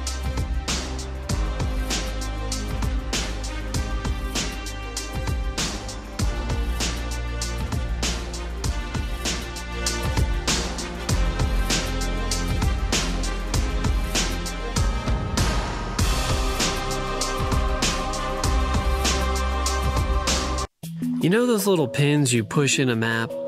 The ones that show you all the places you've traveled to? Well, thanks to American Airlines, you're about to run out of pins. With the most destinations of any airline in the world, American brings you closer to your next trip, wherever it is on the map. So, get ready to explore some new points of interest. The most destinations of any airline in the world. That's American Airlines. Pins not included. Hats, backpack shorts and sneakers. Helmets, shoulder pads, knee pads, and cleats. Adidas and JanSport, Under Armour and Nike. Hoodies, jerseys, leggings, and shoes. Start your back-to-school season for less with our head-to-toe selection of sports essentials for under $30 and top brands and footwear under $60. Academy Sports and Outdoors, for all for less. Ever wonder what it's like to play for the Dallas Cowboys? We scratch, we claw, we fight. To sit in the same locker room as your favorite Cowboys players. To run into the end zone. Touchdown, Cowboys! You can do all that and more when you tour AT&T Stadium. Play on the field. See the Dallas Cowboys cheerleaders' locker room and gain access to areas where fans are never allowed on game day. It's all possible with AT&T Stadium Tours. Presented by SeatGeek. Tours are available daily. Visit attstadium.com for details. It's true. Everything's better when the Cowboys win, especially Papa John's Pizza. New this season, every time the Cowboys win, you get 50% off regular menu price pizzas the next day at papajohns.com. That's half-price pizzas with promo code CowboysWin. Better ingredients, better pizza. Papa John's, official pizza of your Dallas Cowboys. Limited time offer. Not valid with any other coupons or discounts. Prices, participation, delivery area, and charges may vary. This is the Pepsi that your father drank and your grandfather drank. When I was your age, we worked for And your grandmother, she drank it too before she met him. That was quite the catch, you know. We know. This is the Pepsi that your Uncle Ted drank when rock sounded like this. And the one he drinks now that rock sounds like this. This is the Pepsi for American pastimes. Whether you're tailgating at a speedway or courtside watching your favorite player make a breakaway. It even goes well with away games. This is the Pepsi that was made for your mom's famous 5-alarm chili. You know, the one she refuses to give the recipe to. Never gonna happen. Don't worry, your secret's safe with us. This is the Pepsi that makes you say, hee, ba, ba, ba, ba, ba, and baby. This is the Pepsi for those who are forever fun. This is the Pepsi for every generation. Welcome to your hometown Whataburger. We make sure that our customers get their order hot and fresh. I ordered the original Whataburger. I got the #2 Whataburger double, and I got bacon on it because everyone loves bacon. We don't make it until you order it. Their ingredients are so fresh, and you can taste it. Tomato, lettuce, and the onions all the time is fresh. We cut our vegetables 3 times a day. They gave me a hot and fresh burger the way I like it, so I'm happy.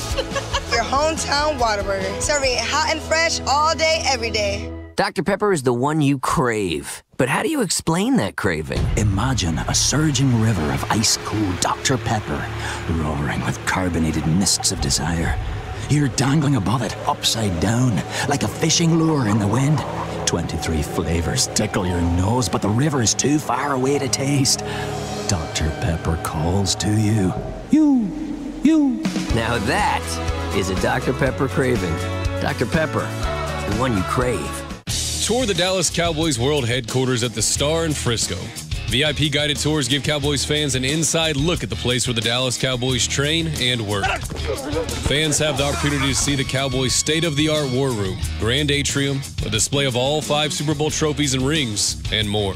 Connect with the Cowboys in ways you never imagined. VIP guided tours are available daily. Get your tour tickets now at thestarinfrisco.com. That's thestarinfrisco.com. Located at Dallas Cowboys Headquarters at the Star in Frisco, Cowboys Fit offers a comprehensive gym experience with over 60,000 square feet of workout space, personal training, group fitness classes, a heated rooftop pool, and luxury amenities, including the same state-of-the-art equipment used in the Dallas Cowboys team facility. A dedicated recovery lounge featuring hydro massage and cryotherapy, a health and nutrition bar, and so much more. For more information or to join, visit cowboysfit.com.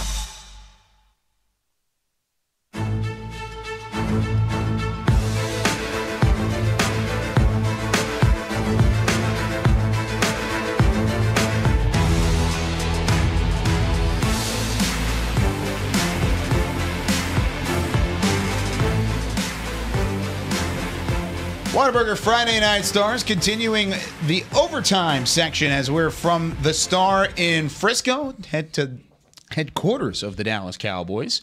And we are joined now by the defensive backs coach from Zach Wolchuk's famous Plano Wildcats, fresh off of their win. Kelton Reed joins Whataburger Friday Night Stars. Kelton, thanks again for joining us 2 weeks in a row now. Now you get to do it after a win, which is much nicer, especially when it's a rivalry win, right? Is that Wolchuk talking?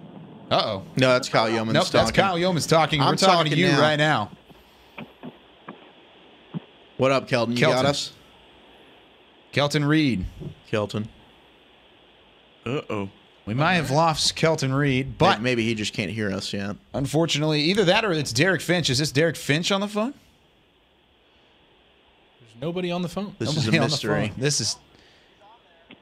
Wait, hello? Not really sure. Kelton is on we'll the have phone him right now. call back, Chris. We'll have him call back. We'll have him call back here in just a little bit. We do have Derek Finch on the phone as well, as we have our phone lines ringing off the hook. Let's go to Derek real quickly. Derek was at Prosper and Plano East. Derek, first off, thanks for joining us. As really, this was a very impressive win for Plano East overall, as they took down Prosper, and it started really at the beginning. Yeah, going into this game, I thought it was going to be a 70-66 type shootout. Just reading up on both of these teams, they really, really felt like offensive juggernauts. And Prosper coming out just absolutely could not get out of their own way. It felt like every snap there was a false start, every single time. You could see frustration, exacerbation, Mr. Shoemaker throwing up his hands. I, frankly, was shocked that they came out the way they did and underperformed like that. Derek, what'd you think of that Plano East defense? What was so impressive about them tonight to slow down that what we think to be a high-powered Prosper offense? Well, pressure. Pressure is always key. I thought they did a good job bottling up their running back, who I think came into the game with 9 touchdowns. Yeah, Wayne on Anderson. The year. And he did score tonight and had 100 yards, but really, that was their only source of offense. So I thought they did a great job making Shoemaker uncomfortable, and obviously 3 turnovers. 2 of them were gimmies, but, as a defensive back, you still have to put your hands up and make the catch. So very impressed with the Plano East defense. Dre, what do you think about Brandon Mallory, man? I mean, Brandon Mallory's a guy that I've had my eye on for a little while, and he just seems like he has this East offense humming on all cylinders. Well, I liked his first half a lot more than I liked his second half. The first half, he looked like an unstoppable Cam Newton type. He was throwing deep balls. He was making runs, finding open guys. He should have had 3 touchdowns in the first half, but there was a terrible, terrible drop early on. And then in the second half, Prosper seemed like they got to him a little bit. He just looked like a good high school quarterback to me from the second half on, not the unstoppable force that I saw in the first half. Yeah, definitely so. And it looks like Prosper now turning things around. They're going to have to try and figure something out in terms of just trying to avoid the turnovers. Even last week in a win, they still turned the football over. You talked about not getting out of their own way. Was it play calling? Was it just lack of execution? What was the issue early on for the Prosper Eagles? I would 100% chalk it up to lack of execution because a lot of times, I don't even know what they were going to call. They had to keep restarting for all their false starts. They had 5, I think, in the first quarter, maybe 7 in the first half. You can't do that coming into a big game against an opponent like Plano East. But Prosper next week, they've got Dallas Jesuit, and I don't know what they're doing right now, but they were 2-2 coming into tonight, and that could be a good chance to get their confidence back. Derek, you sent us a video of the Plano East student section. They're feeling confident. They're chanting, "We want Allen." Do you think that they might need to watch what they're worrying about here? I don't know if Allen is if they can compete with Allen. Well, I think the student section was a little drunk on success, and they were, putting the cart before the horse. I don't think anybody should ever want Allen. Yeah. Allen, to me, is on another level of high school football. I haven't seen anything like Allen in ever. They're the most unstoppable force I can ever remember seeing. So, it's good to have confidence going into a game like that, and sure, they might make it competitive. If they get 35-21, that would be something. But I'm not ready to say that this Plano East team could go into – it's at Allen, is it not? Yes. Yeah, I don't have faith that they could go in there and knock off that team yet. So not even a puncher's chance. No, I don't bet against those Eagles. I'll bet against the Prosper Eagles from now on. But Allen, you got to see more. You got to see more. Hey, if they prove me wrong, that's awesome because I don't necessarily like Allen. I just think they're incredible. Definitely so, and they're not going to have to wait very long. They get a bye week. Plano East does get a bye week, and you turn around and they play Allen 2 weeks to prepare. That's weeks good from now. So that'll be an interesting matchup. We might just have to send you, Derek, to that Allen Plano East game. That might be your assignment in a couple of weeks. But thanks so much for joining us. We'll talk to you again next week, buddy. Yeah, you bet, guys. Sorry about Plano West, bud. Love you. Hey, I saw 14-14 at halftime, and I was real excited. They let me down. They let me down. I know. Derek Finch, there he goes. A Plano West proud grab, but not tonight. Zach Wolchuk has the upper edge in that matchup. They talk about wanting Allen, but like Mike Tyson once coined the term, everybody has a plan until they get hit. It's just funny because you listen to anybody who graduated from a school that plays Allen, one of these 3 Plano schools, every single year. Derek, for a Plano West grad, he's seen it firsthand. No, you don't expect to beat Allen because they just whoop up on everybody, man. It's no fun when you're playing against Allen Eagles. It's also no fun whenever you're looking at a scoreboard at halftime in your Fort Worth All Saints because they were down very early in that ball game to Bishop Dunn, and Bishop Dunn takes out a whole whooping on Fort Worth All Saints. We had Mallory Hartley at that ball game, and she sent us her wrap-up report. Mallory, what's going on with Bishop Dunn and Fort Worth All Saints? Oh, never mind. We do not have Mallory on the line. Well, I can tell you it was the night for Brian Williams, defensive back. Yeah, for it sounded Bishop like Dunn. you, right? It was, yeah. I mean, she already told us his first half was unbelievable. Boy, was it ever. 3 touchdowns in less than 4 minutes. The dude had interceptions. He had punt returns for touchdowns. Texas A&M is getting themselves quite the player. Bishop Dunn rolled over Fort Worth All Saints 52-7. Yeah, 52-7 was the final score there. An unfortunate night for Fort Worth All Saints. Bishop Dunn, pretty good. Hey, we've got Mallory on the line. Let's go ahead and go to Mallory. Oh, wait, no, we don't. Actually, I take that back again. And now we do. I keep getting it back and forth. What is going on? I keep getting in my hair. Now we have her. This is Mallory Hartley, tell us about Bishop Dunn and Fort Worth All Saints. The final score here tonight in Bishop Dunn Stadium was 52-7, where the All Saints just nearly avoided a complete shutout. The All Saints running back number 22, Jacob Matlock, ran the ball in for about a 10-yard touchdown towards the end of the fourth quarter, but that just wasn't enough to compete with Bishop Dunn's defense. The Falcons' next game will be broadcasted on ESPNU when they take on St. Pius in another non-conference game next Friday in Houston, Texas. That's all I have here tonight. Thank you for joining me here on Friday Night Stars. Back to you guys in studio. That's interesting that next matchup's going to be on ESPNU. We'll take a quick look at that Cedar Hill Waxahachie game here in just a moment. But ESPNU, pretty big stuff for Bishop Dunn coming up in the future. Hey, when you've got that many big-time recruits that are playing at your school, a ton of people want to see it. People want to see Brian Williams, man. He's arguably the best recruit in the state of Texas. Yeah, very well might be. Let's go through some of the scores. We've kind of put this off because of how many people have been calling in, how many things are going on. Hekma, you got an update? No, I was just looking. Hey, man, I got a lot of stuff flashing in front of me. I know. You're really excited. Let's go to 6A first. Some of those 6A final scores. Zach Wolchuk, give us a 6A rundown. Let's run them down real quick. Coppell over Irving MacArthur, 28-14. Allen all over McKinney, 54-14. Flower Mound defeating Louisville, 35-27. Very, very tight contest there between two evenly matched teams. Big win for the Jags. Wiley over Garland, 50-7. Garland Lakeview Centennial over South Garland, 48-14. Hebron defeating Irving Nimitz, 40-21, a Nimitz team that was previously undefeated. The Hawks get a win there. Keller Fossil Ridge holding on to beat Trophy Club Byron Nelson, 14-9. Nelson still winless to this point in the season. McKinney Boyd, we've talked about it. They knocked off Jesuit, 35-28. The Plano Wildcats defeat Plano West, 28-14. East over Prosper, 26-14. Rowlett knocking off North Garland in a very close game. They win it by 20, 33-13, closer than the score would indicate. Same deal with South Lake Carroll and Keller, 58-37. Carroll gets the win. Wow. But Keller was in that thing really from the get-go. Arlington, Bowie, and North Crowley still late in that game. Looks like Bowie's going to hold on 42-36, a game that was scoreless at the end of the first quarter. All kinds of points. Bowie found their offense.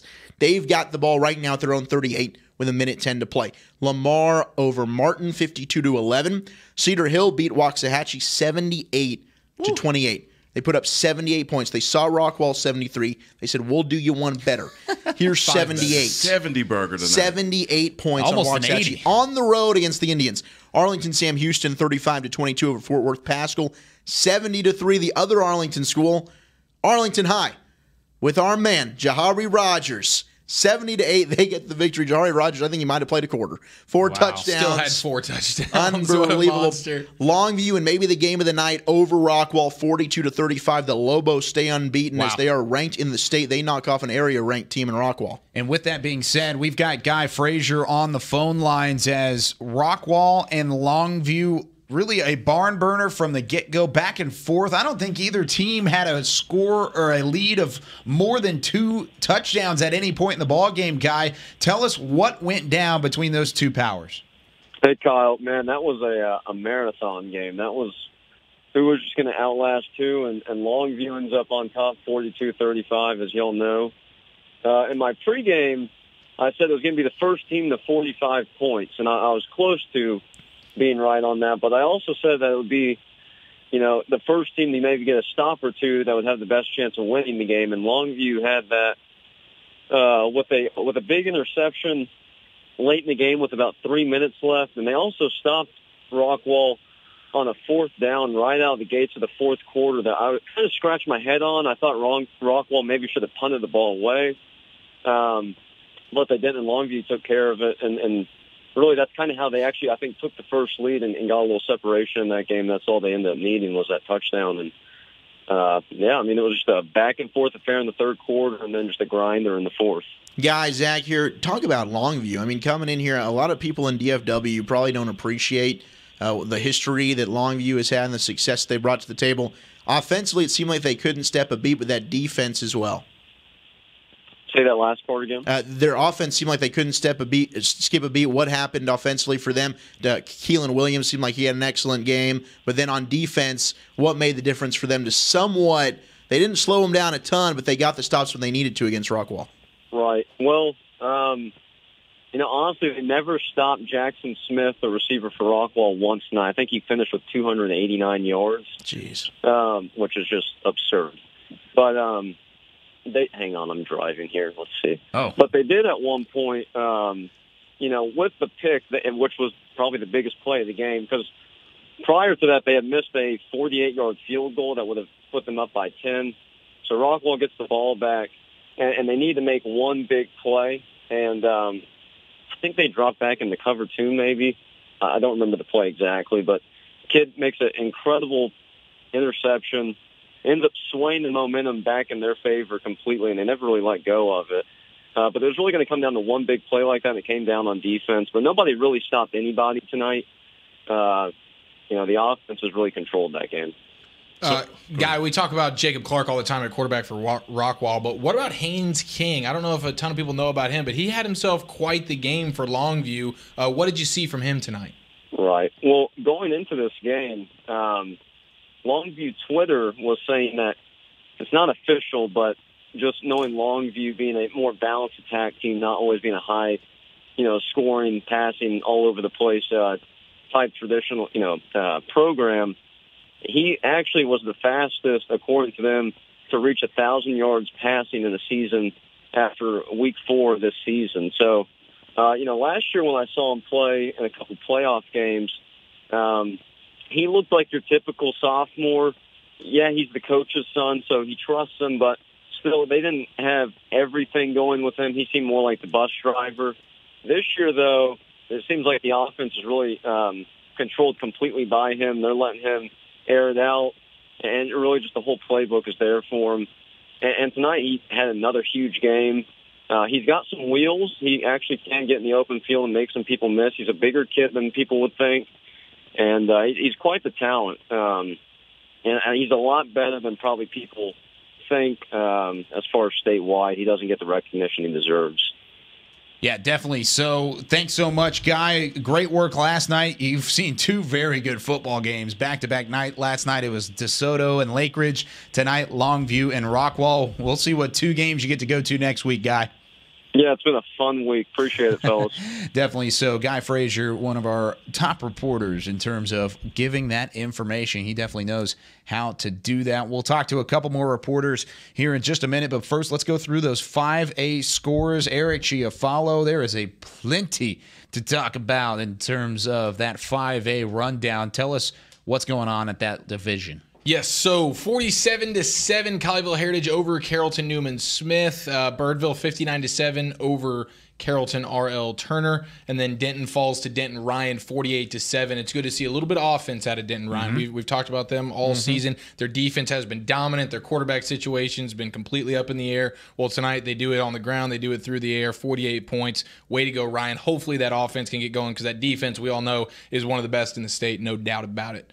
Coming up next, we got Denton Broswell and Lovejoy. It's 48-7. Lovejoy wins that game. Frisco Centennial falls to the Colony 49-21. Frisco Wakeland beat Frisco Heritage 49-28. And then right here at the Ford Center, we had Frisco Memorial and Frisco Lebanon Trail. We had Coach Roberson in here off his first victory in school history for Frisco Memorial. Awesome. Big win. Absolutely incredible. So that was awesome there. And then we got Frisco Independence 45-10 over Frisco Liberty. Frisco Lone Star, we've talked about that quite a bit tonight. They barely escape. Little Elm 10-7. Grapevine puts it on Carrollton Creekview 63-21. And then Bryan Adams beat Sunset 40-6. My Justin Northwest beat Fort Worth Southwest 52-14. Mansfield Legacy and Mansfield Timberview. This was a great game that we've been talking about. Hekma, the lone warrior, I think, on this game. Legacy wins it. Wow. 27-22. Flexing the muscles a little bit. And that's a Legacy team that's missing really their two best players. Obviously, Catalan, he's been out for 2 weeks now. Jackson on that defensive line, he's out, and they still find a way to get the victory over Timberview. That was a great victory right there for Legacy. And then Midlothian falls to Burleson Centennial 24-7. Roy City over Forney 14-9. Lancaster over Samuel 50-6. Ennis over Terrell 14-0. And Highland Park over Woodrow Wilson 56-14. Wow. Big Shannon time Moore's win finished for with 5 touchdowns, by the way. I know we said he had a really slow, not really a good game. 5 touchdowns, 58 or 56 points. What a night for Highland Park. Yeah, definitely. So and another good night. Just to wrap up the 6A scores real quick. Mansfield Summit knocked off Grand Prairie 41-16. Horn loses 20-17. Wow. Mesquite beat Mesquite Horn. J.J. Pierce 56-14 over Molina. Is that 0-5 now for Mesquite Horn? Yeah, it's 0-5 for Mesquite Horn, and they're not looking good. They're in the doldrums of that. Hekma had that a must-win game. District. And Longview sitting at the top of that district, so that's going to be a tough one to come back from. Richardson 51-7 on W.T. White. Duncanville, they took care of business 63-0 over Richardson Berkner. And then Skyline over Lake Highlands 55-44. South Grand Prairie does beat Mansfield 27-17. Another big final score that we've talked about throughout the night in terms of this being a complete one-win game, or a must-win game, I should say, in terms of both of these teams starting off district play, Louisville and Flower Mound. And on the phone now we have from 105.3 The Fan and also the voice of the Louisville Fighting Farmers, Nick Nepich, on the phone. And Nick, first off, this is a Flower Mound team that trailed early in the game, but now turns around and they found themselves winning this 35-27. Yeah, it was 13-0 at halftime. Louisville seemed to be in control, and in fact, in the middle of the third quarter, it was 27-7. Louisville was in front, but the Jaguars went with tempo there in the second half and really turned things around, got a big onside kick, and then took the lead early in the fourth quarter. In fact, the first play of the fourth quarter, and never looked back, and they were able to hold on. Nick, Zach with you. It looked like Louisville got the ground game going a little bit, but not enough to really hold on to this one against Flower Mound. I know you mentioned to me this was the game that would probably decide who got that fourth and final playoff spot for Louisville. Do you think this one's going to come back to bite them? I think it could. You know, Ben McAfee, the running back for the Farmers, had 100 yards in each of the first 3 games. Tonight he was held to 84 yards. He did still have 3 touchdowns, 2 on the ground, 1 through the air. But They weren't able to establish drives like they were able to against McKinney Boyd 2 weeks ago. But like you said, this one really could end up deciding that final playoff spot in District 6-6A with Coppell, Hebron, and Marcus pretty clear at the top. Flower Mound and Louisville were really jousting for that final spot, or at least it would seem to be that way. Now Louisville needs the Jaguars, Flower Mound that is, to fall to one of these Irving schools, and they need to run the table against Irving and maybe steal a win from a Marcus, a Coppell, or a Hebron, or they're going to be just on the outside looking in. Nick, Flower Mound did some alternating at quarterback. Their starting receiver, usually is a receiver, Jake Welch, started the game at quarterback, and then they went back to Blake Short. What'd you see there? Did they find success doing alternating, or was it just for a few series, or was it the whole game? What was that about? So what we were told is that in the bye week last week, Jake Welch won a quarterback battle, and he started the game. But the more we got into it, what it seemed like is Welch started the first half, and Blake Short started the second half. Now, Jake Welch got a run in the fourth quarter. He actually had the go-ahead touchdown run from a quarterback draw. But other than that, it was all Blake Short. But it really wasn't the story of the quarterback. It was more the story of Flower Mound went with tempo in the second half and was running the ball with Pierce Hudgens, their running back. He finished with about 258 yards on the ground. He averaged 10 yards a carry and had 3 touchdowns. The Farmers just couldn't stop the tempo of Flower Mound, and Pierce Hudgens had a monster second half. But the quarterback was a bit of a story just because it was a surprise. Blake Short was listed as the starter until we got the kickoff, and then it was Jake Welch who started the game. Yeah, for Flower Mound, I mean, I'm looking at Pierce's numbers, 25, 258. That was these are definitely grown man stats. Did the defense from Louisville not just have any answers for him all game? Well, it's interesting. In the first half, the Louisville defense pitched a shutout. You know, the defense for the Farmers has been the strength thus far this year. The front seven has been dominant, and they were in the first half. The defensive line really gave Flower Mound fits on the run game, whether it was the quarterback or the running back. But in the second half, what I think really hurt them is this Farmers defense, while it's strong, it's not very deep.